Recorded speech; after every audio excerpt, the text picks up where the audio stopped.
looks like our cameras or our microphones are working. Huge success. We did it, boys. All right, are we on? Are we live? I believe we're live, man. There we go. Hey, welcome guys to the Grid Lehi PQ Plus. This is also a 1K, so the stakes are pretty high for our local players today. We're very excited to be able to stream this to you guys. We put in a lot of work to make this happen. Things may be a little scuffed here and there, but we'll get through it with all everything that we can. Welcome to the stream, CJ. We see you. Awesome. Can you hear us, CJ? Audio looking good, CJ. Let us know how we're doing. Hello. Welcome. Some feedback. Are we too close, maybe? Pretty strong on the audio. Thanks for letting us know. We're gonna fix that right now. Okay. Okay. How is that sound? Is that sounding better, guys? Thank you for letting us know. Turn it down a little bit. Thank you to the audio team. Yeah. Shout out to the audio team in the back.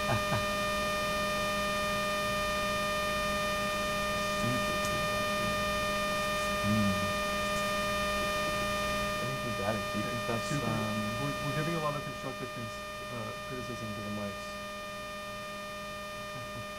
Okay, I'm messing with the levels right now. Are we sounding better? Not sounding better. Do you think it's because there's two mics, or do you think it's because our room is echoey? No, we tested the audio before and it was working. Right, when there were a few of us. Yeah. They're pretty far away as well.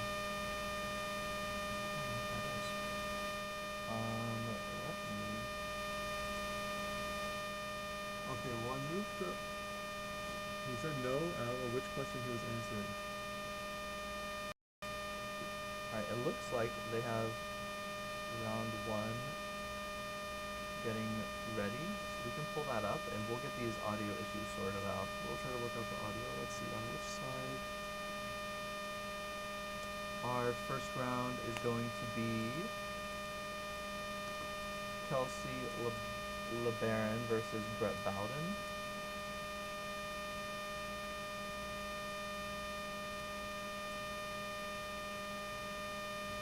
And we'll work out these audio issues. Give us just a few there. Do you want to transition over to the table here? Yep. Just getting this set up here.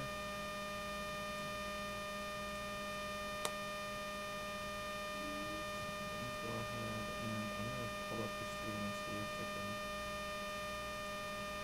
hear a little bit of what's going on. Yes, CJ, there is a digital input, and I messed with it, and I thought that would fix it. I'm going to turn it down some more, so we're going to keep talking. Is it loud enough for you, and is there still some feedback? Let us know. We should be over to the stream game now.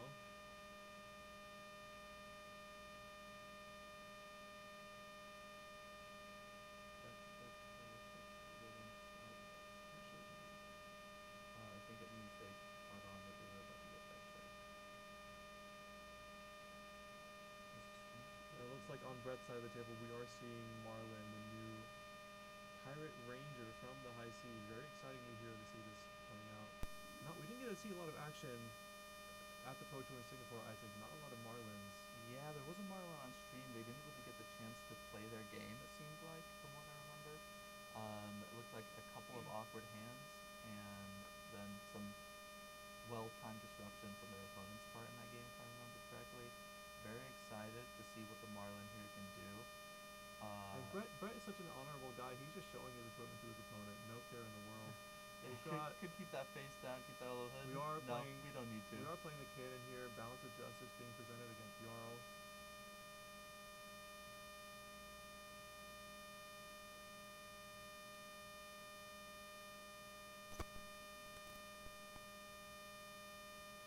I'm very interested to see if Kelsey will have any of these new Guardian cards from the That's new true. I guess they're legal now, Pack Guardian. They're all legal, and there's some heaters in there. I don't know if the Jarl players are that excited about it. little bit. I think that humming noise that you're hearing is just the PC. But sounds like the audio is doing a little bit better. I'm trying to pull it up. What is it? Alright, are we loud enough, CJ?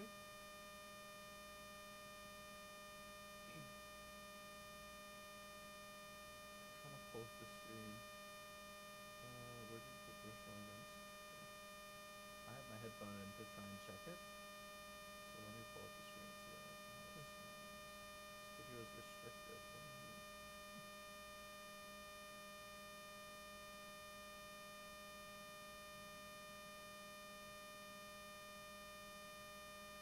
Alright, these players just finishing up their sideboarding. It looks like a few minutes here before they start the round.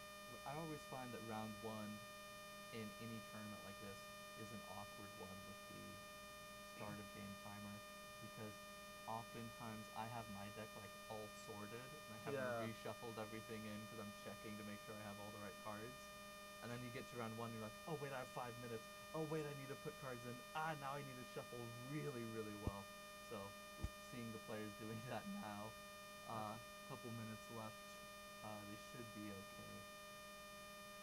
Do that, but you have to be careful in a tournament like this because the judges, I mean, these players are a little bit segregated, so the judges might not catch them. But if a judge catches you going past the round timer and not having started that game, you are liable for some penalties there. So Absolutely. But players are gonna need to be careful there. talk to me about this matchup, Isaac. We got Marlin with a cannon versus Jarl. Yeah, well, Marlin's a new enough hero Yeah. that I think people are still kind of feeling her out a little bit. We have seen her do some stuff here and there. We did see some Marlins at Pro Tour Singapore doing decently for themselves, and we have seen some Marlins. I've heard tell of some people being fairly high on Marlin here and there, but I also haven't really seen her in many top 8s. So it's hard to say for sure from a spectator's point of view how well she will be doing. It does feel to me like Jarl could be one of her better matchups. Yeah, so talk to us about the harpoons. I mean, I think one thing that it kind of indicates how Marlin is doing in certain Euros is how many of her harpoons are actually relevant against them. We've got King Shark Harpoon, which is looking for attack action cards. King Kraken looking for non-attacks, and we've got the blue, yellow, and red fins in the blue slots. Yep, absolutely. It really depends for Marlin on what the Jarl deck is looking like. So if you are throwing these big overpower harpoons every turn, that can be very difficult for Jarl to block out, unless the Jarl's playing a lot of D-React, very defensive Jarl deck. I've played against Kelsey a lot, and I know that she tends to like the very defensive decks, so I would expect her to be playing a deck like that potentially. But you also have, like, if they're playing a very ice-heavy deck, they might have cards like Icequake and Winter's Bite, and then those King Kraken harpoons start to look very appealing if you're a Marlin. But if they're playing, an Earth deck, those King Kraken harpoons, they might just not be hitting in the way that you want them to. It's really tough to say. It really just depends on what kind of deck the Jarl is rocking. We see an Earth card here, potentially you would assume, seeing that Earth card, that there's going to be more Earth cards in the deck, probably to try and decompose at some point in this game. And getting into this game, it looks like Kelsey went first. Not sure who won the die roll here, but Kelsey just swinging the Titan Fist, gaining some life with the life, and now over to Brett's turn, who played, looks like a second... Two-tip the barkeep. Two-tip the barkeeps here. Nice. Just stacking up some rum. I mean, we're going drinking. Playing two-tip the barkeep, and then playing out an E-strike. Looks like the mode was for 7. It looks like Kelsey is blocking 7 here with the sink below from Arsenal, choosing the sink. Absolutely, and Brett here not arsenaling a card this turn, deciding doesn't need it, I guess. I don't know what card he bottomed there, maybe not. Maybe he just didn't have an arrow, didn't have a good card for his arsenal.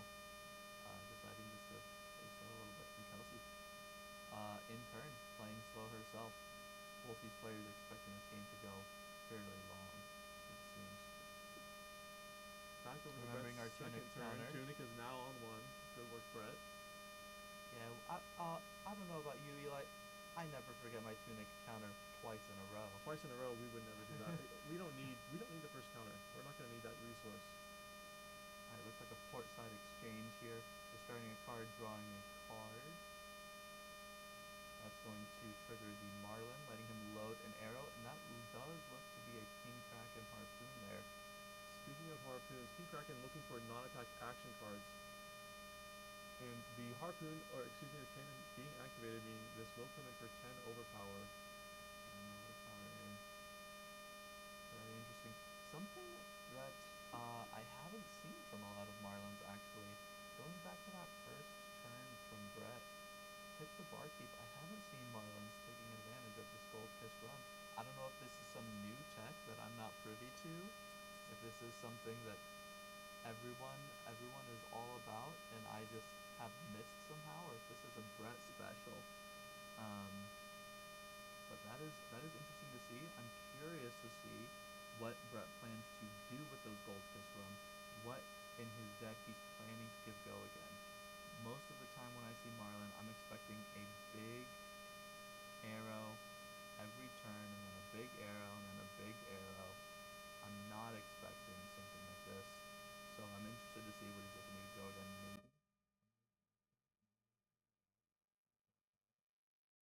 Maybe. Does look like Kelsey card, and then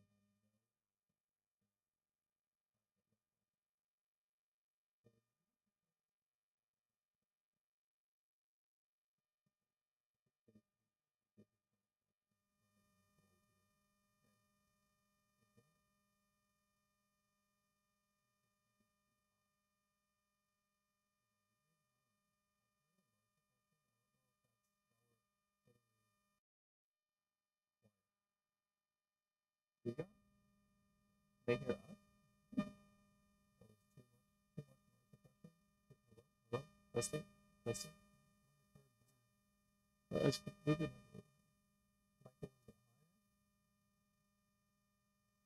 all right, bear with us while we're looking at the audio. Can you hear me now? Can you hear me now? Damage there, Brad. Play this face.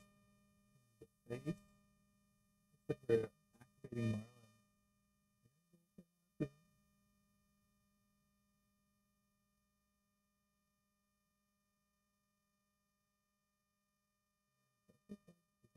Another port side exchange, just starting that gold from our so we're getting our gold back, we're drawing a card, we're getting Marlin.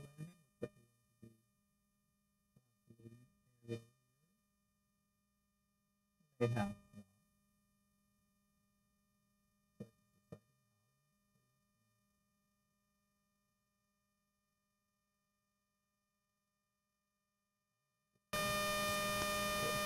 That should be better.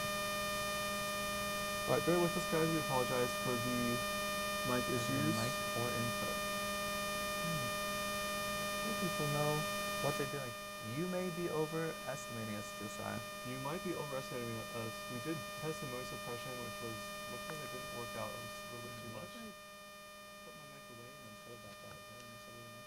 No, I just reset my mic.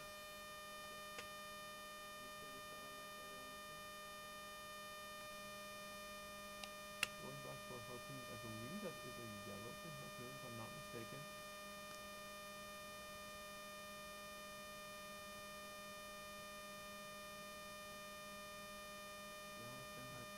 Yellow's not a color that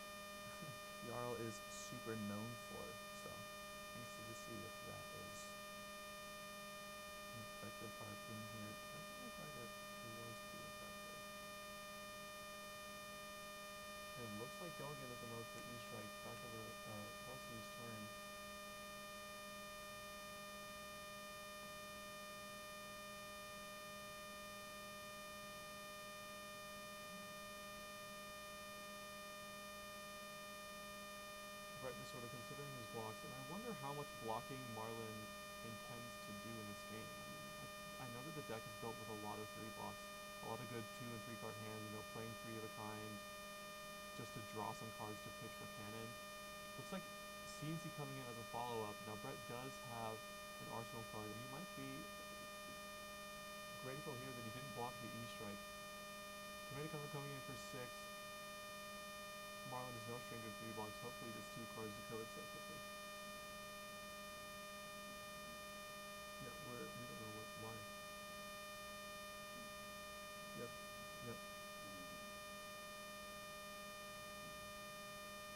And it is a block 6 from Brett's side of the table. A hamstring shot, and I can't make out the other. It looks like another arrow. He does also have a quicken token. Not sure that will end up being relevant from the Civic Steps. Civic is now on 3 counters. Brett with 2 cards in hand and 1 in arsenal. No arsenal for Kelsey. Looks like a murderous rabble, revealing a red, unfortunately, for Brett here. I'm listening to the stream right now, Eli, and I'm not getting any thing from the mics. Yep, I fixed it. You fixed the mics? Yeah, that was when I turned on the noise suppression. Oh, okay. Looks like Kelsey just content to take this. It's just 1 vanilla damage here, revealing a red. A little bit unfortunate. But no odd hits being threatened. Kelsey says, send me the bill. No problem.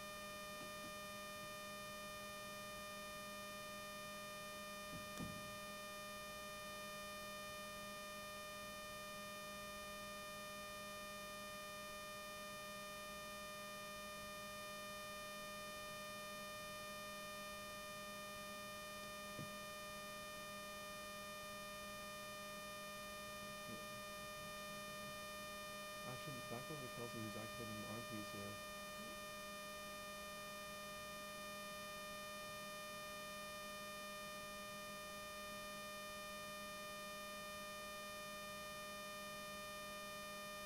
But if I'm not mistaken, was that a crumble pitch to the arm piece? So this does have dominate here, this mangle.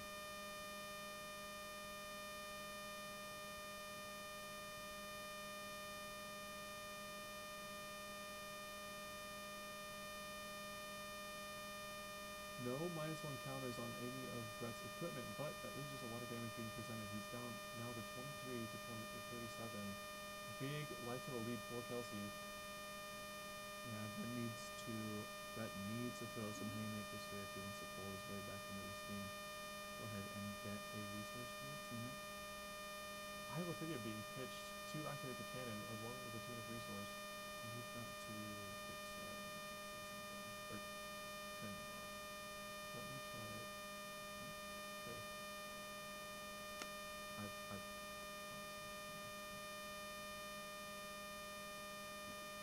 you can't hear us at all. Yep, I did see if it'll fix it and let me give it a try. What'd you do? I pressed transition. I didn't usually do that. Okay. Speaking of haymakers, I think this is not quite what Brett is looking for. Again, going back to the harpoons, it looks like, if I'm not mistaken, a second yellowfin harpoon, kind of irrelevant against Jarl. That might be a king shark harpoon. Oh, to see that with the stream. I think that's a king shark there. You're right, I believe I am mistaken. Yep. This is a king shark harpoon. This one actually mattering.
everything.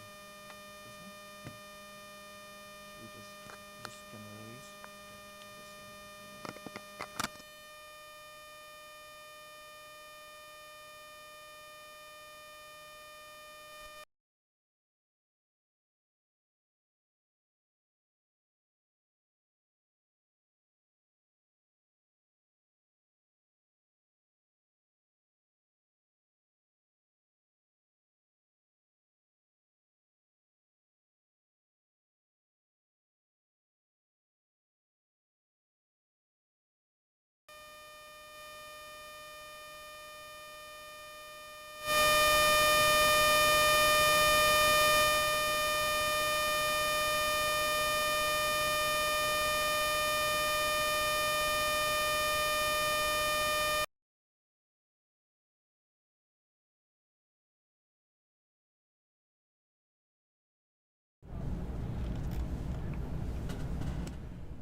Okay, testing, testing. All right, we apologize for the audio issues, everyone. We're using a new mic now. Let us know.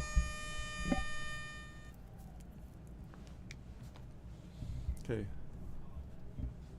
Yeah. Looks like we should be up and running. There we go. Can we hear testing, everyone? testing. Okay. All right, we apologize for the audio issues, everyone. Here, let's put this. It worked. Let's leave it. Leave it. Yeah, leave it. Yeah, it's fine.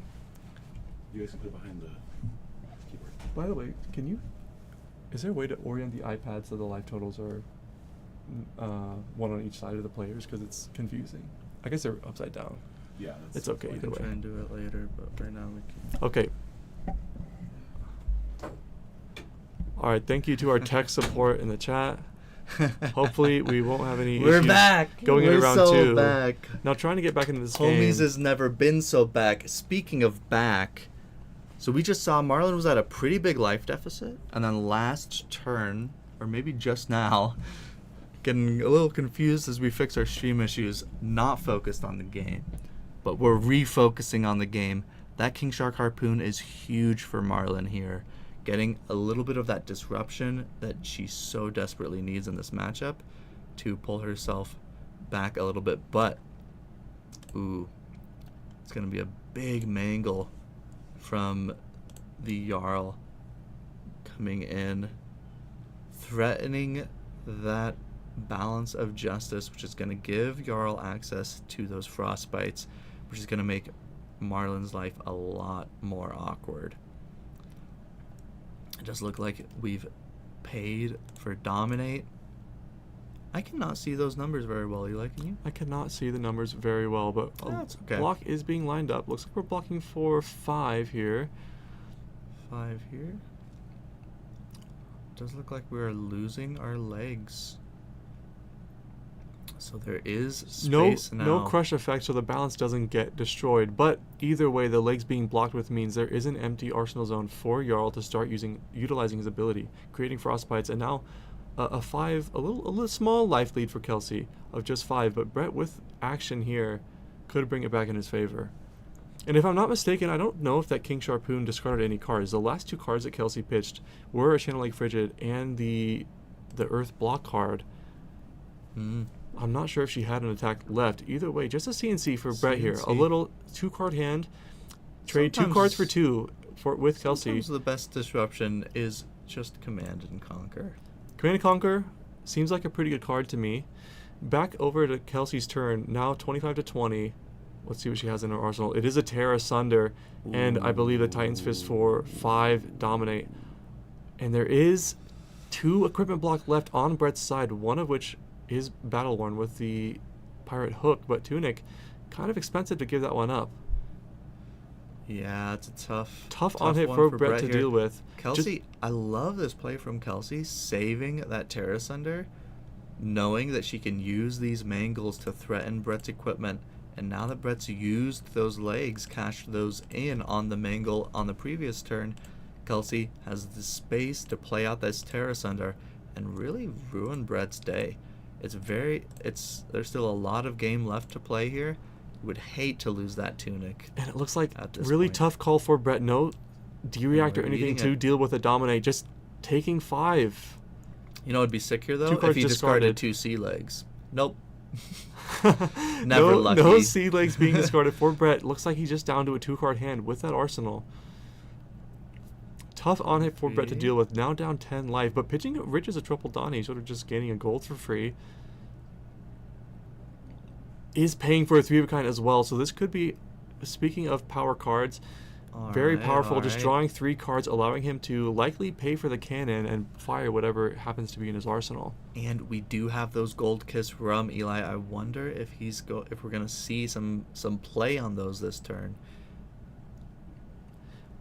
Pirate Hook being activated here, thanks to the Riches of Triple Donnie. That is a essentially free cost, even if Kelsey has a way to get around the overpower.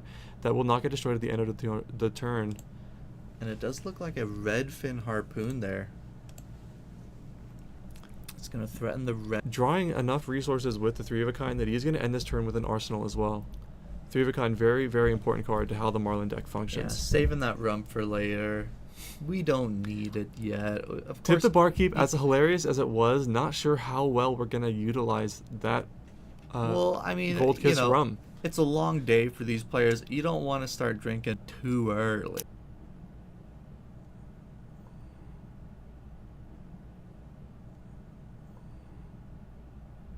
I am not sure. The stream is still running. Just looks like we're having some sort of delay.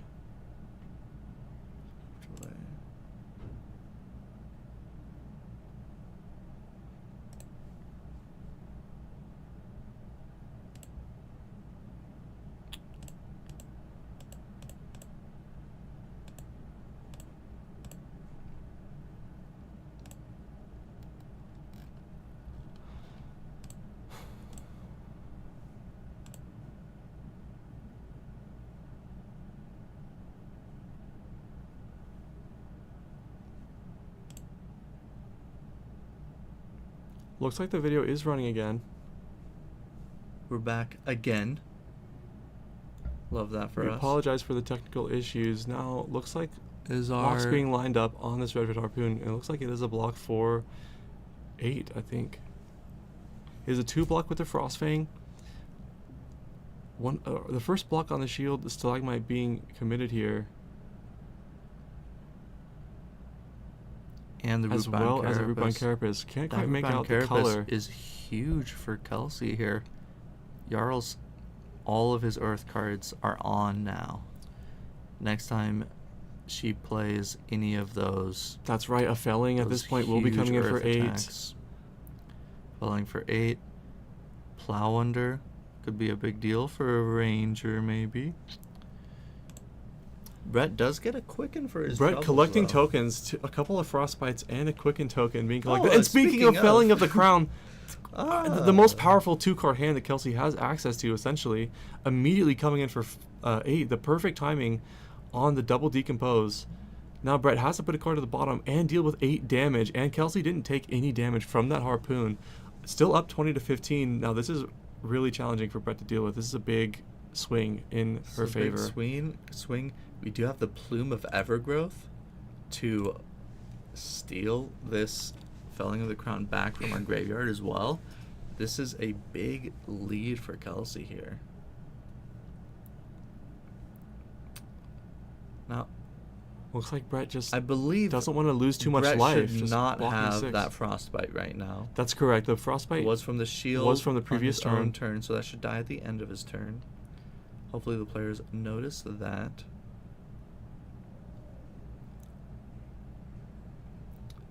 And Kelsey giving Brett a Quicken and then saying, hey, let's see if you can make use of that on a 2-card hand. Yep. There we go, fixing the Frostbite. Looks like a second 3 of a kind being presented. Could be a massive deal for Brett here. Looks like we're trying to resolve this Frostbite. Looks like the player's just making clear that it should not have been Oh, that's there. right. Brett used his Tunic resource to pay for the 3 of a kind, meaning that the pitch card will remain in his hand.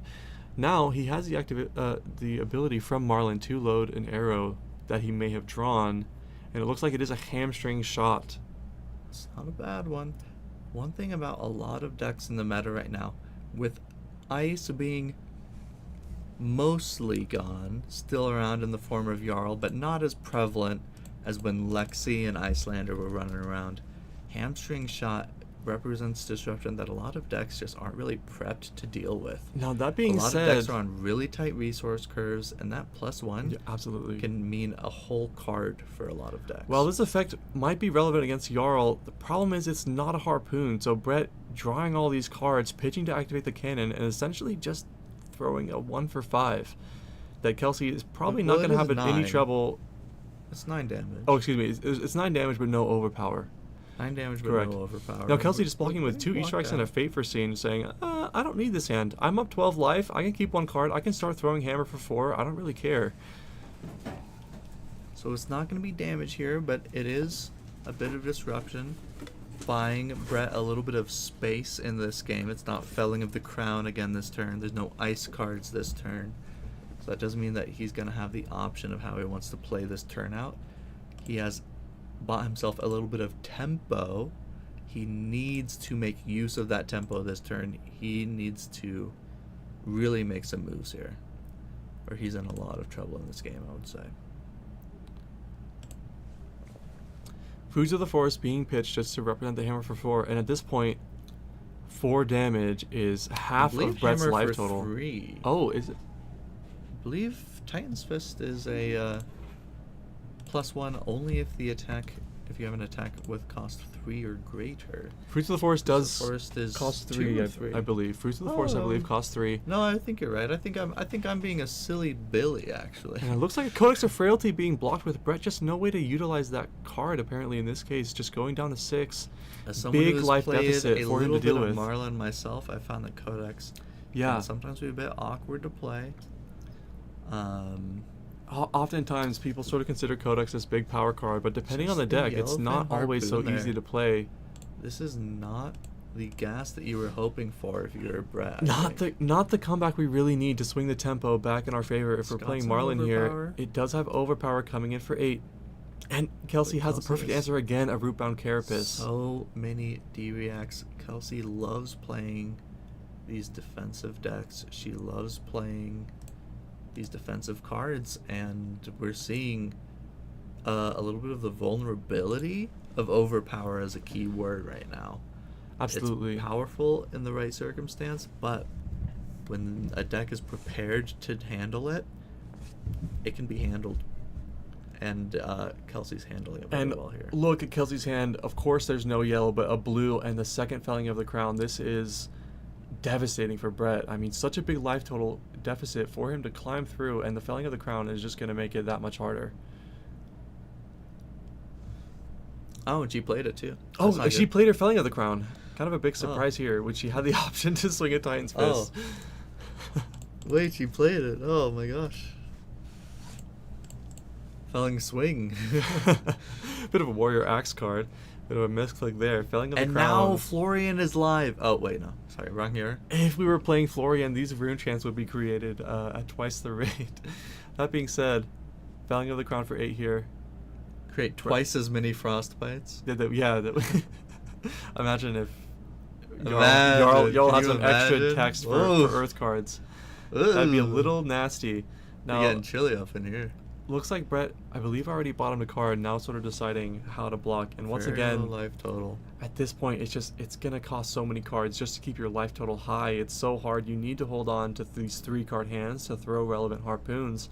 And as long as you're not doing that, your threats are just not big enough. But Brett here is Very- forced to block. I'm very interested to see how Brett decides to block here. It If looks he like just a- decides, Block 9. I mean, it's I just so think- hard to go below 6, especially when there's dominates. There's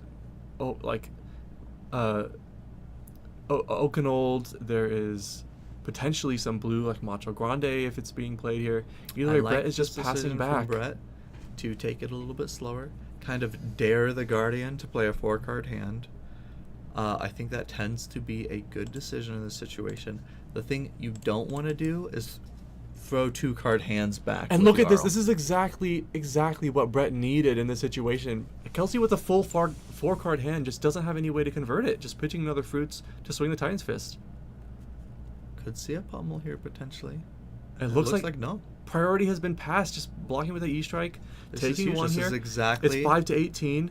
It's still very challenging for Brett to overcome this deficit, but this is the tempo that he really, really needed. He needed Kelsey to just find a brick here. And this is something that I've seen really knowledgeable players do against decks like Florian, against decks like Jarl, is when you are behind like this, it's okay to take some time, play a little defensive, and just wait. And at some point, these decks will fail to play a 4 or a 5 card hand. They can't do it every turn. And you buy yourself some space with patience. I love seeing that from Brett here. I think that's a very measured play. And this is exactly the hand we needed to see from Brett. Unfortunately here, the Conqueror of the High Seas being presented with Go Again, threatening that Arsenal, but the Arsenal card was a Fate Foreseen. The on-hit not really being relevant here, but it is 8 Go Again.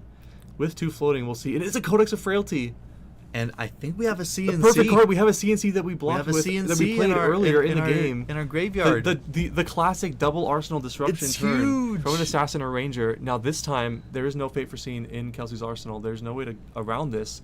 Codex of Frailty has to be respected. So, there is a unfortunate thing about this. Yeah. Kelsey has 4 cards in her hand. She will have to discard a card. CNC will come in for 6, so Kelsey could block with 2 cards and then play a Felling of the Crown. Which isn't exactly ideal. Not exactly great. Felling of the Crown coming back. But this is a huge amount of space for Brett here. This is we are choosing the turn. CNC. We're getting the tokens here, and you gotta imagine. Yeah. Actually an E-Strike for Kelsey. I wonder if potentially a lack of blues or a lack of decomposed cards. Not sure what the decision tree was. The D-React. Very smart there. Could even be a lack of 3 blocks. Oh. Potentially. Oh. Now we're seeing the first block with the chess piece, the Channel Millennium Tree. So this is going to give Kelsey an embodiment of Earth. 2 because Wrong Florian's active. And... oh, no. Wrong hero. Wrong hero. And that's going to block out 6. Kelsey gets for to 6. keep And a 3-card I hand wonder, through this choosing frailty. E-Strike and keeping 2 cards in hand, I wonder if she's just going aggressive, just presenting it Go Again, potentially. We could see something like that. We could also see an If I'm attack from hand here. If I'm not mistaken, I do believe it's a Terra Sunder and a Channel Lake Frigid in Kelsey's hand. 14-5, there is a Frailty, which will reduce the power of that E-Strike. E-Strike being declared here. E-Strike. So something that's really interesting to me here, if we play the E-Strike and then we also swing the hammer, looks like that's not what we're doing. No, we are. We're going again.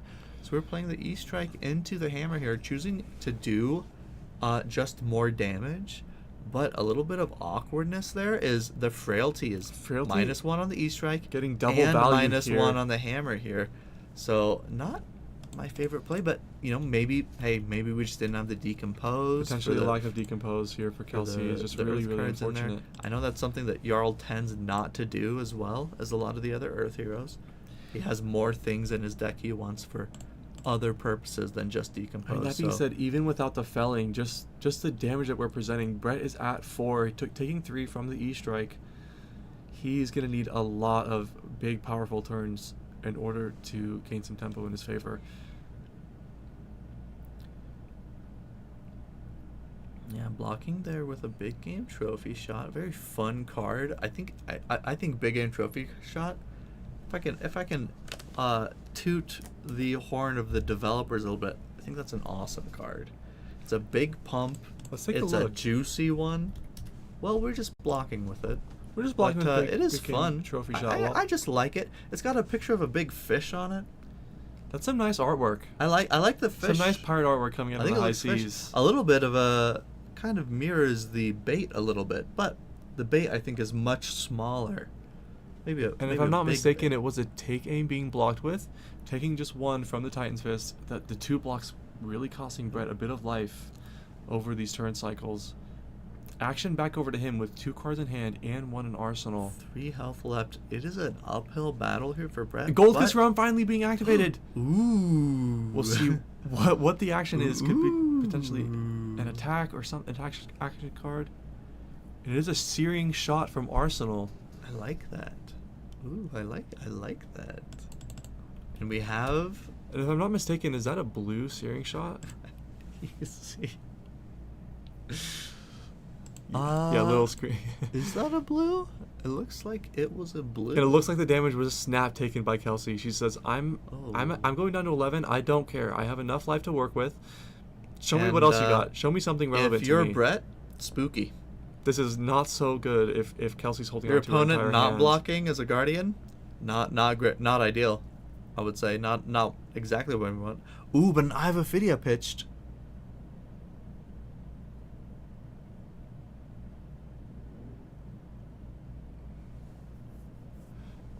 I have There a we go, just Ophidia and the making sure it's Tunic clear what we're pitched pitching here for. for Conqueror of the High Seas. Very interesting there. Now this Conqueror will not have the It won't have +1 or go won't again. have the +1 or go again, but it is Go coming again, in for not just super 7. relevant when it's the last card in your hand. Absolutely. And Canopy Shelter being blocked with not only Oh, is that blocks gonna 2, be a Might token but for makes us? a Might token. I It's a mean, Might token. just representing more Yikes. damage on Kelsey's action phase. Kelsey Going down to 6, but with Brett at 3, this is going to be tough. Kelsey taking a lot of damage. Seems confident I in think her we're feeling ability confident. to We've got the Might token to pop. murder Brett this turn. And I any- assume it's gotta be right. It's gotta be. And I was just going to say the plume activation. Oh, the plume actually. Plume, you got to assume that it's got to be for the felling of the crown. We now just put 2 new Earth No, cards. it's gotta be Oakenold, right? For dominate. Oh, absolutely. Was there an Oakenold? Crumble tweet. Is that a? Oh, Is it Crumble? Getting Crumble Eternity, so she has the fuse Oh my for goodness, the Oakenold. what an interesting play from Kelsey. What a chat! Activating Plume for the Ice Earth She's double fuse on an crazy. Oakenold. I mean, it's beautiful. That's sick. That's sick. Titanium Bauble. Oakenold coming in for That's 9, devious. dominate, plus all the on hits. She knows Importantly, the lines, Crush man. Effect, She knows you the die. lines. Crush Effect. The Oakenold doesn't have a Crush Effect. It has a Get Crushed effect. And There it if is, Fist Bump that's being game, extended, Fist Bump. no way for Brett to deal with that overpower. What an interesting game for played from Kelsey. Kelsey. I love that Plume for a Crumble. I've never seen that one before, Isaac. Yeah, I think Kelsey played that game great.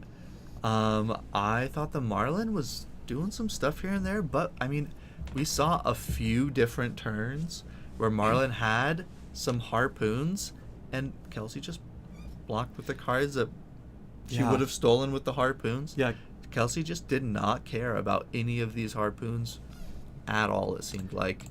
Some decent damage coming out of the Marlin, but just not able to keep up with the blocking power that Jarl had with some of the more consistent disruption from things like Felling of the Crown. yeah. Good- Kelsey great Kelsey game. really doing a great job of just protecting her life total all game. When those on hits weren't relevant to her, she could let those through, and when it mattered, she had the tools to deal with overpower. It's seemingly every time. D-reacts from hand and arsenal. She has so much armor block to work with. It's so hard for Marlin to break through those defenses, especially with overpower as opposed to dominate. Absolutely. And Brett just kind of not finding enough power cards, I think. Not enough relevant harpoons, stripping extra cards out of Kelsey's hand. Those are getting blocked or they weren't relevant. And here I am with egg on my face, Eli. I thought at the beginning of this game that these harpoons might be relevant against a hero like Jarl, who has potential to have all of them in his deck. But the thing about that is, when you have all of them, you can block with one and eat the harpoon effect. Exactly. And then reveal the other 3 in your hand. Yeah, like and we saw, I believe, you on just don't care. a King Shark harpoon, if I'm not mistaken, looking for attack actions. I believe she didn't have any left in her hand when it hit. Yep. Or just having the tools, the block cards, and so many D-reacts. At And least Jarl potentially having 12. A strange amount of flexibility against those harpoons as well, right? When Jarl plays when Marlin plays a Redfin harpoon, Jarl has the option to block out with his reds and play something like a Terra Sunder into your hammer. Jarl has the Plume of Evergrowth to buy back an attack from his deck. A bevy of options for our Jarl there to get around some of these effects. Cool to see. Great round 1. we'll be taking a little bit of a break from the games as we as the rest of the room finishes their games. We'll be taking a bit of a break there. But don't look away. Don't change the channel because we got more coming. But while we're waiting for round 2 to start, we got a little something, guys. We got a little something. We thought it might be fun to do a little bit of tier listing on the stream today. So I went and made an account on tierlistmaker.com, and we put together some tier lists for you. We've got this first one. This first tier list we're going to be doing, and we'll do it in between rounds, is what Flesh and Blood cards would I survive? Flesh and Blood is a very different sort of game from a lot of other TCG games. In a game like Magic the Gathering or Pokemon, your cards are like characters, right? You have creatures in Magic the Gathering, and then you have spells as well. In Flesh and Blood, a large portion of the cards in it are actions, things that can happen to you. So, if these things were happening to me, or Eli, my co-host here, would we live? So we have here some tiers. Walk us through the tiers that we've got. Yeah. Let me walk us through the tiers real quick. Eli, here it is. First, nothing but a peanut, and I'm not allergic to peanuts. Dude, I could survive a peanut. Survive a peanut. Light work for a fellow like me. Under that, we got Men Don't Cry, obviously. Of course. Built tough, built Ford tough. Under that, even men cry sometimes. Here's the thing, Eli, times are changing. Listen, it's 2025. It's 2025. It's 2025. We can cry. Be a little bit emotional when they get hit in the nutsack or something. Under that, I'm going to the hospital. Oh, I'm going to hospital. It's time for the ER. Probably an overnight stay if I had to guess. Not so Under good. that, I'm going home in a body bag. Unfortunately, I might be going to the hospital, but I'm not going to be going home. We're not coming back alive. And then at the very bottom, unfortunately, my family will have nothing to bury. I'll be blasted into smithereens. We're having a closed casket funeral on this one. Closed casket funeral, I think it's time to go through some we're going to cards. start off with a classic. It's Starstruck, It's Starstruck, dude. The Bravo. Here's the thing. Can we get a big... Here's the thing. Yeah. No, you can't zoom it in. But it's Starstruck. I thought immediately when I started making this tier list, I thought one of Bravo's big attacks. Yeah, we got to get Bravo punching somebody in the face, Here's right? why I chose Starstruck. Okay. I love this card. I think it's really awesome. It's super flavorful. But it's this or Crippling Crush, right? Mm-hmm. But there's something about the art on Starstruck that just has so much impact. You can feel the force of it. You can feel the motion of the follow-through in his fist. And also, I love the story that Starstruck tells. Bravo taking a point of command, a leading position in the Battle of Dusk Till Dawn, furthering his character development. I think Starstruck is an awesome card, and I think I'm going to be hospitalized. I think we're at least hospitalized, I dude. think I'm definitely going to be hospitalized. Dude, in this image, he's being punched directly in the face. It is directly in the head. How easy it is to die getting punched in the face? I'm I mean, not we're at least exactly sure. hospitalized. At least. At least hospitalized. I'm not exactly sure what all that blue stuff on his fist is, but I don't think I want it going into my cranium. I don't think I like it. If I'm unlucky, depending on what kind of brain damage I have, I might be going home. We could be dead, but we're going home. I think we're in a coma. Like, all right, Eli, what do you think about Blackout? Talk about Blackout Kick. I mean, just judging from the artwork, I mean, look at all that blood. Look at all that blood, dude. It's a lot of blood. I mean, a lot of blood. Dude, do you think it's easy to get hospitalized getting punched? How about kicked? Do you know how much power? The thing I'm worried about is here in a leg? Is, I mean, on Starstruck, I think you're looking at brain damage. It's like concussion territory for sure, potentially more. On Blackout Kick, I'm worried about my neck snapping. I don't dude. You know what I mean? I mean, just look at that image. I'm not sure if we can even survive this one. I mean, it is a blackout kick. We're getting blacked out at least hospitalized. Like at least hospitalized. I think he looks like he's going home in a body bag. I think we might be going home. I don't know if we can make it, dude. This is rough. Toasted. I think he's toasted. All right. I think we're going home in a body bag. Bracken Wrap. I mean, honestly, what am I actually looking at? It's a guy being crushed between two large tree trunk sort of. Let me get a bigger things. image for us. Oh my goodness! I mean, It doesn't look look pleasant. at all that. Look at all that armor. Is that getting? Well, you know, here's the thing, and you might not. You might feel differently about this one. I think even men cry sometimes. I think we can survive this one. I mean, he looks okay. Listen, look, I'm not a big hugger. You know what I mean? I'm not like big on hugs. Yeah. But like, okay, the tree's a little friendly, and maybe the tree doesn't know its You know, own here's what I strength. think. I mean, we might need to repair some broken ribs. Yeah. We're not going to be in the hospital a long time. I don't know. I mean, We can walk. We can walk if out I of got this one. armor on. I feel like I'm gonna cry. I feel like I'm gonna cry, think I and might we're gonna cry. be okay. Yeah. Honestly, though, maybe it's just an emotional cry because it might be like a hug. It's. You know, like maybe a hug. I think there's an argument being made for being hospitalized, but I think we're okay. I think we're okay. good Yeah. there. Let's move on to blood rot pox. I mean. Yeah. Hey, Eli, would you survive blood rot pox? I mean, look at the image. That like, there's something for them to bury, but this is a closed casket funeral, dude. Come on. I think if they have something to bury, we're going home in a body bag. We're going home in a body bag here. I do think we need to stay in the body bag because I don't think like when people show up to the funeral, I don't think they can. You know, I don't think my family can look at the face. Yeah. I'm worried about them getting the infection. I don't know what they have. Mm-hmm. I mean, it's blood rot pox, but I don't know what exactly the symptoms are. They look. I think we're done. We are done. Pretty devious. We're done. It's a slow and painful death, but we're not coming home at the end of it. Yeah, We're done. that one's rough for sure. Talk to me about Rune Rager Swarm. I mean, look at these little Rager guys. Swarm.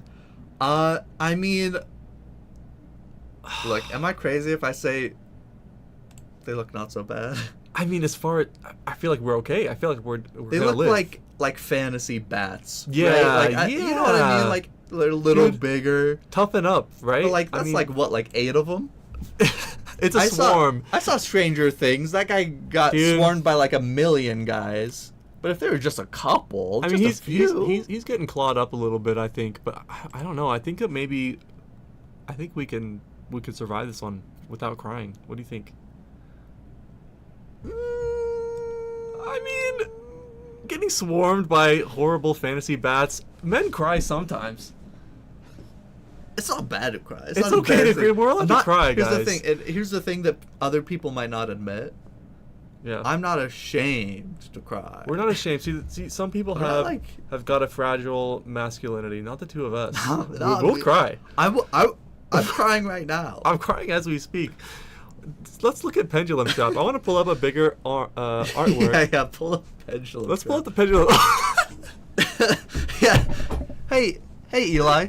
The question isn't if you were this guy, would you be alive? Okay. I think the question is, would you Okay. be this guy? Okay, no, dude. No way. No way, right? I'm saying nothing but I mean, we would never, the two of us, come on, we're smart guys. I'm worried You that think we're getting hit by the pendulum trap? well, here's what I'm worried about. Yeah. Because I don't think it's one. I think there's multiple. Okay. Right? And I gotta escape from whatever's coming. Mm-hmm. The thing I'm worried about is I think they're quieter than you'd expect. Yeah. Okay. I think they're a lot quieter than you would think. These chains are not rusty, you think? Dude, No. honestly, every I time think- you see pendulum traps, So like I'm worried that like what I'm worried about is I go like, oh geez, dodge one, and then I stumble backwards, and then I go, oh no. Dude, we've got There's time to another. react. I mean, how many are every There's time at I see a least, pendulum like, trap 3. in a game or a movie, like they move pretty Yeah, but, like, slowly. I mean in a game though, right? But like I'm not Laura Croft. You know what I mean? Maybe you're not. You can speak for yourself. Okay. I think as long as we're not getting hit, it's nothing but a peanut, dude. Okay. Okay.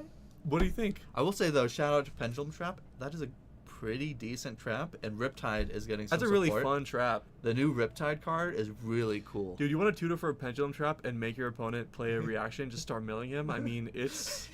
Riptide is back, baby. Well, Maybe. for the first time he's here, I should say. Let's talk about Blood Dripping Frenzy. I mean... Blood Dripping Frenzy. Is this the guy that we're trying to survive? That's the guy? Well, it's not the guy, it's his frenzy, I think, that we're trying to survive. Dude. I think I don't know if we're...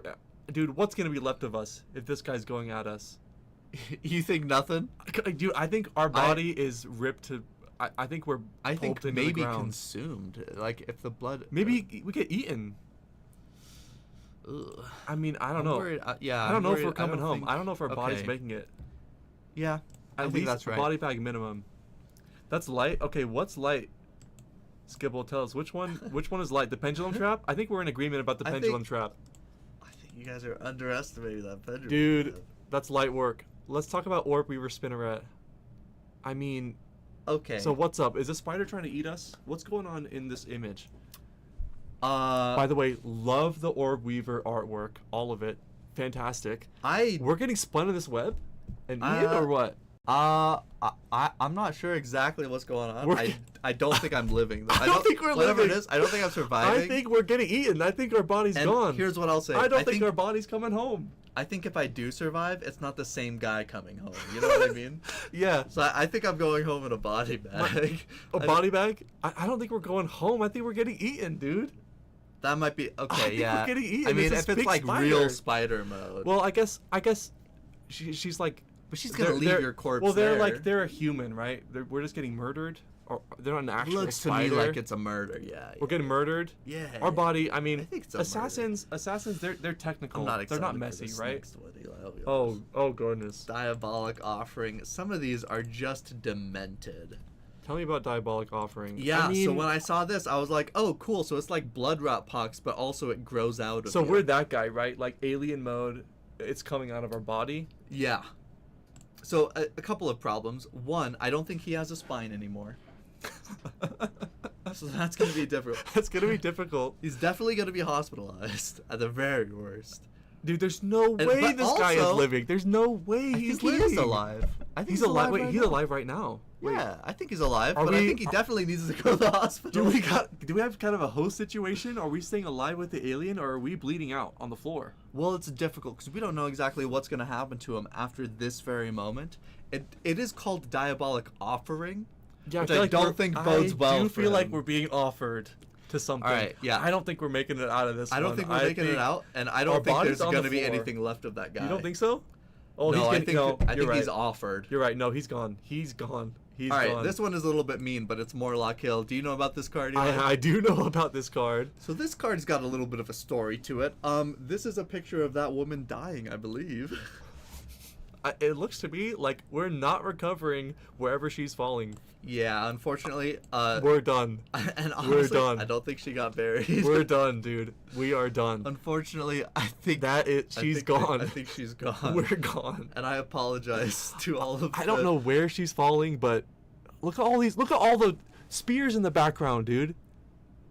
Wow. No, and we're- what does Dorinthia say? Dorinthia has a quote on this card: "No amount of retribution can allay the pain, the anguish, seared into the souls of those that remain." So Not ours. So not our Uh, soul. Our soul not remaining. yeah, We're done. We're done. We're not coming home. we're finished there. Blizzard. Now, this one, a little It's kind of interesting. interesting. Here's a question: are we thrown into a blizzard, or do we have time to prepare? I kind think of a blizzard situation- happens to you. Here's the thing. Oh, you could totally die in a blizzard, but I think we're getting hospitalized. You think you're getting hospitalized? I think A here's the thing. blizzard? I think you and I, we're thin. If we We got, don't- you know what I mean? If we got Stephen Hawker up here, he'd be like, "Yo, dude, that's nothing to a guy That- like me." Right? Like Stephen is a cold weather guy. Stephen is a cold weather guy. I like the cold weather, but a blizzard, like, I feel like, here's what I think. Our hands, we're going to lose a limb or two, but we're going to come home. This is what I think. Okay. I feel like hospitalized. I mean, No, I think hospitalized. Okay. Because definitely you're dealing with at least hypothermia, right? at least hypothermia, right? Even if I had a jacket. Hey, Eli, would Now you let's survive talk about widespread destruction. Just thematically, it's not Widespread even destruction, just a picture. dude. We don't need to spend any time on it. Well, I mean, come on, Dude, I mean, come on. Like, well, Come like say on. if it was like a zombie apocalypse. All he's of these fine, shadow right? monsters are also. How tall is that guy? Come on. Tell me that's not. Is that not. That's a building right there? Tell me this guy's not like 30 feet tall. He's got four Well, but, arms like, and I'm- 4 heads. I'm No, good at hiding. we're done. I'm good We're at done. hiding. I could hide. Hold maybe. on. You think this guy is slow? No. Okay. No, but I don't know how keen his senses are. How intelligent is this guy? I think maybe we could. I think maybe we could like duck out. You know. You what think I that mean? we can power through this one? You think we can hide from this guy? Well, I think I would. I think actually, I think if you I say think you- even men cry, I think if it catches you He's crying, catching you it's crying. catching you. You think we can? Okay, if this guy catches you, gone. But you think we can hide from this guy? Okay, I'm with you. I Okay. think we're sneaky. I think we're good. Here's the thing, Eli. We're small. I've walked up behind people and then they turn around and go, ah! Dude, that happens know what to I me mean? all the time. I think I might be I'm not like even that gonna guy. cry. I'm not even gonna shed a tear, dude. And you What is this can't- card called? I can't even read it. Oh, that's smash and grab. Okay. That's smash and grab. Smash and grab depicts a heist in progress. Okay. So the real question here is, if you Are we doing the heist? Yeah. We're the heisters. Okay. If you were gonna do a heist, Eli, Yeah. and it goes bad and the Mm. police are gunning for you, and instead of doing like a regular heist that's like sneaky and good, you do a heist that immediately goes bad. Smash and grab. Smash You gotta and grab. smash, Mm. you grab. Are you gonna survive? Dude, I mean, there's no big scary monster on this one. Like, I feel like we're getting Well, we're smashing. We're getting punched in the face. We're taking some bruises. I'm worried about. I just realized. There we go. I'm worried Yeah. about. I'm worried about when they catch us, cause What's gonna happen to you? Think we're getting caught? You think we can't? Maybe. You think we can't get out alive here? you think you're gonna. We're pretty. I mean, we're not really that fit. No, we're not really that fit, are we? That's a tough one. We could run. I feel like we could run, but we're not like athletic. If I was gonna prepare for a heist, I feel like I would be though. I don't know. I feel like All right. I feel like we can Get smash away? and grab. I don't think we'd even. Look at the honestly, window. man, honestly, dude, no, I Look at take the it back. window we're breaking I think through. that's nothing but a peanut. Dude, for you guys think like nothing us. for a peanut? I think that's nothing. I That's think some we got it in confidence. us. This is some confidence that I think love we to got- see. I think we got it in us, dude. Potentially some overconfidence, but I love it. All right. All right. It looks like we Teos got is another going game. great, but it looks like we got another game on about our to hands go on. soon, shortly. Shortly. Is that a live feed? Yep. Right there. That we see. Yes. Now let's Looks like our players are not there yet. yep. Walk us through. When we get back, hey Eli, would you survive pain in your backside? Let's take a look at pain on the Sometimes- backside. I mean, Sometimes dude. when you're scouring through the Flesh and Blood library of cards, and you see one like this that's like brutal but also kind of funny. Yeah. I mean, dude. It says pain in the backside. He's not. He's He's dead. also It's a getting pain. stabbed. Yeah, but But it's also funny because like pain in your backside is something that just Yeah. like normal people have. yeah, You no. know But what I mean? feel like that's a lot of blood.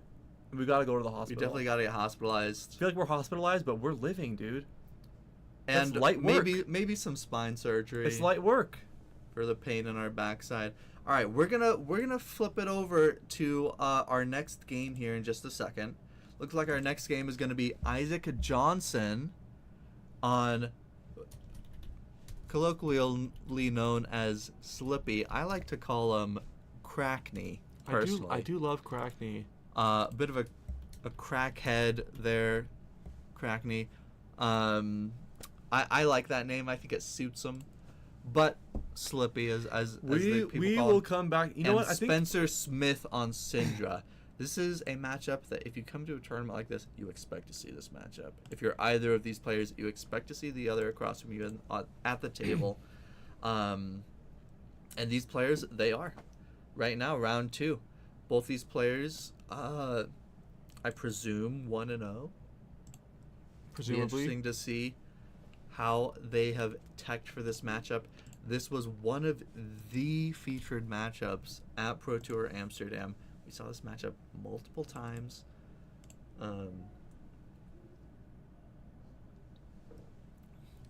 Looks like Syndra won the die roll by a landslide.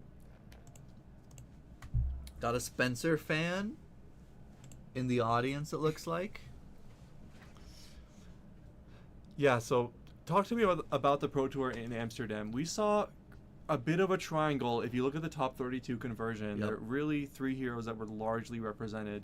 2 of them here. Talk to me about the matchup spread. Yeah, so it's really interesting. There was a moment during the national season where it looked like the best deck in the format was Gravy Bones. And people said, okay, well, if Gravy Bones is the best deck in format, I know how to counter that. I'll play a Ninja. So Yep. Syndra came in. Seems like the dominant Ninja in the format. I've seen some people talk about Fi a little bit previously, but it seems like Syndra has come out on top there. And then people said, okay, what are the decks that contend with these?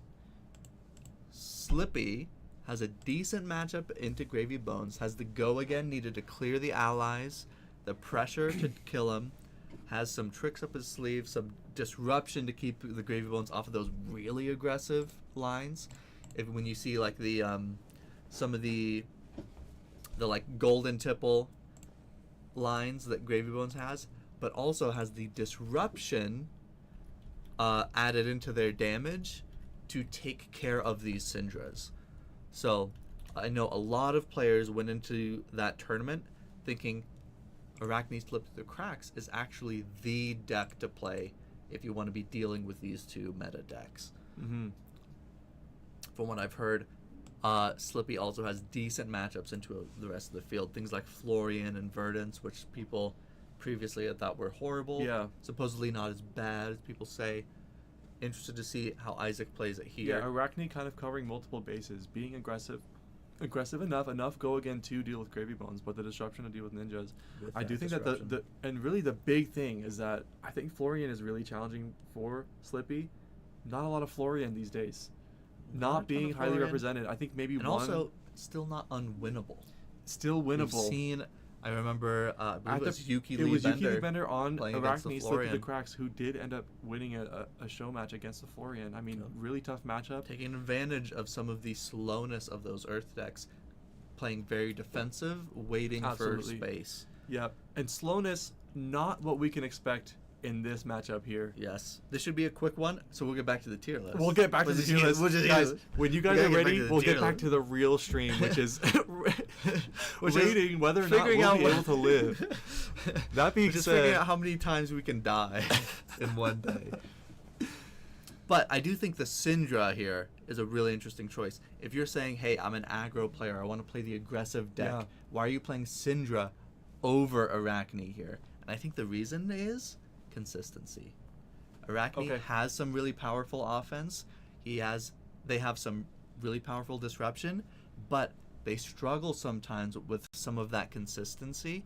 If you don't find your disruption at the right time, if you find too many attacks and no reactions, you sometimes can't play out your whole hand.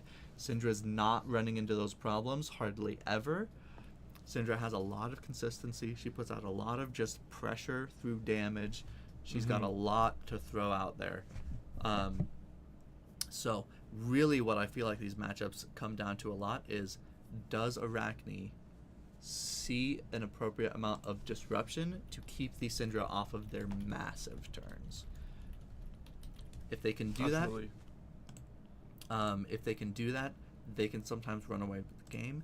If they can't find decent disruption, these Syndras are so fast, and they deal an incredible amount of damage, and they don't waste any time dealing it. So we'll see as these players draw up their first hands.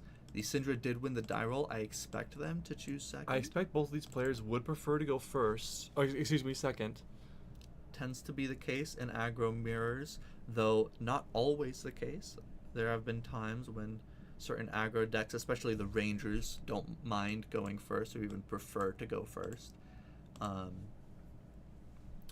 And immediately here, I am clocking a piece of equipment. I think that we're seeing the maybe wasn't same thing, expecting. dude.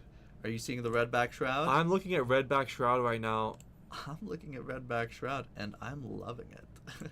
Let's talk briefly about this. And yeah, it looks like, Yes. as we suspected, Isaac is going first on Arachne, just starting with the Clave activation. Pitching, we do see a Take Up the Mantle being pitched, which is a very relevant card that we're now seeing the first copy of. Yep. Spencer can sort of keep that in mind, that is going towards the bottom of the deck. Not likely to be seen again. Not this likely game. to be seen again. That copy. Also, But not bad to pitch here if you're Arachne. Really, Take Up the Mantle isn't good in the first couple turns of the game.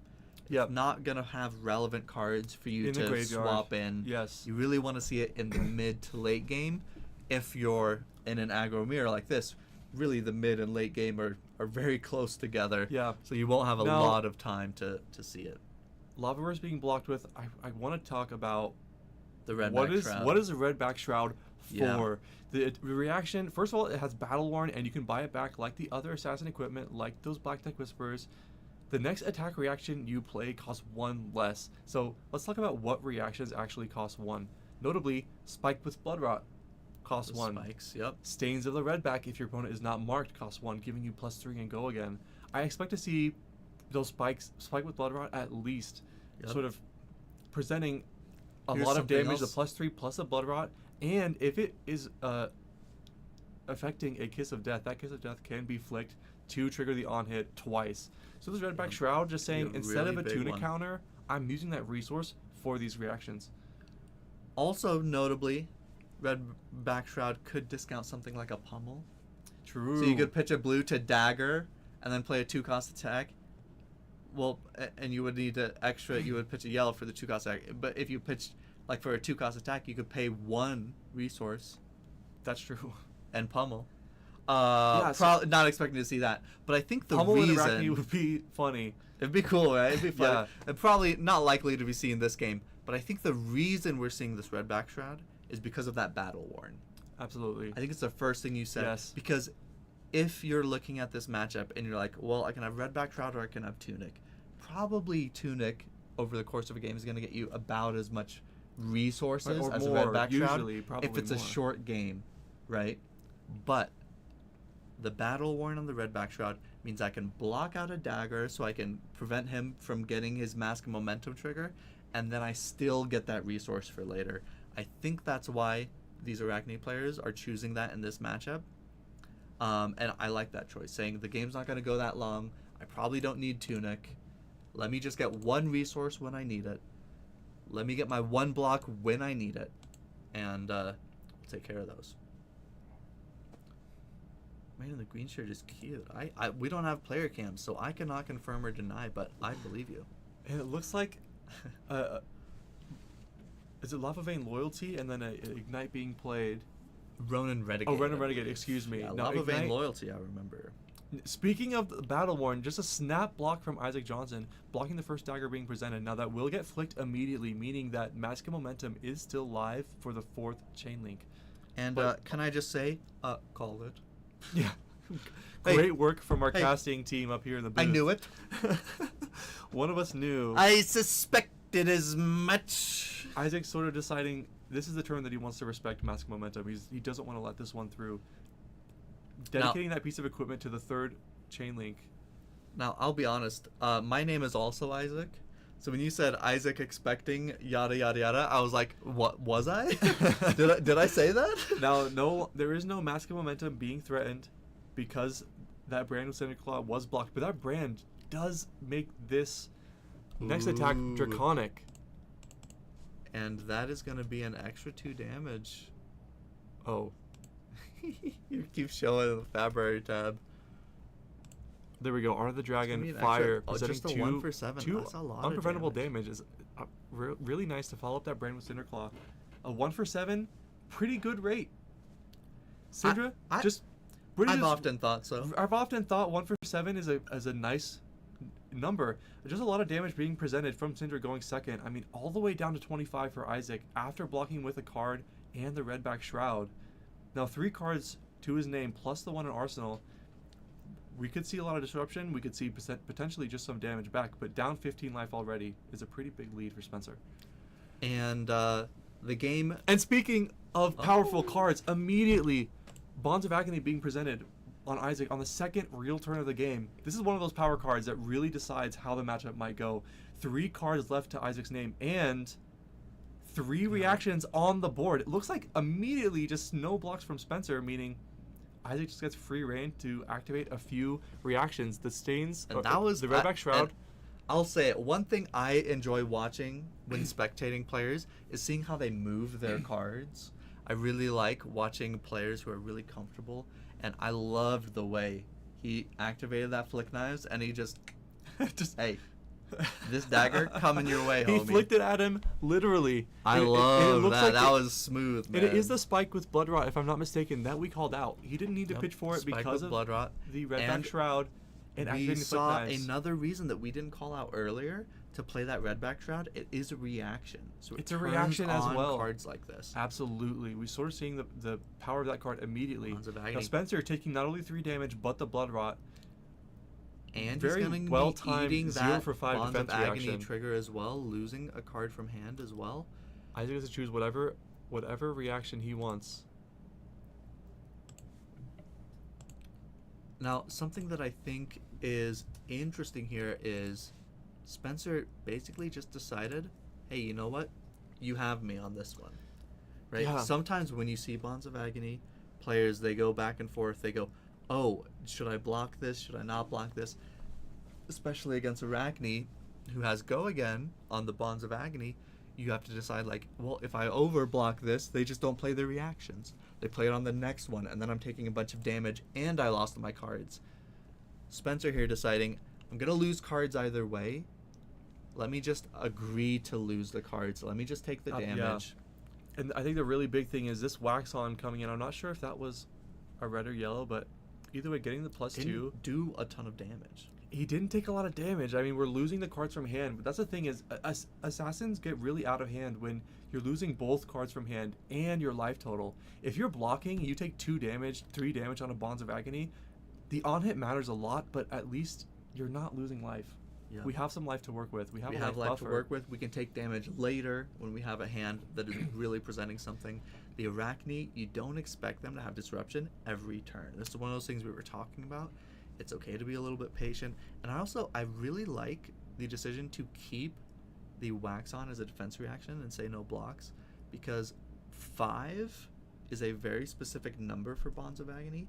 Sometimes, and actually not really for Arachne slip through the cracks, but I remember when I used to play against New, sometimes I would gamble on 5 against the Bonds of Agony, saying, if what you have right now is your boots and your arm piece, you don't have the reactions to actually make this a meaningful number. Right, and that so being I can said, block too, for 5 and block it out, or take a little bit of damage and lose some cards from hand. You know, either way, I'm going to have an efficient turn on sitting my in turn. Syndra's seat, you don't know, is one of the reactions in Isaac's hand a Tarantula Toxin or a Shred, potentially. Just declaring no block, saying you dedicate your equipment that you want to use, sort of holding on to it, ready to be played whenever he wants. Now, that Bonds of Agony did have Go Again, meaning that there's a CNC following up. That being said, Spencer doesn't have an arsenal here. Just 6 vanilla damage to deal with. Sort of shoring up that life totals. And also, sort of a relevant, kind of underspoken quality of Bonds of Agony is that Isaac had full reign to look through Spencer's deck. I mean, very importantly, I think, the number one thing you're looking for is how many defense reactions is he playing. Yep. We might see 3, we might see 6 or 8 or 11. So that's really, really relevant. Wax on do they have? Really relevant information for Isaac to have. What color? We've seen red and yellow being played in certain ninja decks. That information has the potential to be very, very valuable in the future. Spencer, you're deciding to take some Spencer damage. just taking some damage, passing back Arsenal and taking the blood rot. We saw the CNC. There's no way you would CNC me twice. Exactly. So I'll take the Arsenal here. This is something that I think is really interesting about the Assassin matchups for their opponents is when do I Arsenal cards? Right? When do I keep my Arsenal? When do I prioritize my Arsenal? When do I defend my Arsenal? When do I play everything out and not Arsenal a card? I am a Ranger player at heart. I've started the game on Ranger. I've played Ranger for a long time. So I have this tendency to want to have an Arsenal all the time. And I find that really hinders me when I play against the Assassins. So something that I see a lot of good players do is they say, hey, you know what, this turn I can play my card for good value. I'm going to play it for good value. And then next turn they say, oh, I don't have a good way to use this card. I'll Arsenal it this turn. Hey, they just played a Leave No Witnesses. Let me play it out. Here we see him taking a little bit of a slow turn, putting the onus really on Isaac to push this tempo, and he has it here. Did he play the Orb Weaver Spinner? No, there was an Orb Weaver Spinner at red being played, meaning that this Infect is coming in for 6 with Go Again. Again, 6 go. Yeah, this that's is not a disruptive on hit, but just 8 damage is a lot for 8 Spencer to damage deal with. potentially. Not getting the Chelicera from that Orb No, Weaver. we did because last turn we flicked. Oh, we that did. Chelicera is being equipped. Oh, I'm blind. I saw that. Yep. I'll be honest. I saw that dagger and thought, oh, nothing No, to see here. That was played already, and it looks like the infect has been taken by That's a bit of Spencer. bad no vision, no folks. blocks, no reacts being declared. Now Bonds of Agony, we see the second copy being pitched to a clave. Now, what that tells me, what that suggests to me, Eli, is that we may be seeing a Codex of Frailty here. Getting rid of a blue so that we have the space, because we don't have Go again, to play out something like a Codex of Frailty. Why else would we swing the dagger? Do we really care Absolutely. about a Hunter's right, Clave and that's here? the thing is it could Now he's be marked. that we care about the mark. But we'll see what it looks like. Just a pass. Just no way for Isaac to convert that hand. Well, fool me once. Instead of playing that Bonds, just saying, I'll just mark you, put something in Arsenal. Now, for all we know, that Arsenal card could be a Take Up the Mantle, for example. That mark token could be relevant, and Isaac might have a plan for it, or it's just we could just see where it goes. Now, Oath of Loyalty being played here from Spencer. Yeah, and you see, I got caught there. I thought, oh, he's playing his hand like this. He must have a Codex of Frailty. He must have something else going on. Actually, no. What actually happened there is Isaac got caught with a 4-card hand that he couldn't exactly use. We talked about this at the beginning of the game, right? Syndra is so consistent in how she plays her turns. Arachne and the Assassins sometimes struggle with that consistency. They can find themselves with awkward Runeblade-esque hands. And we saw one there. Isaac coming back with only 9 damage on a 4-card hand. That's much less than you want to be doing.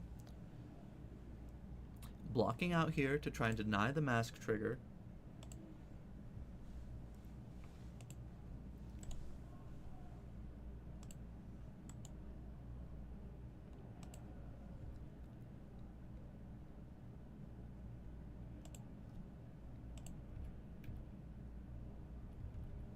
And Spencer deciding how he wants to play the rest of this turn out. He did decide not to block any of the damage and keep his hand. So we do expect him to play a lot of cards this turn, but deciding how he wants to do it. And Isaac taking it very slow. Isaac, speaking of the Battle-Worn equipment, using that Black Take Whispers now to cover up this Blaze Headlong. I like that decision from Isaac. I do think it's very interesting. And it looks like instead of a Flick Knives, a Throw Dagger being committed. Throw Dagger. Because we didn't flick on the previous attack. Absolutely. Because we wanted to be able to take advantage of this Throw Dagger. Very interesting little sequence. It looks like Fealty is being broken. Now, if I'm not mistaken, did we block the second chain link and the third, meaning yes. that Mask Momentum is not live here. But Fealty being broken means Spencer's got something up his sleeve. I like the patience Go ahead. I like the patience from Isaac here. Last turn we had a little bit of a not a total dud turn. We did do 9 damage, but not as much as you want to be doing on a 4-card hand, right? We arsenaled a card, not bad, but we didn't do a ton of damage last turn. And sometimes I think players, when they have a turn like that, they say, well, now next turn I gotta really push the tempo. I really gotta keep up my pressure because I didn't have as much pressure as I had last turn. Isaac's saying, no, I can play a little slow. I'm not... Syndra's not going to kill me from 20. I'm okay to defend a little bit, play a little bit of mid-range. One thing about these stealth cards is that all of them block for 3. All your blues block for 3. All these red 0 for 3s, they all block 3. So dealing with Mask Momentum, as long as you're willing to give up some cards, Isaac can sort of do that freely when he would like to. Now, he did give up all of his armor at this point. He committed the Crown of Providence to block. Now, just 1 card in hand and 1 in arsenal.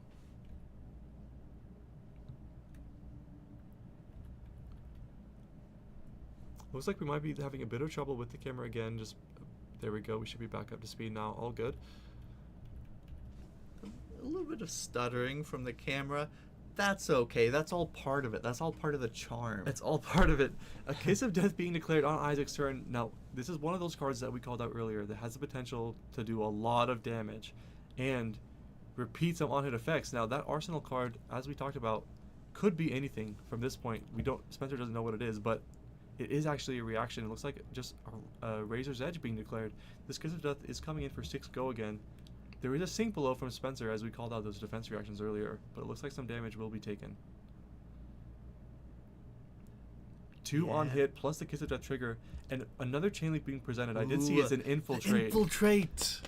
Not only is this presenting 3 damage and a card from Spencer's deck, but this Kiss of Death will get flicked, presumably, to deal 1 damage, and Spencer will lose another life. Yeah, I like. I was gonna say I was a little bit disappointed that we used the reaction on the Kiss of Death for extra damage because I love it on the infiltrate. Yeah. I love infiltrate, bro. Yeah. It's such a fun card. It's such a cool card. But Isaac deciding instead, hey, you know what I need for this game? I need damage. I have to keep up in damage, or Syndra's gonna run me over. So let me get my damage in with the Kiss of Death. And Spencer I doesn't don't want to hate take that risk. decision there. We don't know what's on top of her deck. He doesn't want to let that infiltrate hit and see what happens. Oath of Loyalty just being blocked with. Now Spencer should be no longer marked. We did connect with the Kiss of Death and again with the flick. But the life totals, back in Isaac's favor, it's 20-18 with 3 cards to Back in Spencer's Isaac's name. favor, but it is Spencer's turn. I did see, I Spencer believe, a will play. Ravenous Rabble and a... We'll see what the Ravenous Rabble reveals. What would the infiltrate have hit? What? Is that that's a D reaction? Yes, that's a defense reaction. That's a defense reaction. That would have been a great That would have been hit. just a 3 value for free. That for would have Isaac. been an awesome Had the infiltrate hit. hit, that would have been like kind of the best hit you could ask for. And honestly, a very interesting hit on the infiltrate, because that defense reaction, I'm not sure how much you've played against Syndra, Eli, but that defense reaction can turn into a card for her later.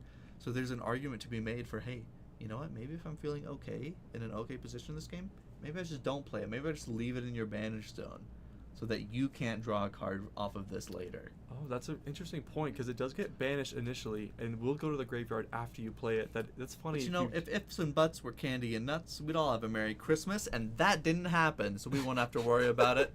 Isaac here taking a bit of damage, looking like taking a bit more damage.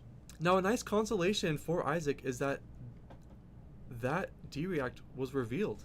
He knows coming up he can plan around a defense reaction. Absolutely. Seeing that D-React is about as big a deal. Well, I don't want to say about as big a deal as being able to play it, because that's definitely a bigger deal. But seeing that D-React, very good for Isaac. He knows that's in Spencer's hand. He knows that that's coming. If he sees Spencer block for 3 on one of his stealth attacks, for example, he knows that he's running his reaction into it. May decide not to do that and make Spencer commit a second card to a second stealth attack instead. There's a lot of space when you are a reaction deck when you know what's in your opponent's hand. We'll see how Isaac makes use And of it some here. very interesting hands. I'm seeing Isaac's cards, in Isaac's hand. We do see an Art of Desire body, the red one, again, but potentially very likely to hit against Syndra if you're banishing random cards off the top. And it looks like a double saber bloodshed being declared. Just +8 on your next dagger. And we're gonna swing the dagger. And Does the Chalistra this is have- coming in for 9. It has go again because of Arachne's hero power. Your first stealth attack period gains go again. And Flick Knives on the board here means that if Spencer allows this Callisto to hit, he could get flicked, and then Isaac would draw 2 cards from this double saber bloodshed. That is a massive, massive dagger. You know, I was talking to a friend the other day who was talking about Warrior. And they said, hey, when are we going to get a 0-for-4 Warrior pump? And I said, you know what? I think there are some. They pump dagger attacks. As long as you're playing daggers, you got some 0 And for my 4s. friend said, Isaac, don't talk to me anymore. But there are some dagger pumps here, and we're seeing them savor bloodshed, a absolute heater of a card. And the Flick Knives is being committed. Wrath of Retribution was blocked, and reaction was passed to Isaac. Now, Spencer, we know, has the loyalty to block 6, but does he have another defense reaction? Getting a little bit of slow motion on the camera. I kind of love it. A bit of dramatic flair. slow motion here. Actually, this is something that I'm getting word from down on the floor. That wasn't slow motion on the camera. That was the player. Spencer here just giving us some They just some love the added drama. motion. Now, interesting to me that Spencer allowed this to hit. We're taking 3 here, and Isaac has drawn up to a full 3-card hand. This is a huge swing for Isaac potentially, but not a ton of actually disruptiveness. Not only here. that, big big sort of problem for Slippy too is that only the first stealth attack has go again, and I believe Isaac has 3 attacks in his hand. Oh, Oh, wrong. I was mistaken. A spike with Blood Rot, basically the perfect On a draw. Kiss of Death. Kiss of Death plus spike with Blood Rot is Is representing a lot of 6 damage on hit, plus the Kiss of Death, plus the Blood Rot for 9 damage total from damage. 2 cards. I don't know about you, but 2 cards for 9 damage, that's a good deal. That's a good deal. Yes, please, sir. May I have some more? May I have another? Life total is all in Isaac's favor, 13-7. And Spencer only 13-7, and Spencer blocked with 2 cards last yeah, turn. 3 That is cards in not Spencer's a name. small number of After cards this Blood committed Rot to this. resolves, presumably Spencer's going to be at 5. Ravenous Rabble does reveal a second loyalty, meaning that in his next He'll be action able to phase he can buy draw a some card. tempo back for himself with that card.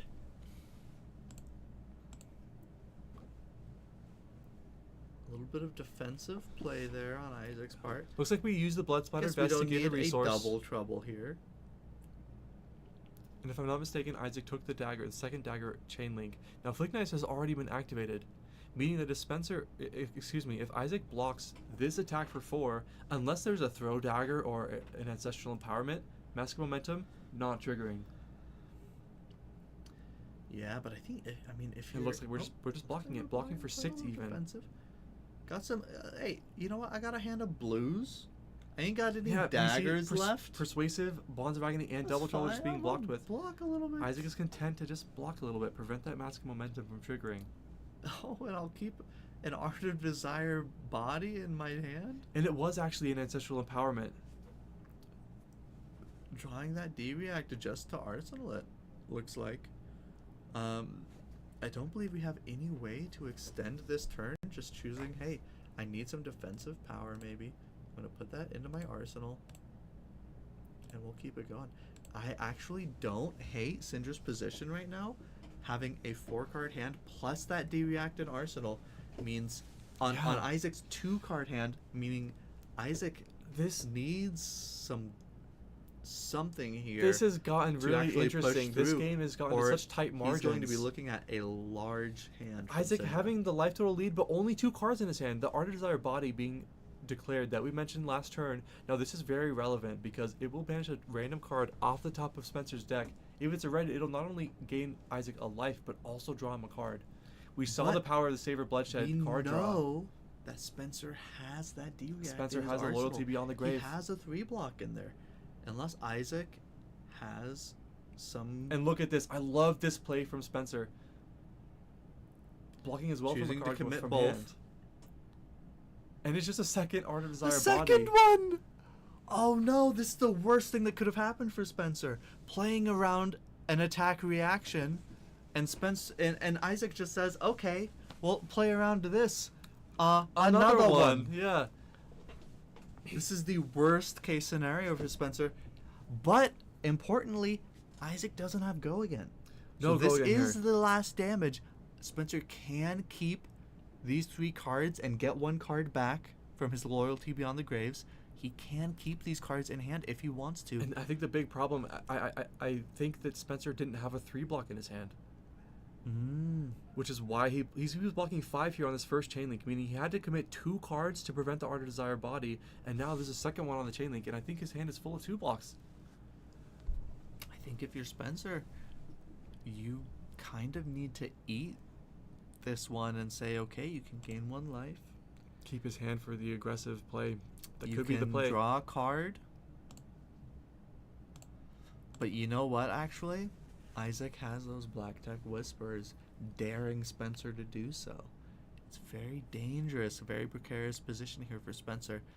But if you're Isaac, do you break the Black Techs? Knowing that you could draw anything? What if you draw an attack Tough reaction? call. You break them for nothing. I think it's worth risking because they're not likely to be super useful for the rest of this game. You're likely to be able to get blocks out of your cards when you need to. You're not likely to be forced to play a 5-card handout. And if you're playing against Syndra, I don't think you're likely to be given the opportunity to play a 5-card handout. So. And we apologize. Looks like we're having some camera issues again. We'll hopefully get this resolved as soon as possible to get the game started. Yeah, this game could be, for all we know, this game could be over already. Wouldn't that be something? We'd say, oh, what happened?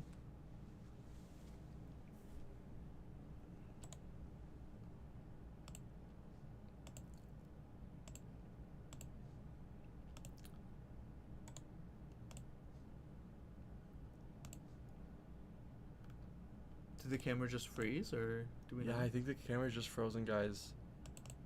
Oh, sorry about that.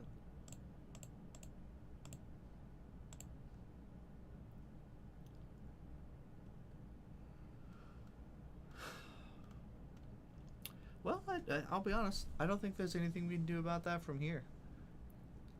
Yeah, I am going to run downstairs and see if there's something that I can get resolved. Okay. I was gonna go see about that. That means it's just you and me, y'all.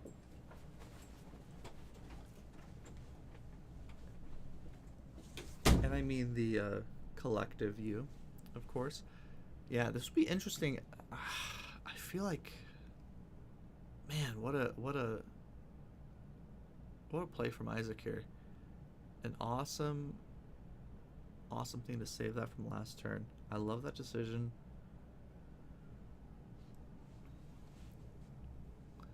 We'll see if we can get this guy rolling before the game ends. It has been like 2 minutes of the screen frozen. Usually it just like stutters for a little bit. But here it looks like it's chilling. It doesn't want to move. It's like me on a Sunday morning. Just wants to vibe. So we'll see if we can get that fixed. Hopefully we can. that would be something. We're just like, hey guys, the stream over. Hope you enjoyed almost 2 rounds. I'm sure we can get it fixed. Yeah.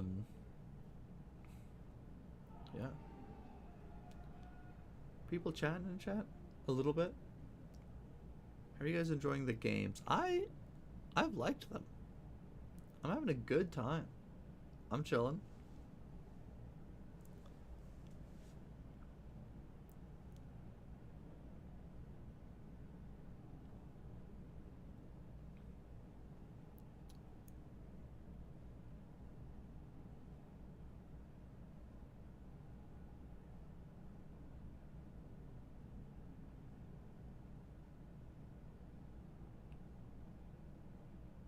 Let me go ahead and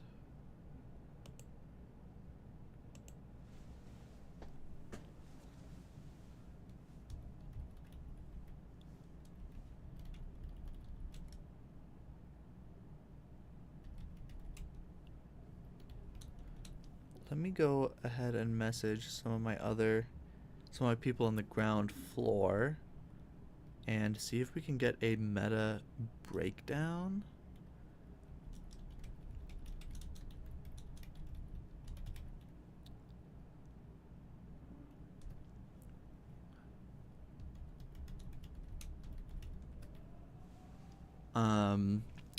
I know our good friend TO for this event and someone who I believe will be casting at some point later, Stephen Hawker, has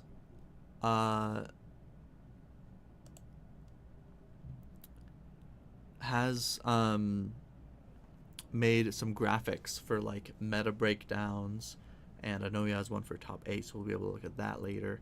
But hopefully we can get him in the booth after this round to do some of that stuff, get some meta breakdowns going, and we can look at what heroes we have present today, and then we can maybe ask chat what kind of matchups you guys would like to see, because I'm sure that there are different matchups people are interested in seeing. I know I'm interested to see if there are any puffins. I want to see if there's some puffins today. But yeah, let us know if there's anything. I mean, we'll try and get that meta breakdown, and then once we have that, we will we can ask you guys in chat what kind of heroes you're interested in seeing, and then we can try and lock those guys on for stream. Other than that, we're that camera's just vibing. That camera's just all vibes. Doesn't want to do nothing today. We'll get that sorted out. But yeah, we'll get a meta breakdown hopefully in the next hour or so, and then we can show y'all in chat, and we can maybe get some more targeted matchups here. Hey, how's it going? All right. That's still frozen? My caster is back. I don't know. I clicked on something and the screen changed. So that's my bad. Yeah, how'd it go down there? Looks like we're having some issues on the laptop downstairs. Ah. We'll try to resolve that as quickly as possible. Is it on fire? Not on fire. Oh, So okay. everybody down there is safe. I did see at the time that I checked the game was not over yet.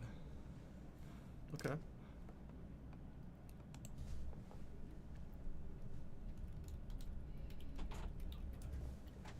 No. Go ahead and try resetting my teleport. Okay. Steven, do you want to, when Jerica or when the judges get a meta breakdown, do you want to swap in so you can get Sure. that? I've got a meta breakdown already, so. Oh yeah, we should get you in, and we can do a meta breakdown after this, and then we can look at some of the matchups and see. Is there a way for us? There we go. Back up. Oh, we're back. We're back. It looks like we're back up and the So game is back. not over. We're at 7-3 now. Is there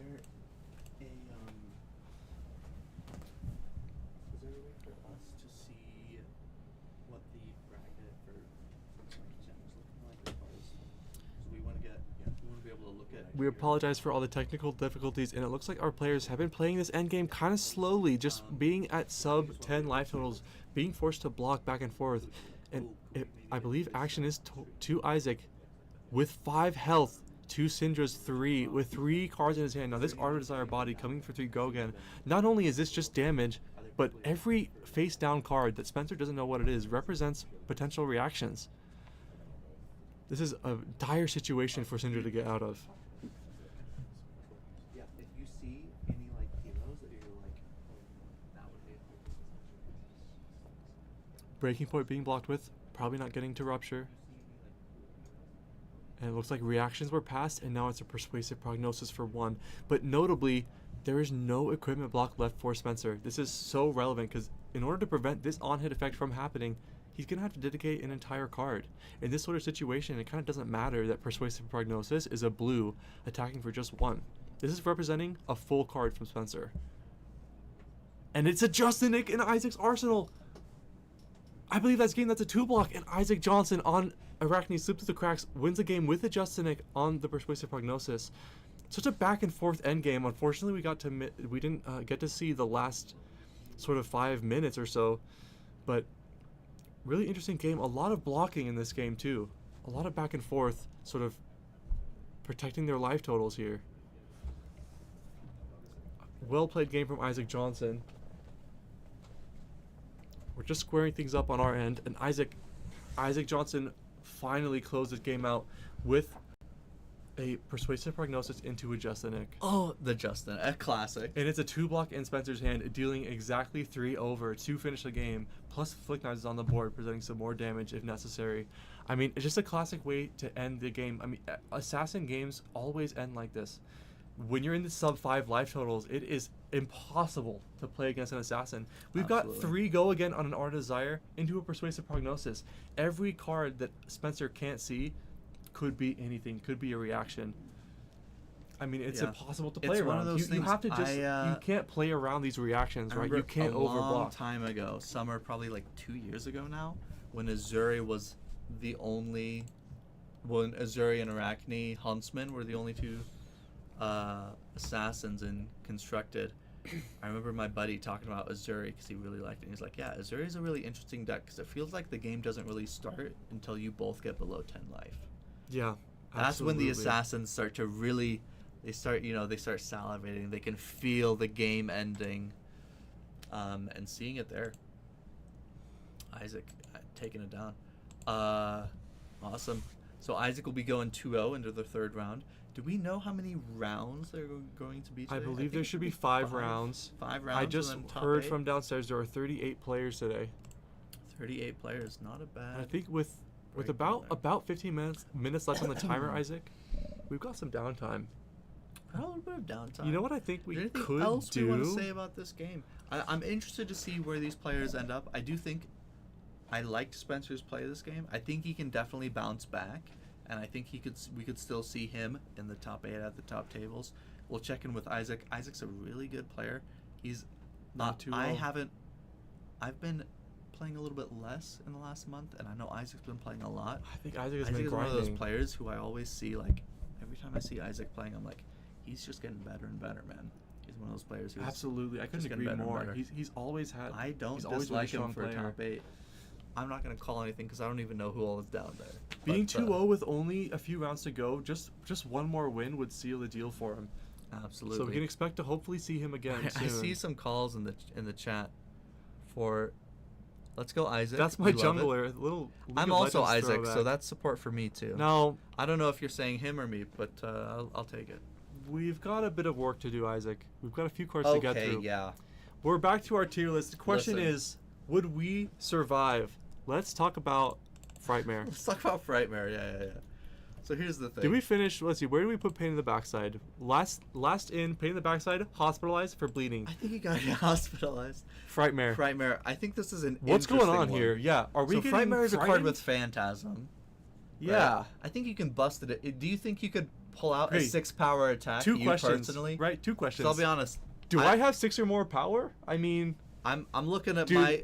I mean, think about. I don't think I have 6 power. Think about the 6 power cards in this game. Do we have do I look like I can smash somebody with a big tree? No, I No. don't think we have the 6 I feel power. like I don't could think we stab have somebody 6 in the power. backside. That's a 3 power card. Yeah. I don't think I have the Phantasm Popper. Yeah. Do we know people who get 6 power? I think we do. I We don't know think some it's people. us. It's just not us, dude. I think if you have 6 power, It's you not can take us. care of Frightmare. We don't have the 6 power. But I mean, okay. But that being said, like, is this guy? Is he a nightmare? It's like it's an illusion, right? I mean, But the illusionists, they use their. the thing about illusionists is if you can't break the illusion, it can harm you. Dude, And I don't think I can. we're break not the breaking this illusion, dude. We're getting scared. I'm not. I Breaking, mean- I'm not busting it. Okay, this is freaking Horseman. I think that our body might be. I think we might get our head cut off. This guy's. Okay, I'll be honest. I think a horse is like the most eldritch of, I mean, look at Land that guy. animals. Look at this guy. What's going on his and that stomach? horse has way too many heads. There's too many He's got heads, way too much dude. going on underneath. He's got I'm not- teeth. Wait, I'm he's not- got blood in his teeth. We can see the blood in his teeth. I'm not that worried about the guy on the back. I think the horse No, is scary. I'm with I'll you. be honest. I think if it was just a regular horse and the question was, would you survive? I think I would be getting hospitalized at the very least. Yeah, horses are big. They're massive, dude. Horses are massive. I think we're at that's bad least- news. Do you think we're going home in a body bag? Do you think our body can make it? I think. I think we're going home in a going body home bag. This next one I think is really, really interesting. Extinguish the flames. I mean, walk me through what's even happening on this card. It looks like that woman in the cup. Yeah. Yeah. What is going on around Well, there's us? some creature. Oh, holding a she's about large to get. cup. Oh, she's getting dunked in his mouth. Looks like a Dunkaroos, man. Is that us right there in the cup? I think you're the one in the cup. Yeah, I don't think you're the guy. Dude, come on. Where else are we gonna put it? Well, maybe you can dodge. You think you're going straight in? Dude, where? Break. Yeah. Yeah. Where are we going? You think you're going straight in? I mean, we don't have any control. Where are we gonna dodge? I'm not sure how mobile that creature Do you think we is. can jump Maybe on? Do you think we jump on this maybe- guy's head? Yeah, that's You what think we I'm can saying. get like, out? Maybe we can escape the widespread destruction argument, Eli. Maybe we can get out. Hmm. I feel like we have positioned ourselves in this tier list as more nimble and agile Mhm. than hardy. Yep. Okay, So true. I think we're in agreement. I think there's potential. Oh my gosh, do you think we're breaking it? Look at how high up we are. Do you think we're breaking our leg on the fall? I mean, where are we? Dude. This is tough, man. Oh, You think we can make it out? You think we can make it out? I don't know. Unhospitalized? It would simply not hit. That's what I'm saying. It would Dude. simply not hit. What if it simply doesn't? What if they miss? I mean, if we get out of this unscathed, if we can get out of this without breaking a leg, like, dude, I'm not even crying. I'm not even crying. Dude, men don't cry. Men don't Asvali is such a cool inclusion. Asvali. Asvali's a good one. Hey, Steven. Hello. Yo, our other caster is here, Steven. Steven, we have a really important question for you. We're working on this tier list right now, and our question is, Okay. would you survive Asvali? Would you survive Asvali? No. The question is, No. okay, you're saying not alive. Are you going home in a body bag, or is your family going to have nothing left to bury? I mean, it's lightning, so you probably are just burned. I think we're like burnt to a crisp. This is a If you're closed. burned, they Yeah. can bury you. They could bury. Well, You might need to be a You're getting closed cremated. You're getting cremated. Well, but Dude. I think I put it at the top of my family will have nothing to bury. That's my Yeah, answer. we're okay. we're getting That's burned. good. With this, Yeah. I think we're gonna go to a quick break because we gotta Let's figure take a out break. some quick things logistically, and then we'll be right back. Yeah. And what is the round timer at? 7 minutes. All right, we will be right back, guys. Thank you for watching.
go. Oh, there we go. So sorry about that. We've been talking fully muted for the last minute or so, and I apologize. Meta breakdown right here. We've been talking all about Kasai and how good she is in the meta, as you do, and as well as just getting a good breakdown of who's here today. Gravy Bone's obviously the most represented deck in the room, along with Verdance, surprisingly. And right now we are setting up a wonderful stream game for you. At 2-0, we have one of those Verdants. Steve Peterson is on the Verdants, and we have Morgan on Victor. So one of the two Victors in the room, 2-0 as well. So Guardian Gang coming out to play today. I'm very happy to see. With the new addition of Mastery Pack Guardian, Victor got some incredibly powerful cards. We'll see how many they have in their deck this game. But there's one of the new tests that discards cards. That is incredibly powerful, and an incredibly powerful effect that can actually just shaft turns in the middle of a combo turn. You won't see that, I don't think, in this matchup. The matchup for Verdance is pretty straightforward. You just have to kill them before they kill you. And realistically, the card that Verdance does kills you the easiest with is with Rampant Growth Life. We'll pull that up on the screen so you can kind of see and preview this matchup. It'll be sideways, but don't worry, we will make it work for the stream. Rampant Growth Life says it's an instant that amps X based on the amount of life you've gained this turn. And when they have gained 8 over 8 life, they can play 3 of them and amp for 27 and make all of their arcane just kill you. So that's the game plan that I expect Verdance to see.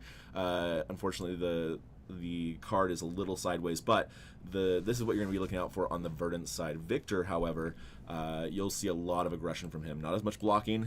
He's going to be using E-strikes, Zealous Beltings most likely, other big dominated and overpowered effects. I've played the deck quite a bit.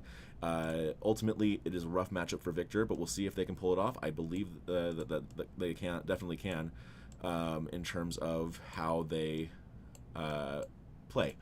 The Verdance does have the job of being able to set up that combo turn. If they can't do that fast enough, Victor is one of the few Guardians that can really put the pressure on them to kill them. And we'll also see how Mastery Pack Guardian has changed this matchup and if there's anything that they can do differently. So, talk to me about some of the generic Guardian cards from Mastery Pack Guardian. What upgrades can we expect to see in this match? So in the matchup, there are ones. Victor specifically loves the clash cards. He loves to be able to clash because he can manipulate those clashes. So in Mastery Pack Guardian, there is a few Majestics that work really, really well. Clash of Bravado is one. We won't see it in this matchup, but it says clash with the attacking hero. The winner destroys an aura the other hero controls. It has to defend in order to do that. But the one that I really love, and the one that we might still see played just because of... It's just that good, is the card Test of Iron Grip. This is the one that I'm super excited about for Victor. It says, when this defends clash with the attacking hero, if there is a winner, the other hero discards the card. This is one of those cards that can really screw over a lot of turns. You cannot keep a card in your hand if you expect this card to show up in a blockchain. And with Verdance playing more of that... more of how Bolander played back in the day. Mid-range, a lot of 2-for-8s, 2-for-7s, right? Yep. And so you'll see a lot more physical attacks thrown in the early game to get that Decompose online, so that then she can start throwing a bunch of arcane damage. I think a very common play pattern for Verdance is playing a 2-card hand and holding onto a card for the arsenal, a defense reaction, a combo piece, or whatever. Test of Iron Grip, blocking 4 and potentially taking the last card out of her hand has a potential for just so much value. Right. If you're trying to set up that combo turn as well, you're keeping that Rampant Growth Life because you need that in arsenal to really combo off. You're trying to get 2 or 3 of them in a row. This card does put that in the graveyard and makes it much harder for you to do so. The issue that I see for Verdance as well with Clash. Clash is a mechanic, can be a little swingy because you're revealing the top card of your deck. Victor and Guardians in general play very high attack value cards, so they are generally going to win. And Verdance, while she's playing these very powerful attacks, cards like Felling of the Crown and Plow Under, they tend to have lower attacks. They're attack for 4 and 2, and then they get buffed retroactively. And so you're still losing clashes if you reveal those off the top of your deck. I think the highest attack value in Verdance' deck is 6 with the Fruits. fruits 7 with red fruits of the forest, or 6 with Cadaver's Contraband, Cadaver's Tilling. Right. Cadaver's Tilling, right. yeah. And Command and Conquer. Command and Conquer, and but so now, especially with New leaving the format, Victor can sort of revamp his blues. I Yep. don't know how. Like, what are the lowest values on his blues? Even? 6 is the lowest value you'll see Right. from Victor. Especially with the new Mastery Pack Guardian blues, you're replacing a lot of the lower attack value ones for more pressure on the attack values. Headbutt is the other card from Guardian Mastery Pack. I'll pull it up for you here. It is very, very good, and it actually could matter quite a bit in this game. This card is one of the new cards from Master Pack Guardian, and it says you can't defend with equipment outside of your headpiece. Unfortunately, Verdance generally plays a 0 block headpiece. When this would deal more than 4 damage, it destroys that card, and it is a key piece for her combo turn because it gets back a rampant growth from her graveyard. So this card, with maybe with combination with Victor being able to buff his attacks quite easily, this card could be coming in for much more than 6. We could be seeing it for 10 to 14, and that becomes really critical for the Verdance to watch out for. Especially with potentially like a Golden Estate buffing this with a bunch of Correct. Might tokens. Yep. Threatening, either forcing Steve to give a lot of cards to prevent the effect, or lose potentially his plume of Evergrowth. Yeah, so this is one I would expect to see if they've had the chance, if Morgan has had the chance to get some Mastery Pack Guardian into their deck. I could see this definitely becoming a very real card. So we'll see what happens in the next little bit. It looks like they're about to get started here. So Talk to me a little bit about Anathos, Stephen. So Anathos is a pressure. It's a pressure producer. A lot of times you'll see Victor playing the smaller weapon and his golden shield to get that count for a gold. It looks like he is playing Crown of Dominion, so he will start with a gold on the board, but the critical number for gold is 3. So if you start with Crown of Dominion and then your other shield, and then you go visit the Goldmane Estate, you do get 3 Might tokens and you draw that card.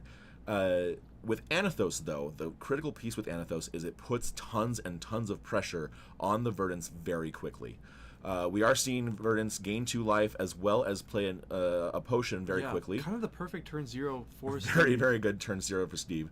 Kind of couldn't get better than that. A combo piece established, gaining some life for free.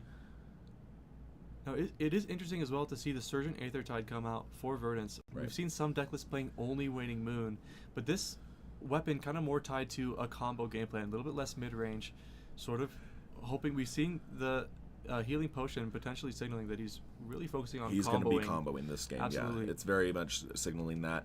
We're seeing from Morgan, we're seeing a Choke Slam red. This is an 8-power attack. It really is just an 8-power attack. It is in this matchup. It does have some play if you're playing any buffed attacks, but right now in the early game, he's just swinging numbers, and that's what Guardian does very, very well. Is just swinging very solid numbers turn by turn. Going back to Anathos, if you have 2 blues or 2 cost 3s in your pitch zone, it comes in for 6 instead of 4. And so what happens a lot of times is you'll get that first attack with Go Again, coming in for 5 Go Again, and then you'll swing for 6. And that's an 11 damage turn with a 2-card hand, which is really, really solid. And we're seeing right away the rampant growth being pitched by Steve. This is a matchup where he could see that again. He could be setting up his pitch stack as we speak.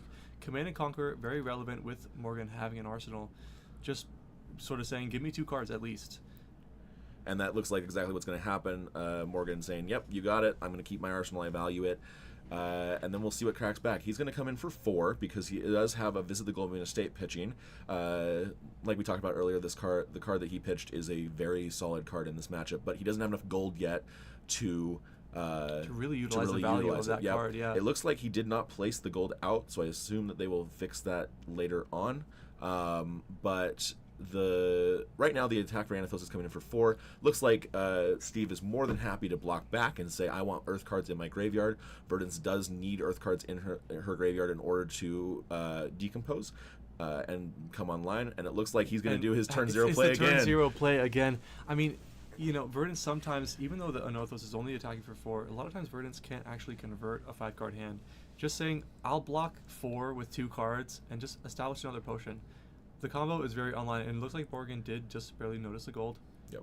Looks like they're just going to rectify that. That is a game state action that says you have to do it. So I assume that they just said, you know what, that's okay. Looks like Cranial Crush, one of the... In blue as well. Yeah. I feel like if you're Steve, you got to be feeling fortunate. You just pass back to a 5-card Victor hand. There's no go again at all. Yeah, so there, and it looks like he's going to block 7, which means that he is going to look at the top card of his deck with a reaction and then take 1. The issue that Verdance poses for Victor is how much healing is Verdance going to do before Victor does damage, and it looks like they're going to see some Decompose coming out from the Verdance, and also this Verdance is still above 40 life. Looks like a red Cadaver is chilling as well.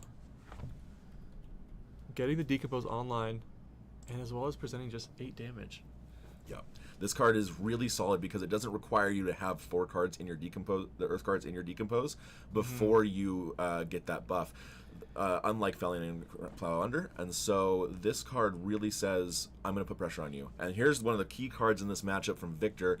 Victor's looking at a Zealous Belting for 5 Go Again. This card says it has Go Again if you have a pitch 3 or higher in your Arsenal zone, or a higher attack value, I apologize, in your Arsenal zone, which it is coming in for 5. So if you, everything else in blue is coming in for 6, you're going to get Go Again on this attack. So we'll see how Steve sees this. I'm assuming we'll see Anathos followed up, although we do not know what that Arsenal card is. It could be a CNC, and it could be something else that's more powerful.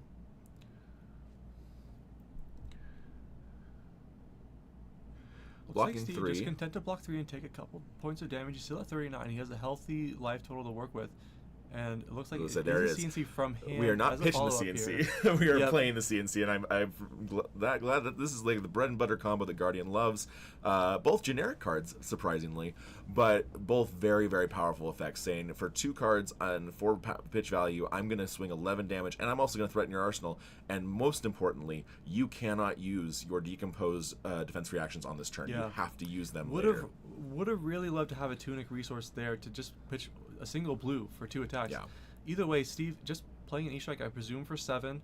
And not only is the Tilling coming in for 8, but that puts 2 Earth cards. It looks like he's coming in for 5, and he's going to draw a card. Draw a card, yeah. I believe that's what's going to happen here. And here's one of the clash cards from Victor. This is Test of Strength. This is his bread and butter. And again, there's those values. Felling of the Crown shown by Steve, and then you see a Macho Grande shown on the side of Morgan.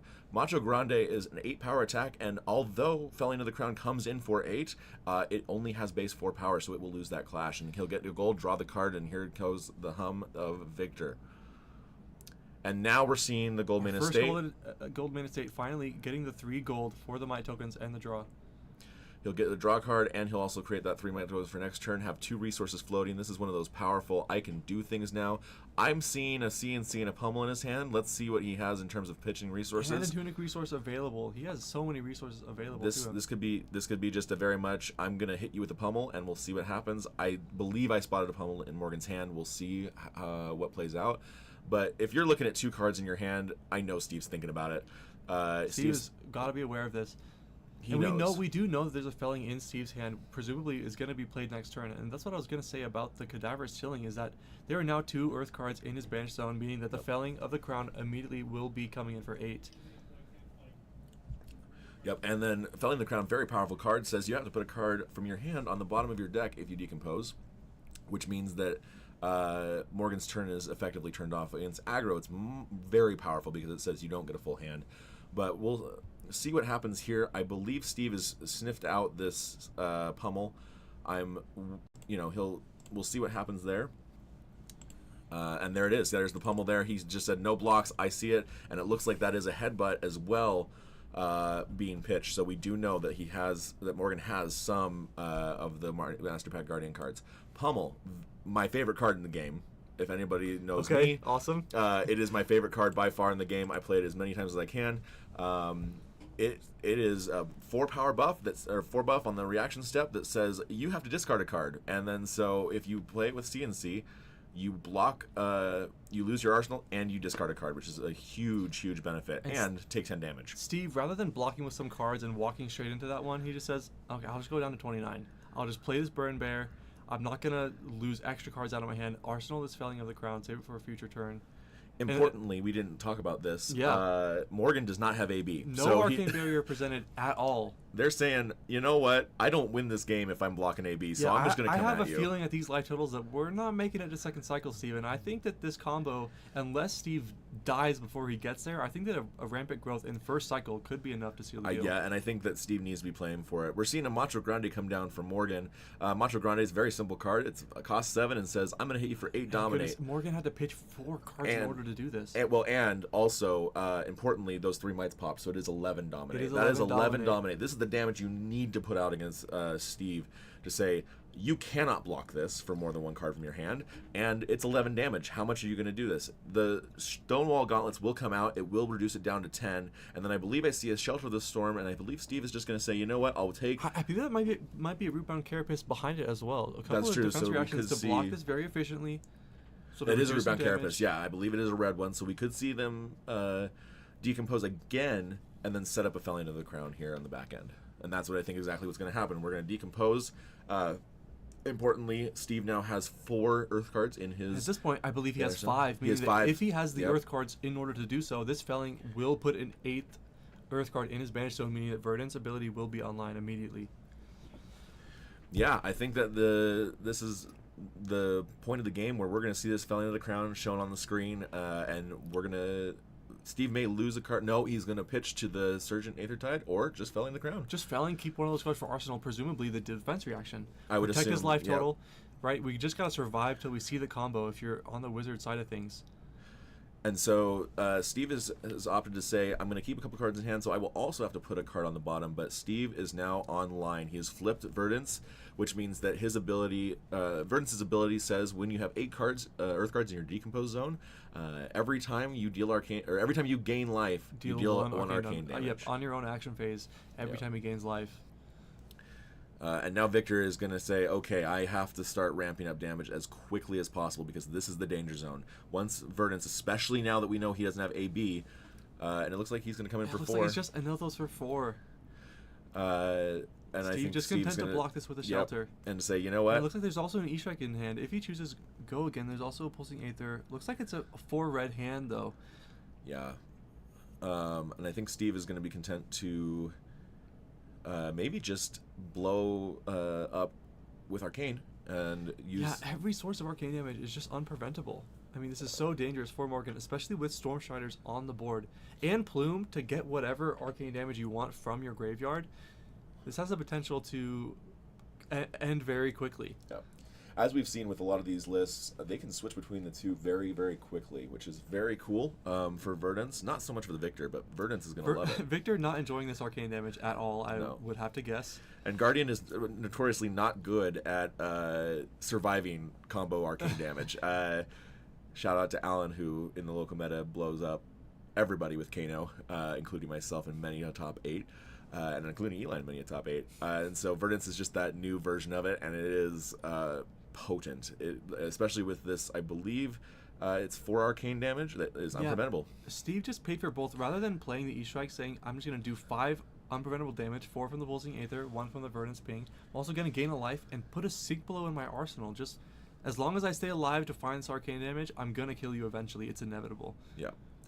So we're seeing popping some gold with 2 We reds. pitched 2 reds. So I Morgan, think the last 2 turns, you gotta imagine they'd really love to have some blues in their hands. the ratios of Victor are very It's interesting. tough. It's Drawing the very test of tough. strength, which he couldn't have used, plus the Spinal Crush being pitched, and I believe it And- might be a 5 go again. I believe it's just 7. It's just 7. So it looks like Morgan So had many- unfortunately way one of too those many reds. those Guardian hands that just says, I have 4 reds in my hand and I'm drawing more reds. Even sacking 2 of them to try to draw a blue and missing. Tough scenes for Morgan. Steve, super happy to just block 7 with 2 cards. So many defense reactions and just playing a healing potion. Doing the same thing we've seen twice before. We're gonna Gain look some at more life. Not only is Steve at 27, there is 6 life gain on the board, Steven. He's at effectively 33. and also And dealing 3 arcane and dealing damage 3 for arcane each healing damage. potion, as well as amping if he draws a rampant growth life. This is really difficult for Victor to get through. He It needs to looks kill him like fast. I believe so. I'm looking very quickly at We need to Steve's kill hand. Verdance quickly. I saw a arcane damage source, and I also saw rampant growth life. That in is his bad hand. news. Bad Oh bad no, that's news. an Everbloom life. That is a different card. So we're not seeing Okay. the rampant life yet, but we do see a lot of ping damage coming through in the There next is turn. also a felling, as we mentioned. Verdant's just very good at just blocking 3, blocking 6, sending a felling. I mean, it's like the best 2-card hand Yeah. that's almost in the game at this point. He has so much life to work with. Even with some go again attacks for Victor, he can absolutely just take whatever damage he would like. And another source of just really bad red damage. Really bad red hand from Morgan. Pitching Unfortunately, 2 reds, one of them being a trounce, if I'm not mistaken. Yeah, and one of the traps that you have of playing into a wizard like Verdance is you know that she wants to hit you with physical damage. She's playing some attack action cards. But if they don't line up with your block cards are reds and they don't do anything. They're pitching, yeah, and that so, is rough. And they also don't cost anything. And so that is the other issue, is that when you're playing a weapon that needs 3 cost, and exactly what you said, Eli, Felling of the Crown coming out, and we're just going to see Morgan have to go, I don't have any damage here. I either have to block this out or I have to go to 9. 8. But it looks like he has the block cards in hand, so we are going to see a Test of Strength come out, and it could replace his hand. This is the power of Victor, especially with Test of Strength. Looks like that's a blue Thunderquake beating Steve's card that I did not seem to notice. But it looks like he's taking 1, going to 15, drawing a card, creating a gold, and he has a 2-card hand on the crackback.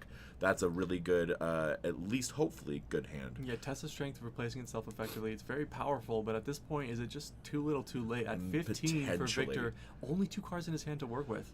Importantly, one of the things about Victor, he has a lot of 4-cost attacks, and nicely enough, he has a tunic counter. Morgan has a tunic counter. So, but we are just going to see the Anathos for 4, so I'm curious to see what else is in his hand, because that is just one of those things that we could see a much more powerful turn if the hands were lining up, but it does not look like for Victor he is. Steve is choosing to just block with Ring of Roses. He understands. He just feels a little too late for it. He doesn't need it, right? He doesn't need to take an entire hand. Ring of Roses is an amazing card for Verdance. It effectively doubles the amount of arcane that he does whenever he deals arcane damage, because he gets another ping off the top. And it looks like Steve's blocking 3 on this 4 Anathos. I feel for this Victor. I've been on the other side of this many times, and it is not fun for Victor. Especially now, Steve did exactly what he needed to do. He got online quickly, and now he's playing the Everbloom Life, just sort of choosing right now what card to put back in the deck, and he's just choosing an E-Strike. Importantly, E-Strike is one of the... So, Everbloom Life is another one of those dual-faced cards, and you have to choose a 0 cost.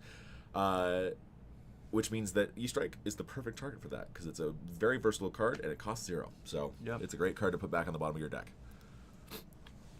Steve, even just pitching to play a Fruits of the Forest, I can't quite make out the color. Is that a red Fruits of the Forest? I believe it's red. Yeah, I know that...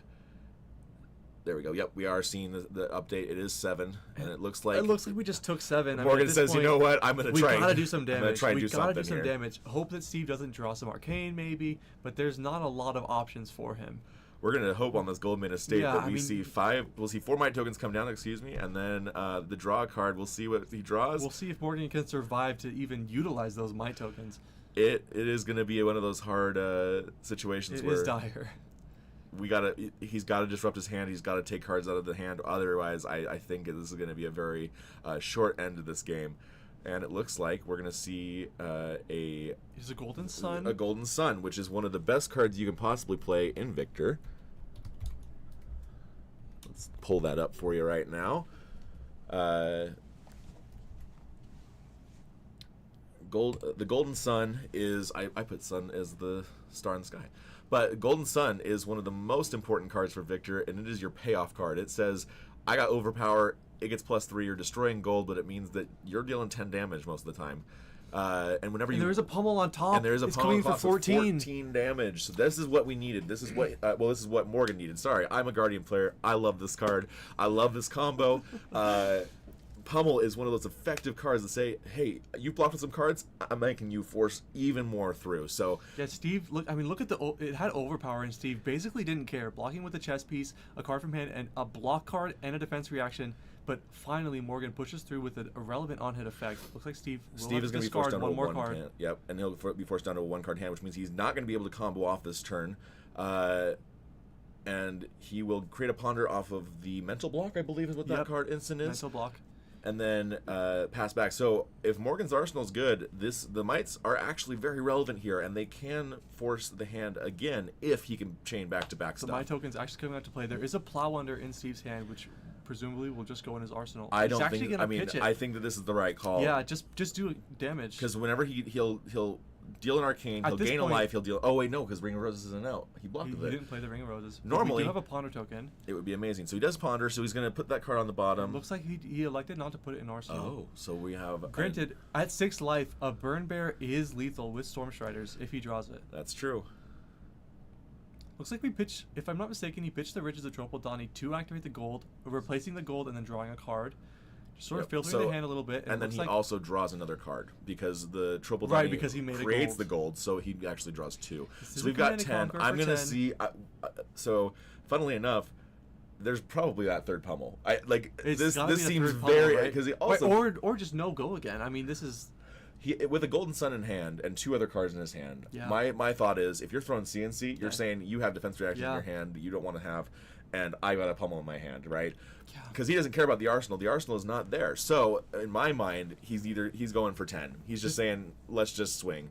if you're a Victor fan at home, you gotta hope this is a pummel. But either way, I mean, at this life total, Steve could still take 14. And I think that back card might be a burn bear.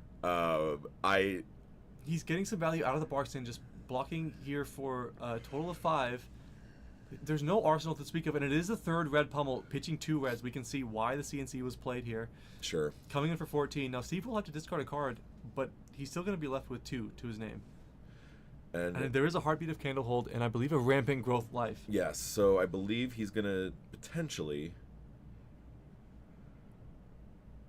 We'll see what happens here. I'm not sure what Steve is thinking here, but... It could be he's saying maybe we throw out the mental block that I believe is in his hand, and then he decides to discard. I'm not sure. Arsenaling that Rampant Growth Life.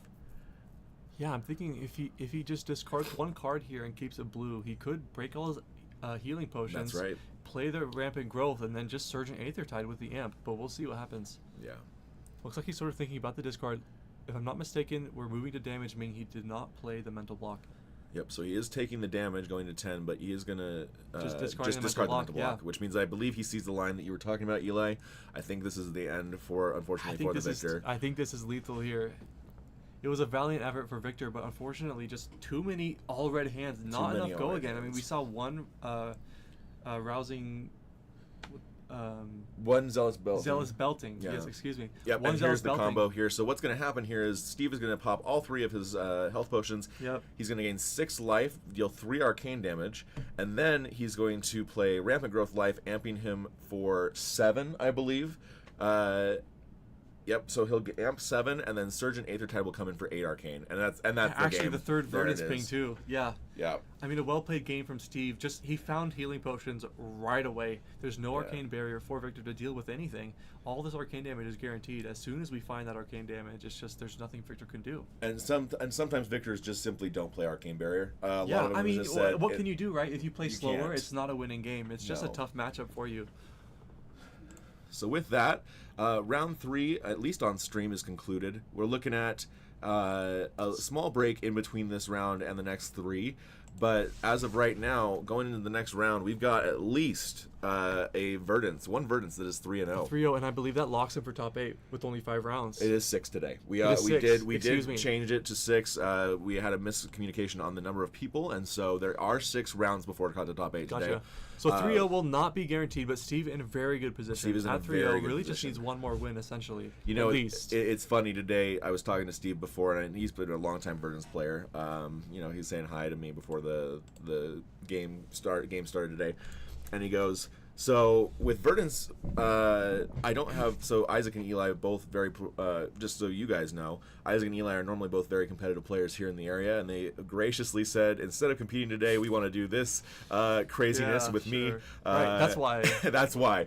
And so Steve went, hey, so with the 3 of you not playing, 3 more slots in top 8 opened up. And I think that's really funny because Steve has been in multiple top 8s. I don't know what Steve is he's... no stranger to top 8. No, he's been in multiple, and he's a very good Verdance, player. New, I mean, he's Yeah.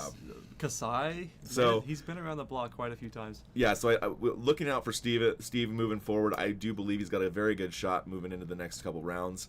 Going back to the meta breakdown for just a minute here, we'll go ahead and talk over this now that we have a little bit more time. So, and because you didn't hear anything that I said in the first little bit, and I love to talk. So, Gravy Bones has 5. We do have a weird. There's a sort of mistake here? Yep. So there is Okay. 5, and then we need to delete the one right there. So there was an additional Gravy Bones. So Gravy Bones is the most represented deck in the room, and there have been a few that have. I'm sure we'll see one on stream at some point today. We've seen Verdance, we've seen Arachne, we've seen Syndra, we've seen 3 of the 4 top most represented decks so far today on stream. And this is what the meta is, folks. Gravy Bones is a force to be reckoned with. We'll see what happens in the next little bit before Worlds, and what LSS decides to do with him.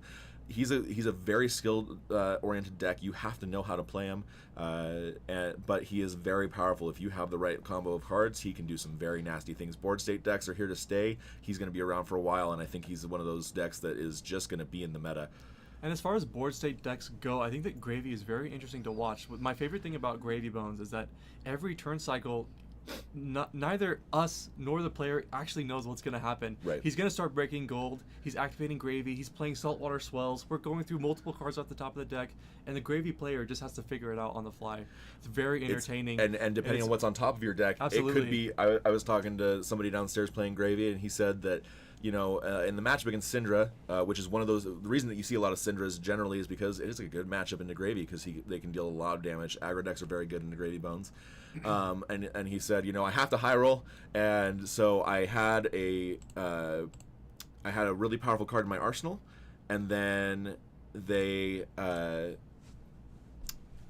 said I needed something off. I needed 2 blues off the top, and it would have been perfect. I would have dealt like 19 damage, and I probably would have won that game. He saw 2 reds off the top and lost. So, Gravy can sometimes just lose based off the top of his deck. I mean, one of those things where these allies are so powerful, but you never want to see 4 in the same hand. Right. Like, he has so many moving parts, so it's a treat to see somebody play the deck that really understands it well. Right. Very and so we'll hopefully hero. we'll try and get one in the next couple rounds for you guys, because we'd love to see some Gravy Bones gameplay on stream. Going back to the tier list, we're looking at 2 Iras, 2 Victors. We just saw one on stream, 2 Florians, and 2 Acilios. That seems to me to be kind of the meta. Those are the tier 1.5 decks where you're like, a couple of good solid decks, but they're not showing up. They're not performing as well. Interestingly, Ira got a very good buff with the Ira Armory deck. She has a cool, very good switchboard game plan with the old Kodachis from Welcome to Wraith, as well as the new support she got for her other weapon, which I'm not remembering the name of right now.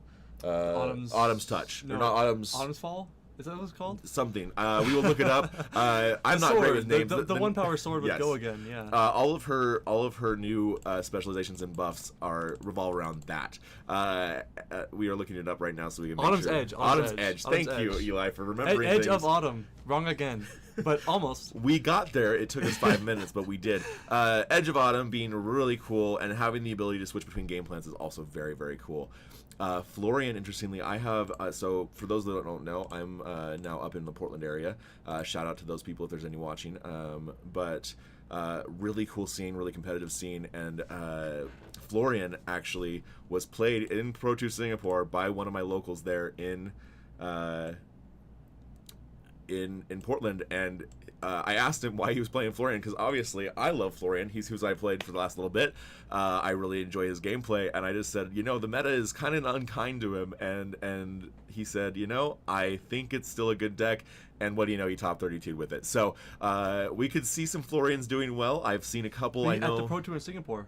Yes, I believe there was only I think there was only one Florian in the top 32. Yes, if I'm not and mistaken. it was one of my locals up in Portland who did that, and then he awesome. then he went on to win the Living Legend Battle Hardened on Dromai. So that's he, sick. He loves those off meta decks, and he loves his decision points was, I like this deck. I think it's good, and his gameplay backs it up. I've never really seen Dromai come out to play in a Living Legend tournament. I would love to see that deck list perform, but.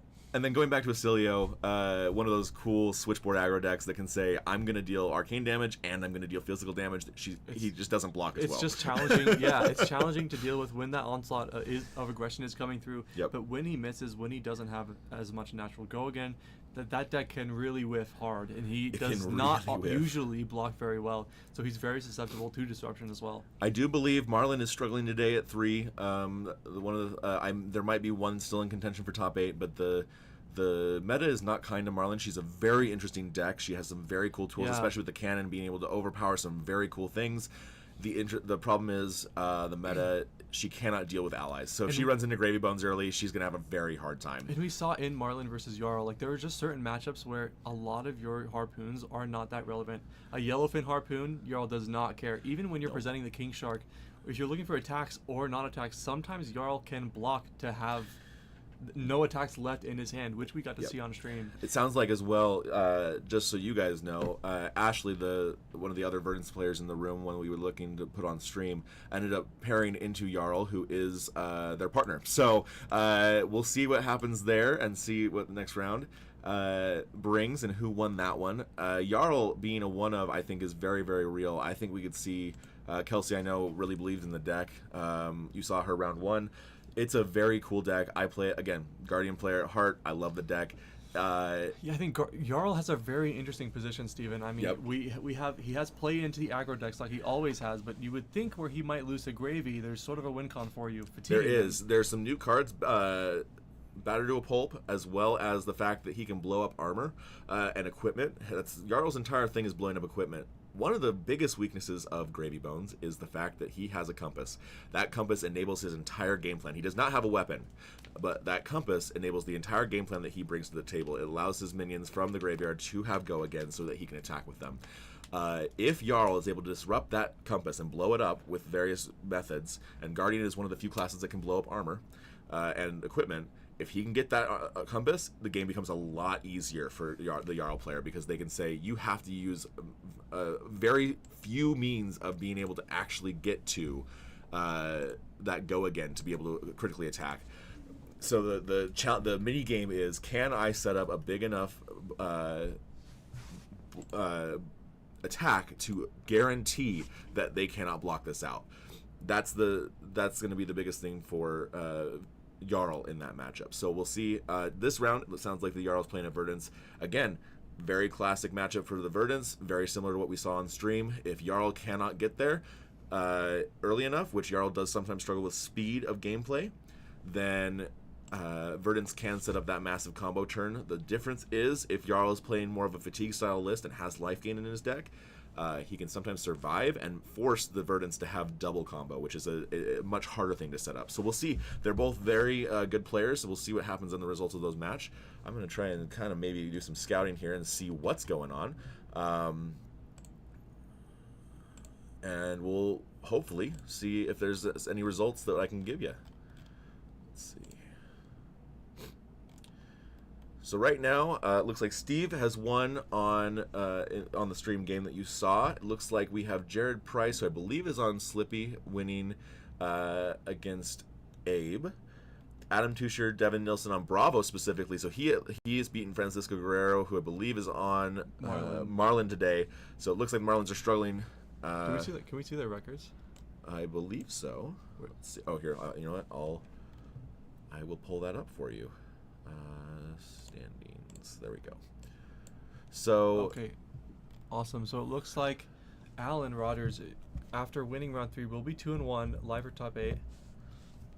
I presume he's playing Kano. Is that correct? Oh yeah, Alan, the notoriously very good Kano in the room. Our local tormenting everybody, playing Kano, winning pro quests. I mean, it's a nightmare to play against this guy. Spencer, who you saw on stream losing last round, has beaten JP, so he is still live for top 8, very much so. We've got a Kano live for top 8 as well. Yep. And then it looks like down on the bottom we've got Chris Farley and Kristen Peterson. So Steve and Kristen both won.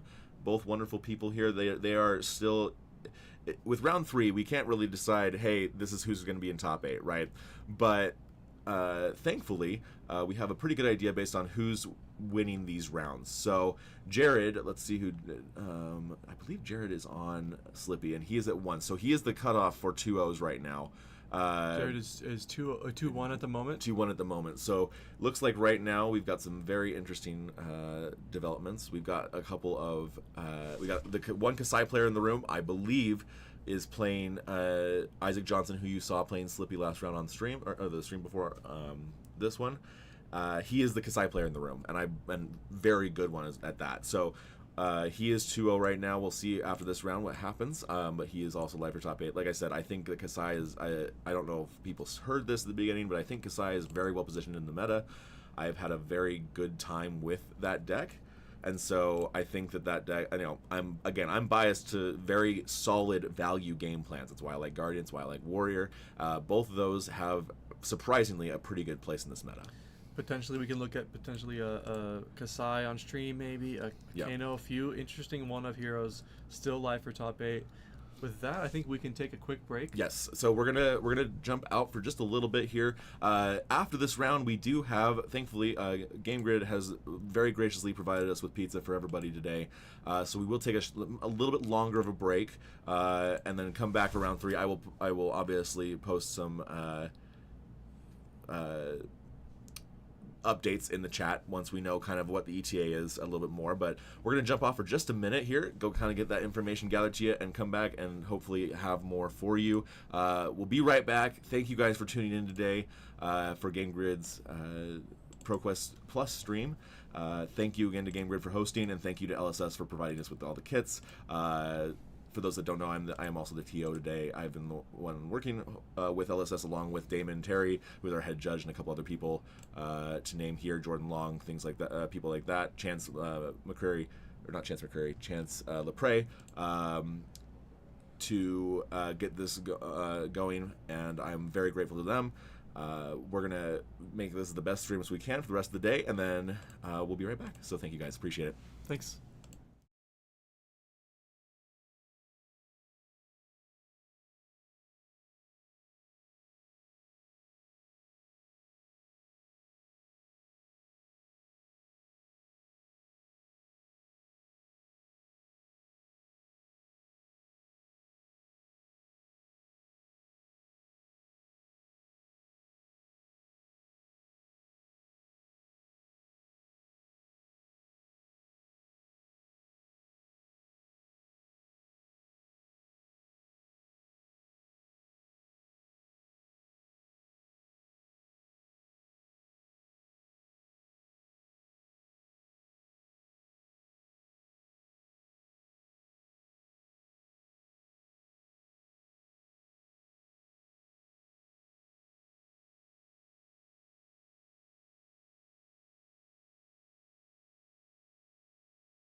out, and you guys can fix this black thing, and then you can press transition. Yep. And then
Muted. Are we muted? Are we still I keep muted? hitting the mute button. I'm so sorry, guys. I keep not We understanding. need to do announcements again real quick. Okay. We do need to do announcements again. Okay, sorry. Here, we're Quick gonna announcements. reset.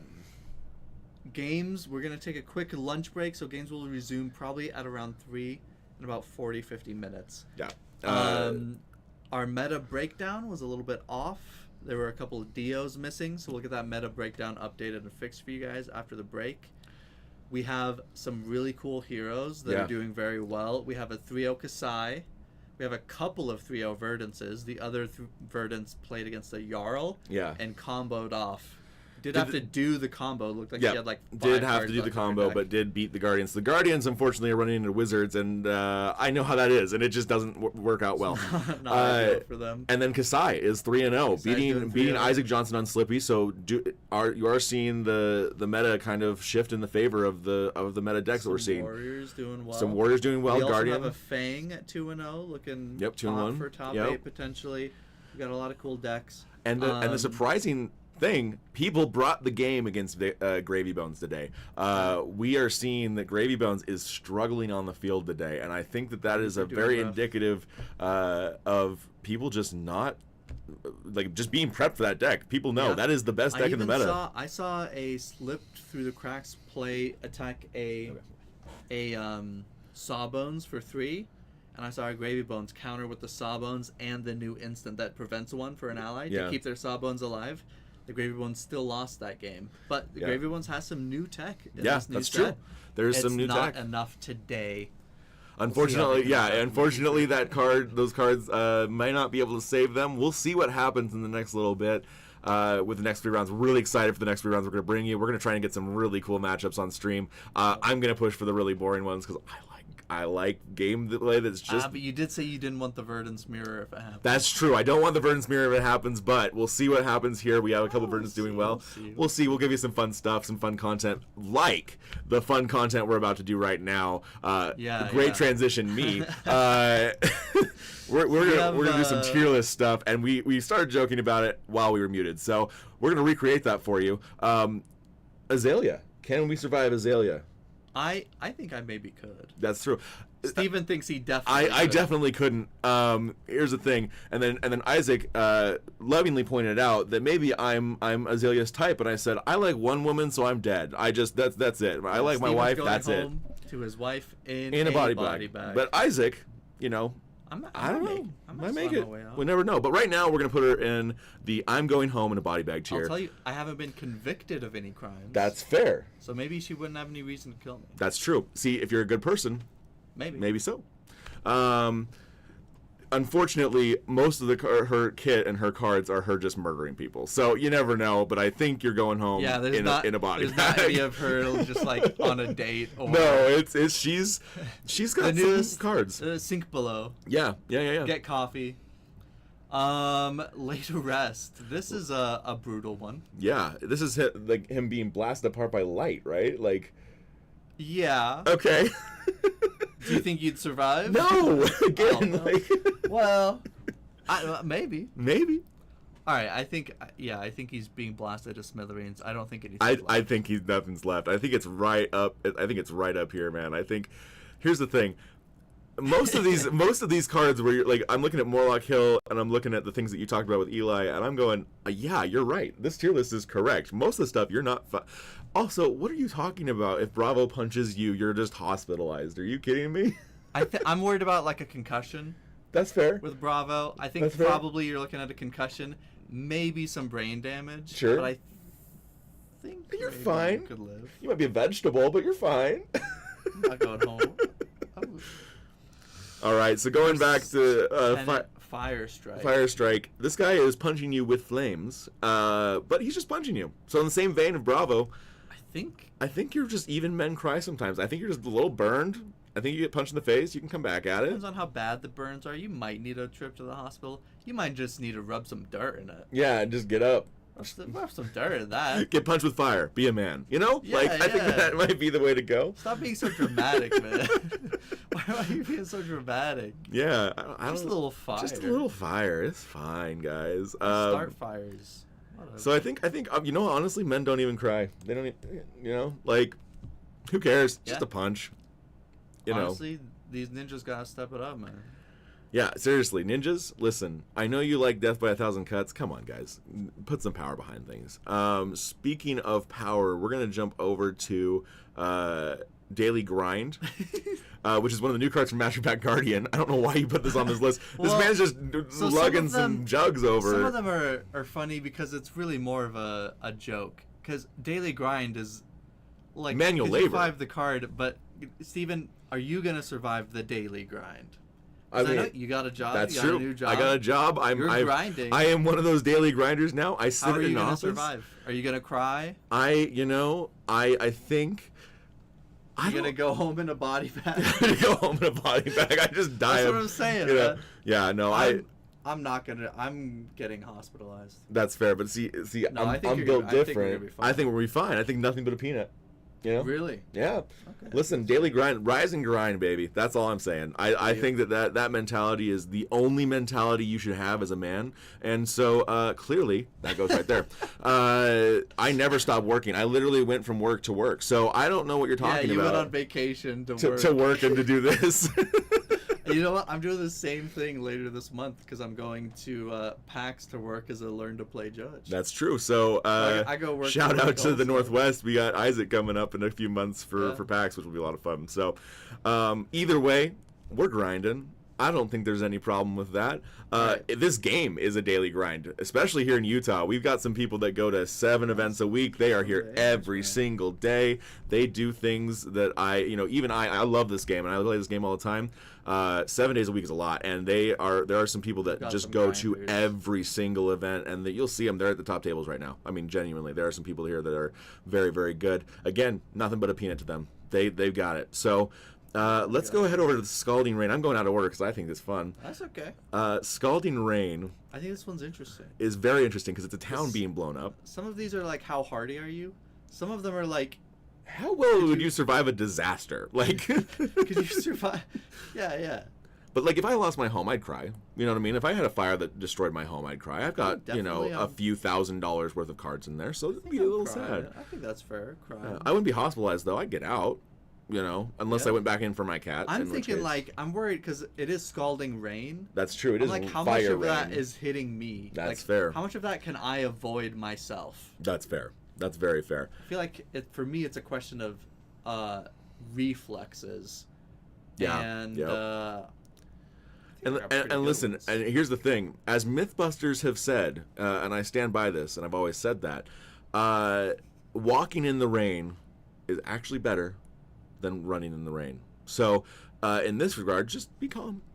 You're gonna fine. walk out like a Nothing's action wrong. hero It's from just, an it's explosion. just some fire rain. Listen, you'll get to your destination eventually. It's just a little rain. You're fine. I think so. I'm thinking it's like fire tenant, first strike. Yeah. First tenant, fire Yeah, strike. yeah. But I think because we're losing our homes, I think Yeah, you're we are right. gonna cry. Like genuinely, I think. Listen, it's so difficult to become a homeowner nowadays. That's so true. I think it's fair to say. When you lose the thing Some that you worked tears. so hard for, yeah, you're gonna cry. I think yeah. that's fair. Yeah. Okay. Yeah. I agree. Let's see. Clash of Heads. Clash of Heads. Another Mastery Pack Guardian. I want to feature a few cards from Mastery Pack Guardian. Guardian feels like a class that is very suited for something like this. Yep. It's like, could I beat Bravo's little brother in a fight? And the answer is still no. The answer is no. But I'm surprised you how didn't bad put would I be? I'm surprised you didn't put Righteous Cleansing on this one, on this tier list, or Well, Mangle. I didn't want all Guardian cards. That's fair. You know what I mean?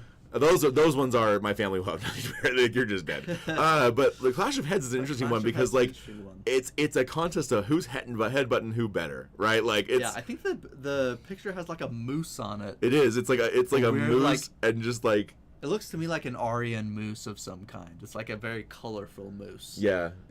And Arya the area in Flesh and Blood, not Aryan the race. Anyway, different thing. I didn't yeah. even clock that. Yeah, just Arya for the stream from Arya. from Arya. It's a listen. Have you seen moose? They're not that big. They're not huge. that strong. What? No. Moose are gigantic. Oh, I'm aware. They're terrifying. Moose are. So I'm more scared of a moose than I am. Of Bravo. Anecdotal. I was at the Oregon coast a few weeks ago. We were driving down to Cannon Beach.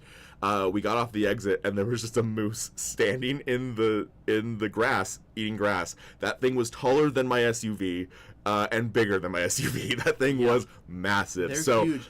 you're not Eli- winning that headbutt. Eli and I earlier, when we were talking about Frightmare, we were talking about how scary just a regular horse is. Yeah. A moose is It scarier. is bigger than a A horse. moose is definitely and it's got scarier. antlers. So I'm not sure my family. I think I'm going home. I think I'm going home in a body bag. I genuinely, yeah. I think moose are that intimidating. If a moose is angry at you, I think that you should You're be dead. fear. Yeah, you're dead. You should find whatever. Go on YouTube and type charging moose. Just look it up. Yeah. And then You come need to back start and tell me you're praying not to dead. whatever god you believe Yeah. in. Moose, this is my hot take of the day. Moose, more dangerous than bears. By a mile. If they get angry and they're following you, you're dead. The last one of this tier list before we move on to our break for about a half hour until 3 o'clock when we jump back into games is going to be Fry. Now, Fry is a very cool card in the game. It's When you get a lightning one. Yeah, the lightning ones are always cool because lightning is like, as we talked with Azalai, you're getting electrocuted. There's not a whole lot, like you are getting burned. Like that is lightning, Definitely as some we burning. know, is not fun. I do have a friend who his whole family was electrocuted Weird. by like a Okay. bolt, like a lightning struck like his whole family, and they all got zapped. Whoa. they all lived and were completely fine. But I know that, like, when you get struck by lightning, you can get, like, some feathering, like, some scars kind of from the lightning. Some really interesting things. You're at minimum, you're hospitalized, right? Like, I think with this kind of thing, like, and like, I think with you Fry, can walk away from it. yeah, though. and, like, I if we're going with the lore of the game and with the attacks of the game, this attack is not that powerful, right? Like, it's a 3 go again, right? It's one of those things where it's like, it's not going to kill you, but you're definitely going to feel it when it hits you. I definitely want to check into the hospital, but I think there's a chance. So maybe that it's like with on the Fry, bottom, I think on there's the top a chance. of the Well, I was gonna say the bottom because I think there's a chance with Fry that you get off kind of easy. Yeah, like, you get some burns. You're gonna live. It's okay. I'll tell you, when I was making this tier list, I had another lightning card on the tier list that I took out, and that was Channel Lightning Valley. I took it out because of the channel word. Yeah. It gets weird. It's like, okay, am I surviving channeling Lightning Valley? Or am I Or- surviving, like, a trek through Lightning Valley. Valley? Yeah. I think a trek through Lightning Valley seems like a very intimidating prospect. Also, for But those that I think Fry are on the seems- stream, seems not so bad. hopefully my audio isn't too bad. I am a very loud person, so when I get excited about these things, which I often do, hopefully the audio is coming through clearly and you're not hearing me just yelling. So I will try as a good caster to mix my audio better and make sure that it's not too loud. But thank you for your patience if it was in the last Zach little bit. thinks he could take it. I agree. Zach, I think that you could survive it. With that, I'm happy with. Is there anything you would move that me and Eli put So up? here's the thing. I'm looking at this tier list. I think this is all very solid. I think the biggest thing for me, He's gonna say. what is Blackout Kick? I don't think Really? Blackout Kick. Hello. Sorry. No, it's Are you okay. guys- are you guys- No, 1 second. We've got our head judge here, Damon Terry.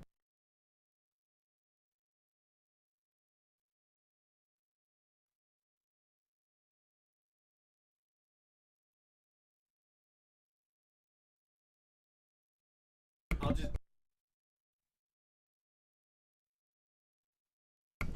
So, a little update for you on the front of logistics. Lunch is late. Lunch is late. Unfortunately, it is a Saturday in Utah, which means Costco might be a little busy. Marin is a wonderful person. Marin, who's on deck, she's one of the employees here at Game Grid Lehi. Can't say enough nice things about her. She is she's been super awesome. She's the one that helped us set all this up for you today, as well as making sure that everything's running smoothly on the back end. So shout out to her running through things. But she's the one picking up pizza. I believe she's just really busy. So what we're going to do, we're starting round 4, and we're going to get a break after round 4. So Start round 4 sooner rather than later. I'm going to go ahead and get... let's see. We're gonna go to. We got a few minutes before they probably get that going. Yep. So Steam is just getting that. we're gonna get ready everything for set you. up. Let's look at results. Yeah, but with Blackout Kick, the thing we're worried about is I feel like with something like Starstruck, you're looking at potentially a concussion, something worse maybe, potentially some permanent brain damage. Sure. With Blackout Kick, I'm really worried about my neck snapping. Yeah. I feel like the angle of it, Okay. the amount of blood present, to me it feels like the neck is snapping. I don't think Sure. my brain stem is attached to the rest of my body anymore. Sure. So that's why we put that there. I think Okay, the other we have potentially round 4 up. controversial one. Check. Let's make sure. Round Yep. 4 up. Can I come in? We're doing Yeah, stream you can come game. in. You can come in. We're starting round 4. They're not starting yet. Oh, they're not.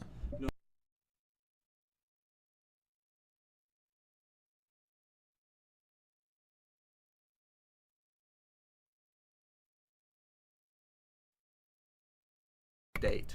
I can go check. Okay. A roller coaster of lunch today. The not a great combination roller coaster. roller coaster and lunch, But today.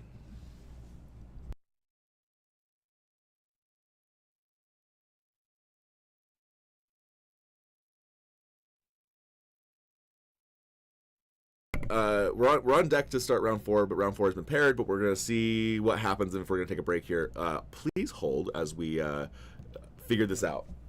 Okay. And also check Discord too. I messaged Yep. you guys. There's 2-IO in the room. 2-IO. Okay. That's the only mistake we have. Okay. Great. Okay. Okay. So as we wait for the next round here, we're gonna start to kind of set things up and get things Yeah. ready to go. Unsure if tools. we're starting the next round or if we're taking a break. There's been a little bit of a potential miscommunication for us on Yes. our end, but they'll get that sorted out and let us know.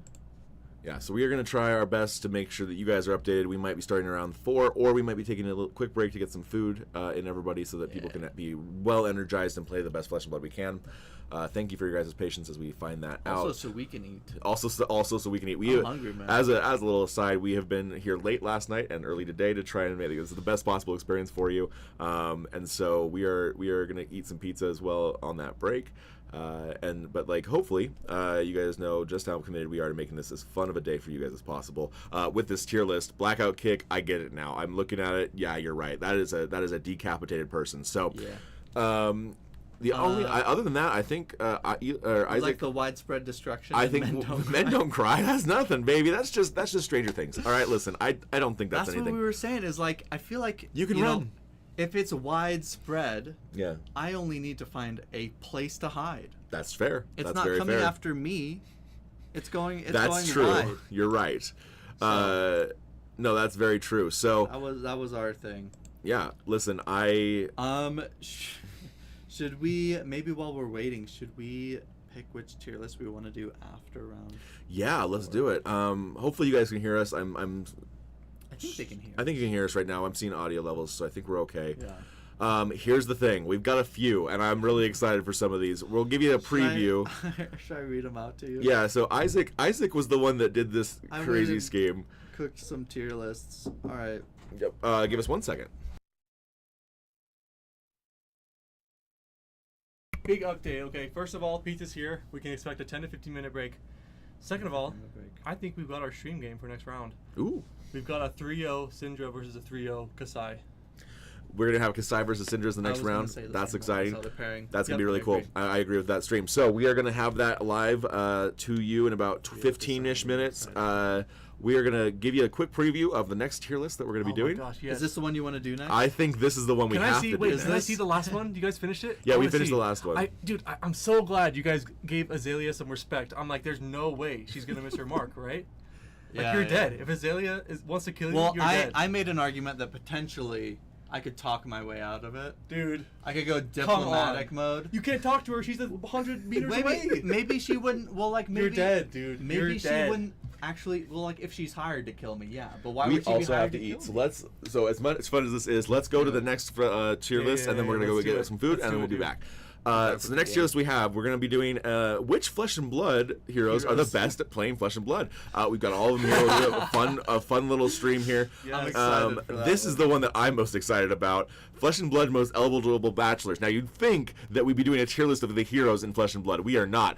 Every single card on this list is random cards. They're Not people on in this the broadcast, ladies and gentlemen. No, we we have the best tier list.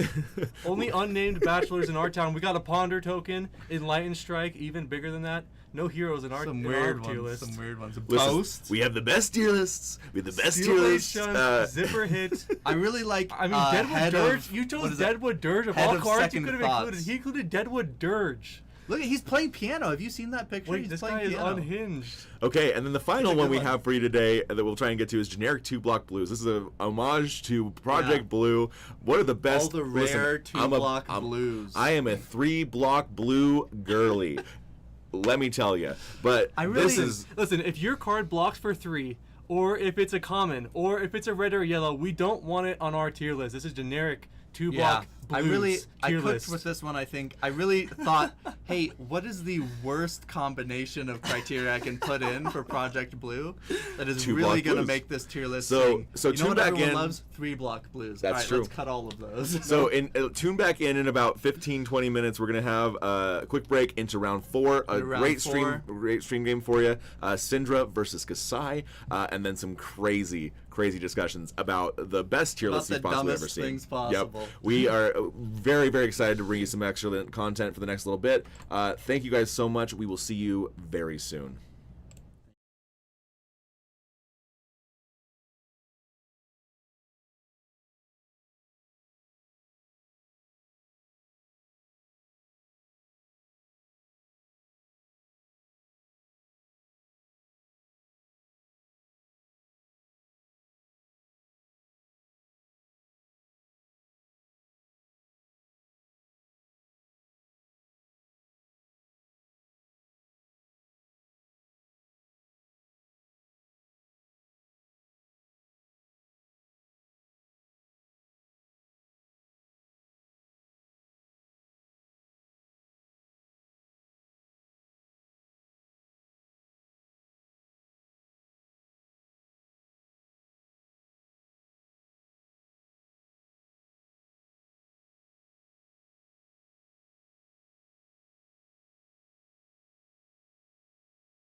All right, ladies and gentlemen, we are back with more riveting Flesh and Blood content for you. I'm putting the mic a little bit further away for you so that we can easily hear both of us and not just me. All right, we have an update of what's happening and what's been going on downstairs in the booth or in the play area. This next round, as you guys know, we will be playing Kasai and Syndra. Really interesting matchup on the back end of some really cool rounds so far. Thank you for your patience as we got some pizza and took a little break here. And then we'll see what happens. The Verdant's Mirror did happen. It is on table 2. So we have table 1 is Syndra and Kasai. And then a Verdant's Mirror. So very interesting matchups coming up. Hopefully we'll see. I mean, I personally love the wizard team kill, where you don't see multiple wizards in top 8, but we'll see what happens. I'm really excited for the people playing Verdants. That's really, really cool for them, as well as 2 people that are really mainstays in the community, playing some cool decks that they've been playing for a long time and being rewarded for it. Steven Osler on Slippy, or on Kasai. Steven also a not new player, but one of the newer players. Some of us have been here for a long time. Steven's joined in the last year or so. Yeah, and really got attached to Kasai and wants to play it. Yeah, plays a lot of Warrior. One of our pro quests recently on Dorinthia, I believe, Dawnblade Dorinthia. Yeah, top-aided. And really showing up on Kasai today. He has been playing really, really well. Yeah, really solid I'm gameplay. very excited for the other player, Elijah. Yep. A little bit of background about him. I remember Elijah's first event. He came to a heavy hitters draft with his 2 brothers, and I remember I sat next to his youngest brother who only knew Reinar, or only knew KO, and I was like, "Yeah, dude, just Force, you're chilling." We had a good time at that draft. It was a lot of fun, and Elijah's played the game ever since. Played a lot of Fi. Some of the other ninjas, some Zen. Really got attached to Ninja, and has really been playing it a lot. He's playing very well on Syndra today. So excited to see. And this would be his first top 8, correct? If he took top 8 here, I believe it would be actually. Yeah. He So might have, rooting for both I of them. think so. Obviously rooting for both of them. We're really, really excited for them. Regardless of who wins this matchup, either of them look pretty good. Pretty good Yeah. for top 8. If you get to the halfway point in this game, as both of us know, if you get to the halfway point in rounds in your XO, you're feeling pretty good. You're feeling pretty confident going into the last half of Swiss rounds. The matchup a little bit. I know from the Kasai perspective, so I'll talk to that a little bit. Kasai is one of those heroes that is boring.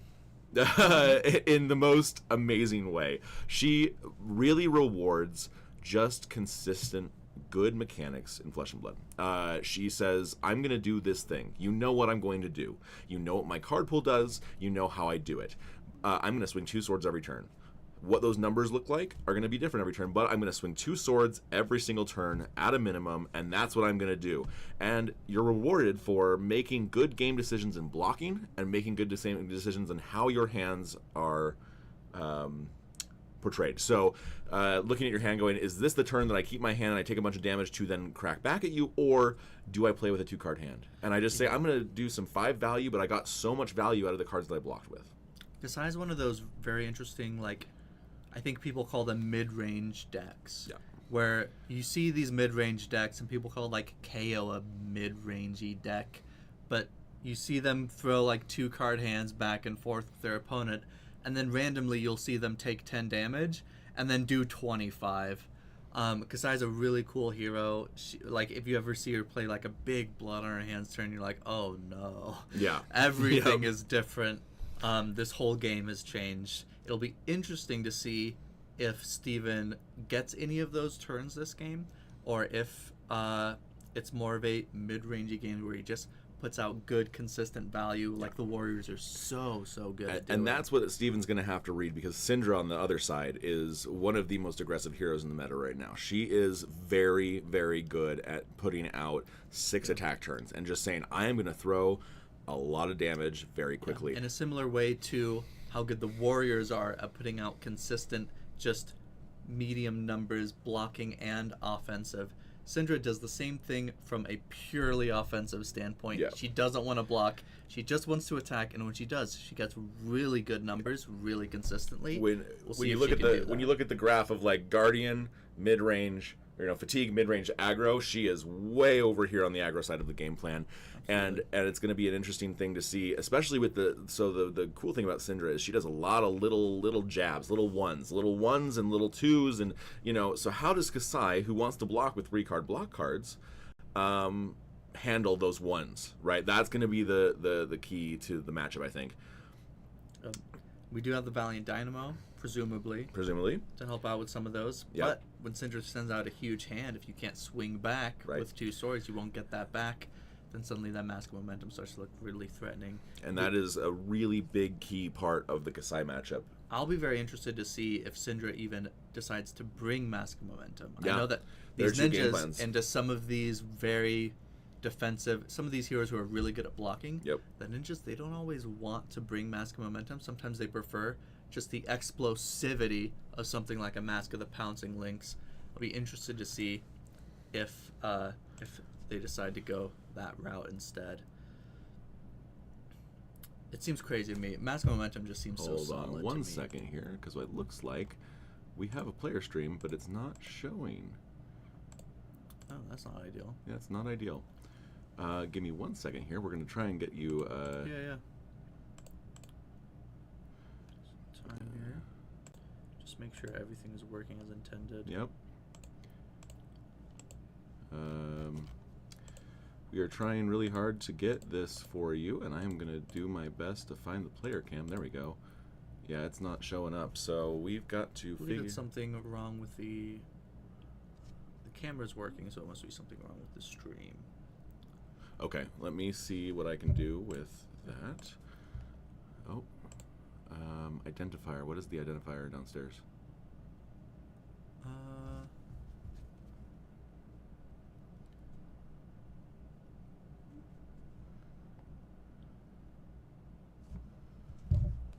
So we've been talking through all this stuff as the game has apparently been started and the sideboarding has started. So we are going to try and troubleshoot for you so we can get over the game very quickly. Player cam, okay. Let's try and disable it and redo it. There we go. Okay, go. we have our stream. Looks We're like going to we have- transition over. Okay, we have just, looks like we have just, we're just a couple minutes behind, which is No, good. Looks like they just started. Yep, so we are going to go ahead and... If I had to guess, it looks to me like Syndra just took her first turn, what people call turn 0. Steven blocking with almost everything there. Oh. Whoa, what happened here? Okay, hold on. We're gonna figure this out. We are going to figure this out. I'm going to figure it out. Oh, player cam. Did he reset the player cam? He probably did. You probably reset the player cam. Yep. Okay. Oh no, hold on. Yep, he did. Yeah, he's resetting it.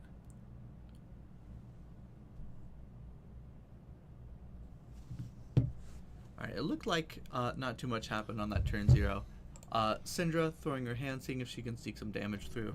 Looks like Kasai took a dagger, Yep. probably from a Yep. flick. Let's go ahead and jump back over here. Shouldn't set either player behind too much. So what happened was we had it transitioned, and then we messed with it downstairs, and now it's not working. Here we go. It's back up. Alright. Get that So over. we will get that over. Am I good to... Yep, let's transition over, and we're gonna jump over to the stream again. I apologize for the troubleshooting. Here we go. Okay, so we are at 39 to 30. Looks like Kasai round like turn 1 really hit Syndra. Really cracking back. And Syndra is deciding, hey, you know what? That's fine. I can take the damage. I'm the deck that does damage. Not so worried about the damage there. Yeah. Now, I will say I was on the floor for the last round. I was walking around a little bit, and I did catch some of Steven's game, and I saw that he had a very big life lead for a very long time. And it looked like his opponent, Isaac Johnson, did manage to bring it back. But Isaac started off very far ahead with some the Kasai thing, the warrior thing, some good numbers, some good measured play. And starting here the same way. Taking a couple of flicks, but it's nothing to a guy like him. So here's the card that just came down on the field that I am very interested in, and I want to show it to you guys here. The card that we are looking at right now is let's see here. There we go.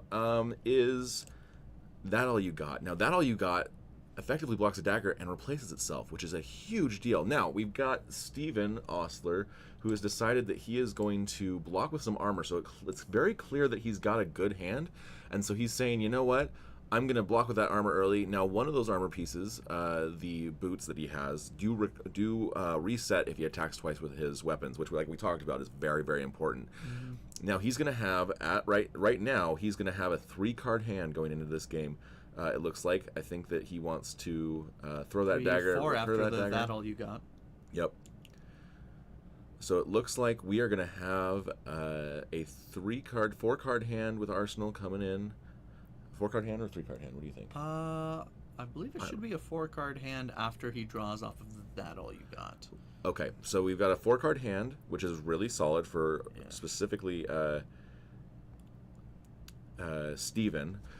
And we'll see what happens here. And Steven dropping down to 30, but a pretty comfortable 30, I feel.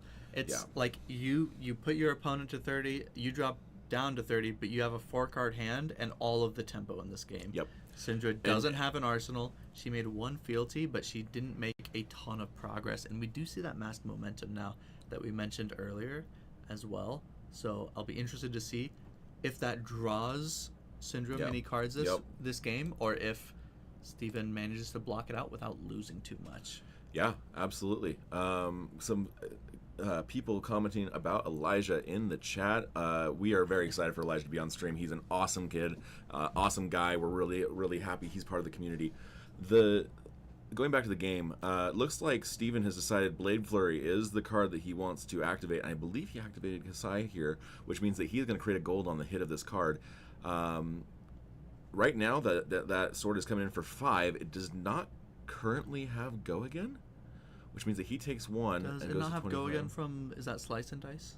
Slice and Dice does not give Go Again. It gives +1 and +3 in red. So the key here, I think, is he was like, I'm just going to get some damage through. And Elijah, very smart in saying, I want Sink Below in my deck, which is a great card against the Warrior. Yeah. And he did create that gold, which means he dealt 1 damage and created the gold.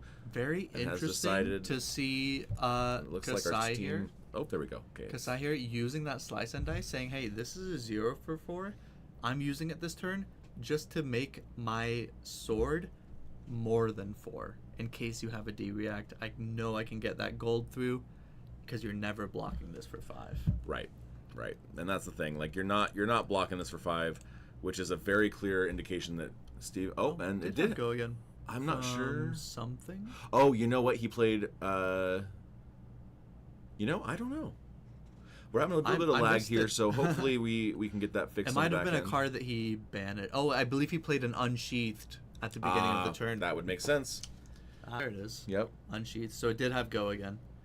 Well, no, it wasn't Unsheathed because is that not what that card is? It is Unsheathed, but the card that I'm looking at, we are in a little bit of lag here. Hopefully we can get that fixed. I apologize, ladies and gentlemen. I think he played Unsheathed and then banished it to Kasai.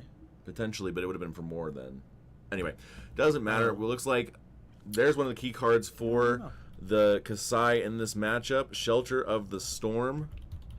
That's a big one. It's a big one, and being able to block these daggers is a really, really big deal when your opponent is playing Mask Momentum. Yep, and when you can when you can prevent a throw dagger, and it looks like a couple of throw daggers, then it's very, very good. Let's see what we can do about this lag. Yeah, we're getting a little bit of lag here.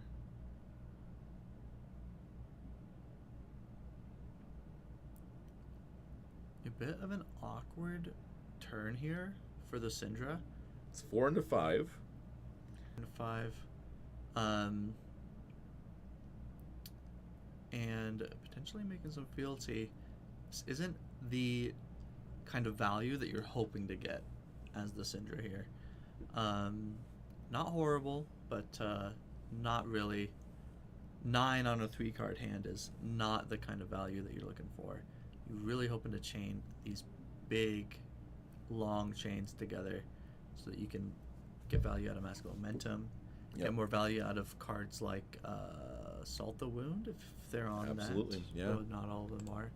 Get those Lava Bursts in for 5, some of those things. Yep. And we'll do our best to tell you what's going on through the lag here a little bit. Looks like Kasai has got a pretty good handle on this game. Sharpened Senses is a card that's very interesting in terms of how it works. The card says it gives it +1, and then if it's more than double its attack power, it gets go again. So what you saw here is he gives +4 to the dagger, it comes in for 6. Or +4 to the weapon, comes in for 6, and it does have go again from Sharpened Senses specifically. A wonderful yellow, very powerful. Some Very people don't fun love it, little but it's a card. very good card in the front. I've seen some Kasais say like, yeah, I'm not that into this card. Let me just put in something that's a little more high impact. Let me get more reactions. Yeah. If there's a lot of, depending on what the meta looks like. Steven deciding it's well worth it here with how aggressive the meta seems to be. You have a lot of Gravy Bones. A lot of these decks are not packing the kind of D-reacts that warrant you needing a ton of reactions to handle them. So deciding to take instead some aggressive power in that go again from the Sharpened Senses. I like that. It's going to give us a lot of value out of our Valiant Dynamo, which is really like the way that I feel like Kasai and a lot of other warriors run away with the value in this game. Absolutely. So what happened here is that some technical issues, and we are going to try and bring it back. Some technical issues, and we are going to try and bring it back to you. Give us 1 second here. Oh, looks like it started back up again. like- There. Yeah, we are doing our best with this. Y'all was round 1. Get the freezing away. Yeah. A little bit of lagging here on the stream. Some issues. I think just with the Wi-Fi mostly. Yeah, I believe right now we are working on some Wi-Fi stuff that is we're having a little bit of issues with it, but we are going to try and work our way through it. Ladies and gentlemen, we have still have a very cool game. The clap back though. We are seeing some very cool stuff coming out from Elijah now that we have the games started up again. There's a Blaze Headlong. We got got the very, Lava Burst. Very good hand. Lava But Burst coming Steven, in. he didn't take that much damage that turn, and he still has enough cards in hand to just do his damage back, it looks like. Yep. So it looks like Looks Elijah. like we took 10 damage actually from Steven. I misread the 16 or 20. 16 as a 26. 16 is a 26. Yeah, that's fair. 16 is less than 26, Steven. That is oftentimes Big correct. numbers guy. I'm a big numbers guy. I don't know if you know that about me. But it looks like Steven, he took 10 damage. It is a reasonable amount of damage, but it looks like he's going to have enough Sure. cards in hand that he should have a decent clapback, and the space that Syndra has to play this game is dwindling fast. Dwindling very, very quickly. They're running We out of are time. worried about the life totals here. Syndra did crack back for over 10 damage. It looks like Steven is going to activate Kasai, which means he's going to try and get a gold here, and then he's going to pitch a blue and crack a gold. So one of the things about Kasai, weapons are free. If you draw a card, it looks like he's going to draw that card. That's why that gold is so important. And then I believe we're going to see 2 swings from Steven.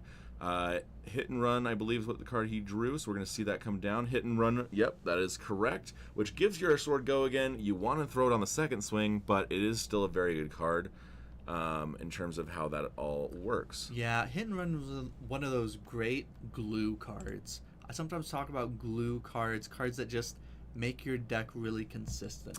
Sometimes what makes a really great glue card is one that has really good power when it doesn't need to just be a roll filler. But Right. Hit and Run is one of those great cards. When you need go again, it comes in a pinch. It's going to get you that Valiant Absolutely. Dynamo counter back. But when you don't need go again and you just want more oomph, Hit and Run does that as well. Absolutely. And It's a it looks great, like great card. he's going down to 4, which is a very, very hard number to come back from for Syndra. But he's saying, I have a 5-card hand. I'm going to throw it at you. And saying, I can't block this. And that is, I think, the decision that needs to happen on Syndra's end. I like that call from Elijah. I think that's really smart. You're at a point in this game. You're saying, hey, you know what? if you aren't killing me this turn, I'm going to throw everything I have at you this turn. Yep, and now we're seeing the spreading flames come down from Elijah. This is one of the integral parts of Syndra, saying, all my daggers come in for 2, everything comes in for more. This is the combo turn that may close out the game. We'll see. It looks like Steven has 2 D-reacts, Shelter of the though. Storm, a really defensive hand from Steven. So Steven taking 1 damage on that turn, and let's see how many cards he has. Unfortunate for Elijah, but maybe just enough pressure to buy himself some space. It looks like Steven is saying, I'm going to do some had things, a draw lot of cards, armor that turn, though. get another hit and run, and he's just going to get go again and just say, I'm going to activate Kasai, try and get another gold. My swings are free. I'm coming in for at least lethal damage and have 1 card in hand coming in. 1 resource, 1 card in hand. If you're Steven at this point in time, your opponent's at 4, you're not going to get many more chances to make a gold off of Kasai anyway. You might as well crack it now. Every single turn, yep. Anytime you can. You don't need to save it for later. There isn't a later. There isn't a later against Syndra. But we are seeing a little bit of the awkwardness of a card like Hit and Run. It is giving go again, but a lot of power. That was why Elijah was able to keep a 5-card hand last turn. And that's maybe going to enable him to keep a few cards in hand this turn to try and clap back. Or maybe play a little defensive and arsenal a card and pray that he gets another turn in this game. Absolutely. We will see what happens here. We've got another freeze on the stream. I apologize again for the technical delays. We have what's happening here is we have 2 levels here in this store. We are upstairs in the streaming booth, and we have our casting down into the other room. What I'm hoping happened is that we will find out the result of this game, and then we will fix it to make it better for you guys moving forward. We'll have time to fix it. Yeah, we will have time to fix it. I will make sure to get that happening. So it looks like we're back a little bit. It looks like Elijah has blocked out the first dagger and is moving to block with Mask of Momentum. At this point in the game, that card is not going to help him out. He needs to get the crackback happening, and that was what I was worried about. Swing big, and Elijah is going to be the one defeated by this game. Swing Into the Swing is a very good card, and not one you can really play around. A great card. Yeah, you get to a point at these low life totals where you have to say, I hope you don't have it. Yeah. If you have it, yep. you got it. You got it. And unfortunately, he had it. So and we did say at the beginning of that game, I wonder how many cards he's going to get off of this Mask of Momentum. Yep. I do believe he drew a card while our stream was frozen because he had an arsenal after a 4-card hand. But 1 card is, I think, less than you're looking for from that headpiece in a game like this. Really wish he could have. If you're Syndra there, you really wish you could have gotten a little bit more value out of that headpiece. But didn't happen this game. Steven playing really, really solid Flesh and Blood. Listen, today his name may be the wrong spelling, but he is a good player. He is again a very good player. Elijah, a very good player. That game was very good. Looking forward to hopefully seeing both of these players. I would love to see both of them in top 8. Elijah specifically, looking love pretty to see good him. for it. Yeah, I think. Listen, Syndra is one of the best meta deck calls. It beats Verdance. That is another big thing. As you're going into these final rounds, we have quite a few Verdance in top tables. If Elijah can take it, he's got a very good shot. And I think that, and then Steven getting closer to that lock in top 8 with 6 rounds, 4-0 is with most likely locked. There's very few realms where it might be fully locked. What we're going to do here, instead of going directly back to our fun deck lists and things like that, we are going to take some time to fix the technical issues. I'm going to go reset the computer, see what's going on there, try and get things set up so that we can have a more successful final 2 rounds. Thank you guys for your patience in terms of that. Isaac and I are going to be right back with hopefully some or Elijah might come back. Eli might come back up and do some tier list stuff as we do some technical stuff on the back end for the next little bit. But we will be right back with a quick break, and then we'll have some fun and get you to the next rounds. So hopefully they'll be running a little bit better. We're going to try and make some technical changes so that we can get the stream to be not stuttering as much, and we will be back soon. So thanks, guys. Yep.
All right, everyone, We're welcome back. We've got a bit of downtime between rounds before round 5. Pretty quick round Just there. quick round on stream. Just a quick update Not- as well as far as the other tables. I was walking around downstairs. Alan is 3-1 now on Kano. Okay. We've got at table 3 a Bravo versus Victor, the Victor that we saw on stream earlier in a Okay. Guardian mirror. Table 2 was a Verdance mirror. So Yeah. there will be a 4-0 Verdance after this round, as well as the 4-0 Kasai. That should be our table 1. We've got a Dash IO versus Jarl. I'm really excited to see how that goes at X1 right now. So we'll see. We'll try to get some variety for you interesting. guys. We'll see what comes up in round 5. But in the meantime, we have a very important question that needs to be answered, which is, which of these heroes would be the best at playing Fab? Yeah. If the heroes in Fab played Fab, Yeah. which hero would be the best at it? Who would be the best Flesh and Blood player of all the heroes in I Classic think that's an interesting Constructed question. that we've seen? I did put this tier list together, Eli, and I sorted the heroes by release order. Okay. By set release Okay, order. sure. We can go in that order if you want to. We don't have to. Okay. Go in whatever order you like. I only included the heroes that had adult versions, and I just included their first adult version. Okay. So you won't see 3 Arachnes, you won't see 2 Prisms. You also won't see some heroes like Shiana and Kabdeen. Yeah, I think unfortunately. Shiana would right? be great at Flesh and Blood, for the record. Shout out Tessa. Love you. And I think Shiana would be really good at Flesh and Blood, actually. Yeah, I'm with if you on she this played. one. But we're sticking to adult heroes. It's an adult game. A little bit. Maybe that's not the right phrase. You know what? I tell you, it's a mature game. Yeah. This is mature content. Yeah. Okay, so let's start with Bravo, Isaac, going all Start the way with back Bravo, man. I to think Welcome to Bra- I Wraith. think- The OG Guardian. Yeah, what do you think about Bravo here, Eli? Bravo's a big, tough guy. He's a tough guy. I don't get the impression that this guy wants to I think- sit down, play Flesh Here's and what I'll Blood, say. spend I time think- practicing. I don't know. Bravo's a showman. Yeah. You know what I think sure. he does? Sure. I think he cosplays.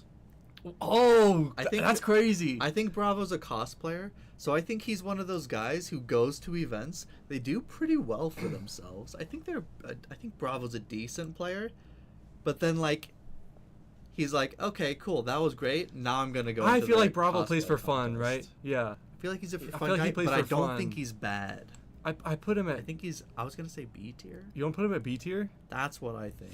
I feel like Bravo seems to me like a solid Flesh and Blood player, one who's not maybe trying to be the best, but really what they're the But best he's at good. He's decent. is cosplay. Okay. That's what I feel. All right. Fair enough, dude.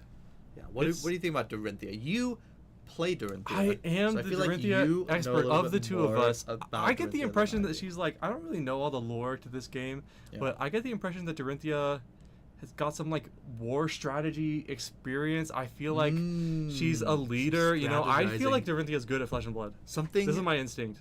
about Dorinthia's characterization for me is I feel like she's a hero who's very much about tradition. Yeah. Right? She's Dorinthia Iron Song, and her family is the Iron Songs, I don't know. I think. Really? Is that her last name? I thought that was her lineage. I don't know.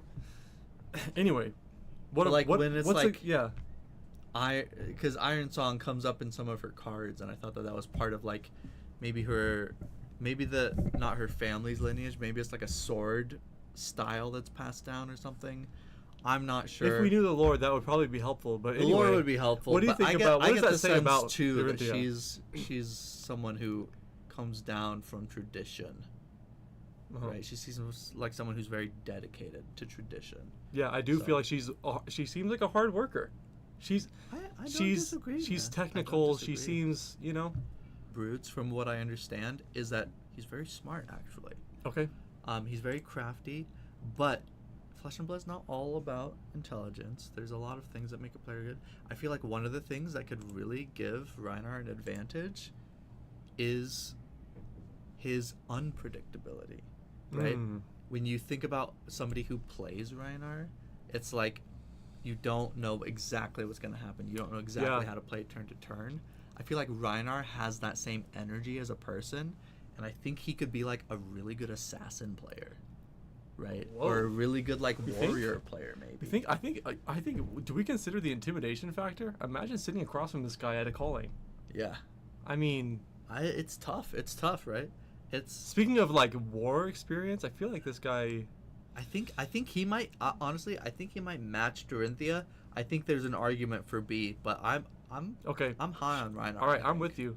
I'm with you. Speaking of Katsu now, I feel like. I'll be honest. Okay, Yeah, tell us. Katsu. He's a wanderer. Yeah. I don't know if he can afford to play Flesh and Blood. I think if you caught C Katsu, tier for the budget? I think C I think tier if for the you caught, budget? I think if you caught Katsu in He like doesn't have a Command and commoner- Conquers. I think if you caught Okay. Katsu in a commoner event, Okay. he could rock your world. Okay. But I'm worried But about he doesn't have his shelter from the ability storm. to maintain He doesn't have Command and Conquer. a competitive That's deck. that's tough. I think Katsu. he's rocking up with a KO That's tough. Armory deck. That's tough. I don't know if he's got it. Doesn't he kind of look like somebody? He's like disheveled. I love Katsu. I think Katsu's great. Man, I just man. think if he was playing Flesh We're and going Blood, off the images. We're if not you dedicated. saw this guy at your armory, I Yeah. don't think We're he's not the most dedicated lore intimidating. readers. Like, how much reading has this guy done? How much studying has he done in his life? Well, reading isn't important for card game players. We know that. You're right, actually, that they can't read. I'm more. And I think the less good you are at reading, the better. Yeah.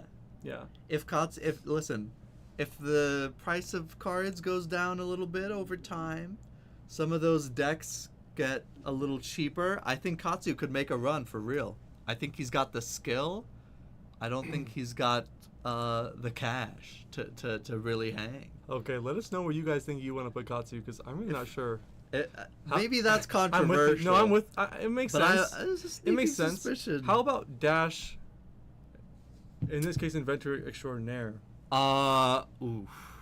I mean, She I don't know where seems- you want to put her, but I feel like she'd be good. for me, I feel like Dash is an easy A, maybe. Yeah, I feel like For Dash. me. Inventor. Like We the, know the she's- knowledge. She's obviously smart. She's obviously smart. She's obviously smart. She's obviously That's smart. not the only thing that matters, though. Right. My thing with Dash is she's very creative. Right, she's tinkering. She's creating. She's a tinkerer. Extraordinaire. I mean, Inventor she's gonna, Extraordinaire. She's gonna find your deck on Fabry. She's gonna yoink it and she's gonna say, but these few things could be better.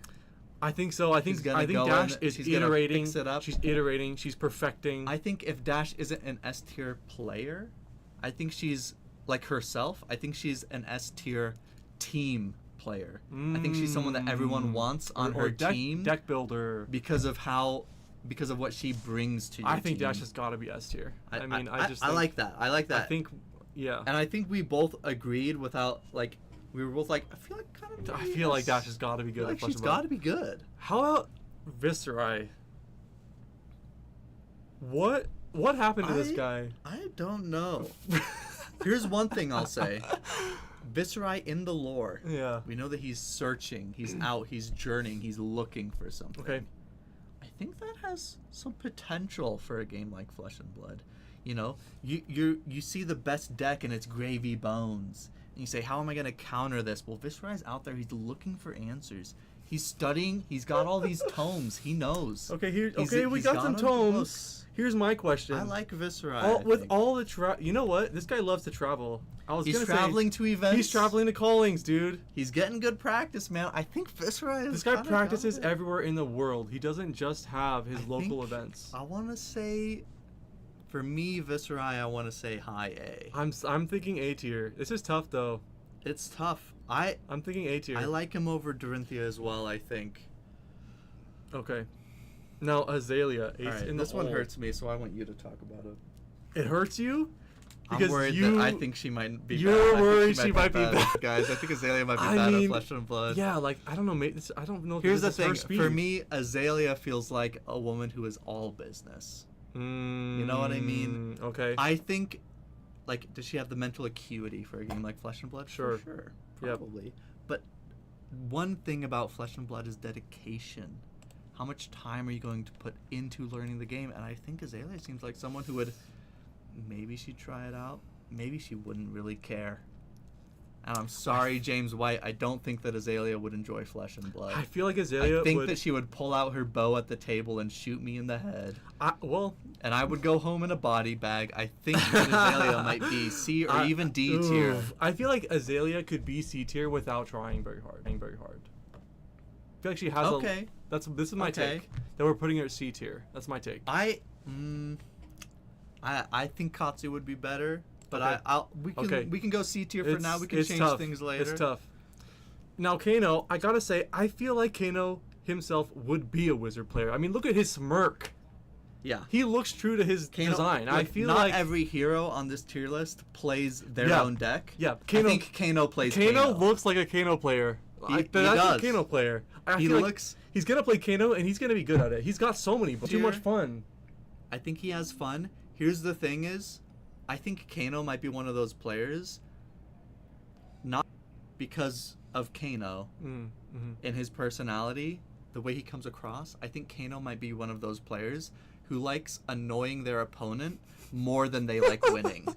You know what I That's mean? what I'm saying. He's a troll. He might be one of those people who's like, oh, you know what? Let me actually just give you 4 frostbites and then pass. Yeah, right? who would do that? Yeah, That wouldn't. I would. that'd be so weird. Who plays ice? Okay, Ice, anyway, not me. So Not me. I might actually slide him into B tier. down a B tier. I might say B tier. He's not because trying his I think best. he's more. I think he's. Dude, he's like, in it for the love of the game, and I love that from him. That's okay. that's my impression. I feel like, and I yeah. think there's a strong argument to be made for A tier, but I like him in B tier. He's right I there. think. Okay, sure. Now Bolton, I think we can. Okay, can he- I say something? Yeah. Bolton has the energy of a guy who would play Flesh and Blood with his kids. And maybe that's because our local Dude. Bolton player plays Flesh and Blood with his kids that I'm like projecting that. But Bolton strikes me as the kind of guy who would like go home and play with his kids, but then also get absolutely owned by his kid. Like, you know what I mean? I feel like Bolton's kid is really good. Bolton gives me like fab dad energy. Okay. Does that make sense? Yeah. Yeah. Do you agree or do you not agree? Because I feel like you haven't agreed. I mean, to me, he has that kind of vibe. here's what I think is that you always say that Bolton is a cop. I mean, All warriors are with cops. the patrolling, I don't make the rules. Does he have time to practice? Well, I think he goes home. Well, if he had one, I think he would go home to his family. Okay, he's a family man. Well, I don't know if you know a lot about the lore, Eli, but not anymore. Oh. Unfortunately. But I think he would, and then I think he would play with his kids. So you're thinking And- he's or he's would, okay. He would. I want to put him in. I think I want to put him in B tier. B. Okay, I think- he's I pretty think good. I think he's I feel like pretty Bolton's good. pretty good. I don't think. I feel like he could win your local ProQuest. I don't think when you see him across the table at the local ProQuest, you're like, oh no. Right. If that makes sense. Right. Like he's up there. He can compete, but he doesn't have the All right. time. He's not. Prism and D tier. Move on. I'm kidding. Now, here's what I think. Prism, I think there's a chance, maybe actually. Prism, book smart, right? Yeah. But does she have the competitive nature? Does she have the cunning? I worry. the creativity. I don't know. I don't think know. Prism, for some reason, just doesn't strike me as a flesh as a and player, right? player. I'm getting that impression too. I feel like, it takes some artwork, some creativity to be great at this game too. Not only knowledge, not only math. Yeah. It's you're playing under pressure. You've got some creativity involved, some innovation. yeah. I don't know. I feel like Prism is okay. Prism strikes me as a hero who's just okay, and I apologize to my good friend Jerica. Shout out to But Jerica. Prism can judging hang out today. right next to Azalea. Yeah, great. I think they both belong. I think Chain, I think. Chain is a tough one for me. I really want to say. Something is telling me B tier. How are you feeling about this? Really, my gut was saying lower. Oh, really? My gut was saying something about. Okay. My gut was saying bad. He's a little like. Okay, Emo, here's something like- for me. Okay. Okay. Okay, maybe this is getting a little too meta. Okay. Okay. Okay. If that is even possible. Is it possible? Chain for me feels like Chain's hero ability is so busted, right? Uh-huh. We know Chain is like maybe the most broken hero they've ever put out. So Chain to me feels like a little bit of like Nepo baby energy, if that makes sense. Yeah, but does that make sense So it's in the like- lore? So Are we it's talking like about Dex or the lore? I feel like Chain is so powerful. It's like one of He's those not kids. trying. He was an honors kid in elementary school, and then you get out of elementary school, and you're like, wait, this stuff is I mean, actually look at that hard whip. now. You think he's not trying? I feel like he might be one of those guys who rocks up to Flesh and Blood and thinks he's hot stuff, gets his butt kicked for 3 armories, and says, this game is lame. But we're in C tier, you think? I was going to say T tier. Damn! Is that bad? Is that bad? Okay, I mean... Do you disagree, or... Dude, that's a tough call. I'm going to stick with it. I feel like Our first Chain D might tier. not have the... I don't know the lore of Chain, but I'm reading the vibes. We're off of going this guy. off of their images, okay, guys? We're going off of well, a little bit of lore. Well, when we know it, but for yeah. me, this is a vibes. I'm gonna say I'm a with you. vibes I'm with you. D. I think it's our first D tier. I'm gonna say that's Let's a talk vibes Levia. D. I mean, Levia. What's going on with Plasma Fett? Here's the thing. How I don't hate it. you think she could be good? I think she could be good. Here's one thing. We've talked about dedication, Yep. and I'm Yep. looking at her look, Mm-hmm. and I think that's dedication. She's committed to what Okay. she does. Mm-hmm. She seems like someone who I think could enjoy Flesh and Blood. I think she could take the time to be really good at it. I don't hate Levia. I'm thinking B tier. B. That's It's what a I'm tough thinking. call. Levia is a tough call for I me. think Levia is solid. I think we've Levia, got a little can bit I of a- say again? Maybe a cosplayer. What? Something No, about I don't. Levia. No, I don't get that. Really, vibe. you're not getting a cosplayer? No. I feel like No, Levia would like- be a great cosplayer if she wanted to be. Okay, sure. Let's talk about Lexi Livewire. A bit of an Alright. Isaac Brooks specialty. Yeah, I'm a huge Lexi fan. I feel like better than and Azalea. I'm trying not to be biased. I definitely think better than Okay. Azalea. Okay. And I'm trying to think of reasons to put her higher in the tier list. Right? Oh my goodness. I don't think she'd be bad. Here's the thing. So Mhm. Lexi, she's a wayfarer. She is about kind of traversing and exploring this space. Really fills the role of like a Of course. We know she's Of great course. at parties. We've seen her young art. The kid, the Oh my gosh. LFG kid. You know what? Just speaking of the kid, what is she like performing? It's like a target. Yes, Dude, she's got to be. She's She's good she's performer. competitive. She's good at competitive I think games. she's a little bit competitive. I'm thinking A tier. I think lower on A tier. I'm thinking but A tier. is fine. I could see an argument for B tier. If you think B tier, if you're watching this and you're like, Isaac, you're so biased, it's B tier. Yeah, let us know in the I chat. don't see disagree. John saying that Bolton has a max rarity deck but is rusty. I can see that. It's fair I enough. see that. Let's talk about Briar. Briar. I'm thinking right away that what is she, in the woods? You think she's gonna play Flesh and Blood? I don't know. I don't know I'm feeling- about where she's going to play Flesh and Blood, but I'm thinking she's so connected to nature. Like what? here's the What, thing. what the best players in the world? Do you think they're going There's camping something- on their weekends? Well, so for me, it's not about where she lives, right? okay. For me, for Briar, it's about her temperament. Yeah. I feel like Briar is very stoic. Mm-hmm. She's very focused. She's very Yeah. single-minded. You think she's I distracted think by if she was games? playing, Flesh and Blood, I think she would be one of those people who, when they play, it's very focused on play, Mm-hmm. and I think that makes for really good practice. Right? Yeah, I think Briar's the type who goes to her armory and gets better every time she goes. Yeah. But okay. I don't think she goes a lot. I don't think she Like you goes. said, I don't think she goes a lot. goes. But if she was going, I think that- I like her in B I think tier. that really, I think Briar's connected to the earth.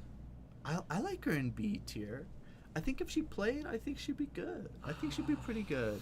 Okay, I'm feeling. I don't think she has that sort of spark. Yeah, that, I just that feel like she makes doesn't me care. go like, oh, this is someone who I'm gonna see at the top table of Pro Tour. Okay, I feel like if Briar's Right. playing, yeah, we But could put her I in like B tier, in but I B feel like she tier. just doesn't. I like her in yeah. B tier. Okay. I think. Oldham, I'm gonna be honest. Boomer. You think Boomer? 'Cause Boomer. I was gonna go the opposite. I was gonna say high A. Really? For me, he seems like someone who's so wise. He Dude. feels like one of those guys in Flesh and Blood who comes from Magic, who's been playing for like 20 years, and he just picks up games fast. You don't agree? You think too How old? many of the best Flesh and Blood players in the world are like 45-year-old Magic? Whoa, Ex-Magic whoa, pros? whoa, whoa, whoa, whoa. I don't know. I don't know. I just you can't say that. I You get the can't say impression that Whoa. he's tired all the time and he's not playing. I don't know. I don't get the impression. Too old for this. I feel like he's too type old for stuff? this. I feel like boomer. All right. I don't hate that. You know, I don't hate that. got responsibilities. Let's put him in C tier below Prism. Below Prism. Okay. Do you think below? Do you think above? No, I'm with this. Yeah. Okay. This is what I think. I think All Oldhim. right. Here's my thing. I think Dromai has a private tutor, and I think she's good. She's a little royalty. Yeah, she's royal, man. I think she's A tier. I don't think she's the very top of S tier. She's but a nepo baby. She's a nepo baby, She's a but nepo she's the baby. kind of nepo baby who, she's like Chain is a what is it? A figurative nepo baby. I think Dromai literally is. Okay, where She's paying for coaches. Dromai can't be better than Reinar, right? I think she's better than Reinar. Oh my. Oh, Yeah, I'm so sorry I think to the maybe Reinar Lexi players. as well. Oh, Yeah, okay, but I think we put her here. I would put Reinar over Lexi. I Oh, think. really? Yeah. Okay, we can put it like this. Yeah, I like that. Seems, let's talk about Icelander. Yeah, I feel like this is all you. This is my How do you my feel girl. about Icelander? I mean, This was the hero you started the game I'm on. fortunate. We put Viscerai pretty highly, but Icelander is tough. She's the hero you started the game on. I think she's got the brain for I feel like being a wizard, like immediately my instinct is like, they must be. they can learn smart. something really challenging. They must be a learner. They're doing yeah. studying. They can learn. I feel like Flesh and Blood is like, you know, it's a heavy learning curve, and I feel like wizards are gonna probably have what it takes. I feel like Icelander's I at don't least hit her pretty up good. by like Lexi. At least like I don't pretty hate her good. an A, man. I think she could be A tier. I don't get the impression that she's the best. I feel like we're Yeah. I feel like we're here. We only have one S tier. Wow. Yeah. I wonder where this is going. If we'll see any more. Rising Phi. Rebellion. I feel like he strikes me as an aggro player. He's like pretty. He's good at aggro. I think he'd be I good. feel like he's good at aggro. Good. I like. I'm thinking Are we high putting B, all A? of Uprising in A tier? I What? don't mind that. What? I like him. I think he might And be I'm gonna better hit than you with Icelander. another. I don't hate that either. Arachne. This one is a tough one for me. I think Arachne would play assassin. Right. I think Arachne wouldn't want to suggest to anybody that they might be an assassin in case they needed to kill you later. So I don't think they would play assassin. But Okay. So we're thinking let's rank Yeah. Arachne, and then it sounds like we're about to go to our stream table. I think don't Arachne is do you think good. I they mean, could be S? I think they're good. They're smart. They're Arachne- precise. They're also deceitful.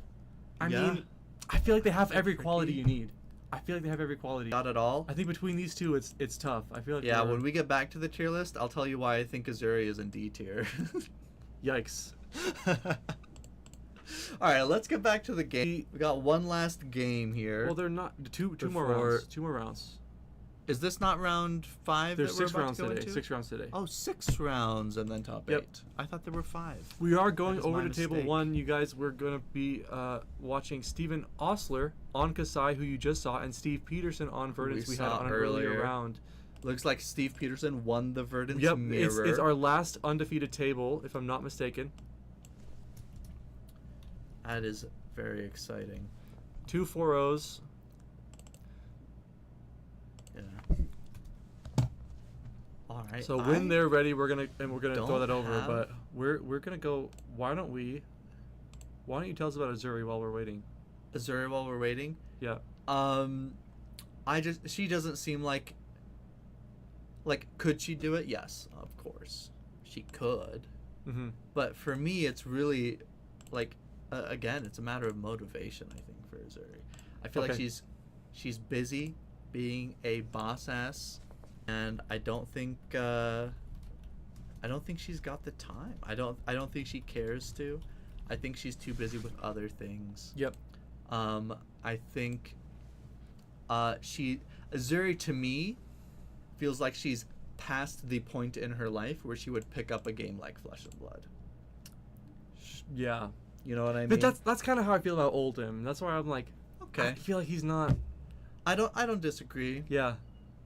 I think we put her a D tier. I feel like she But could be I better also than feel Shane. like Oldham has so much free time. Maybe. Does he? I don't know. Does he have... Well, after the Battle of Dusk Till Dawn, we know he retires. Oh, well. He's retired. Yeah, I feel like Azuri to me feels like Like, Oldham strikes me as, like the mayor of his town. Like, he's busy. Mm. I don't know. I feel like he's probably busy. you think he's busy. Interesting. You know, he's got, like, people to take care of. I don't know. Okay. How about Riptide? Riptide? That's a tough one for me. I am feeling like Riptide's bad at the game. Bad, you think? This is what I'm thinking. I don't feel like Riptide is going to be good at Flesh and Blood. I think I don't. Yeah, you know what? I don't hate Riptide in C tier. I think. See? Yeah, maybe just above Oldham. Above? Yeah, tough call here. I think Riptide is maybe one of those heroes who I don't know how to describe it, but I feel like maybe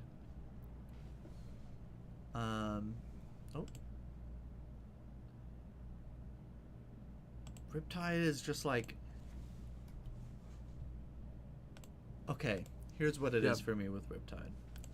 I feel like Riptide is an inflexible player. Okay. Something that can be a huge detriment to you in a game like Flesh and Blood. Yeah. Riptide to me feels like a guy who got very good at doing his thing and does it very well. Yep.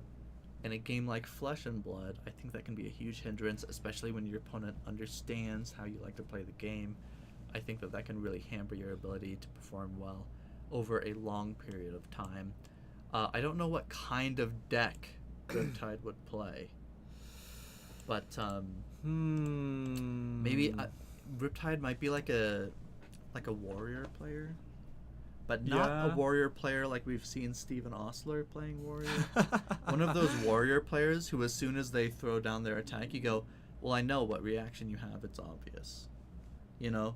One of those players who, like, they have all the attack reactions, but they might as well just have front-facing pumps. Yeah. Because you know what's Yep. coming. Yep. Riptide is that kind I of, get like, you. he's very consistent. He does the same thing every time, and because he does the same thing every time, you know what to expect. He's predictable. That's how I see Riptide in this game. I agree, yeah. Unfortunate for our boy. Our pits lads not doing so great. Our pits, hey, people in the pits not so great at Flesh and Blood, unfortunately. Yeah. Except Arachne holding it down. Yeah, Alright, that being looks like said- we got our game up. Steven has been playing great today, and for a while actually. Steven recently won a Pro Quest On Dorinthia. playing Dorinthia with Dawnblade. Very cool. I'm very excited to see Dorinthia LL and to see his name on that Roll of Honor. Such a cool thing. Yeah. And very well deserving here. And Steve Peterson, a bit of a Steve off. Here, playing Verdance. Steve, again, Steve has been in our community for a long time. As far as I remember being in the community, played a lot of Kasai when she was a Blitz Kasai, old school Kasai. Played a bit of Icelander, some Dromai. You Played some new Kasai. And new Alluring Desire. And now rocking it with Verdance. And has done pretty well. Steve always kind of strikes me as a technical player. You know, he's playing Icelander, new Verdance. He's Those doing very combos. thinky decks. He's playing long games oftentimes. Yep. Alright, now I did not see who won the die roll here. But we'll see who goes first. And it looks like Steven just a also pass. going for just Arsenal pass. So looking over to the equipment, we do see Arcane Barrier 2 along with Grains of Bloodspill and Crown of Dominion. Just AB2 for Steven, a little bit. Yeah. Crown of Dominion is an interesting one for me. We've seen Kasai start with a Crown of Providence in in their earlier game. Obviously favoring the block into the aggro deck, that just makes sense. Mhm. But choosing to start with a gold here, maybe suspecting that gold is going to be tough to come by against these Earth heroes, makes sense. Not super surprising, but deciding that the gold being hard to come by is reason enough to start with one on the board. And potentially it's valuing sort of aggressive value over block. Aggressive value, or potentially valuing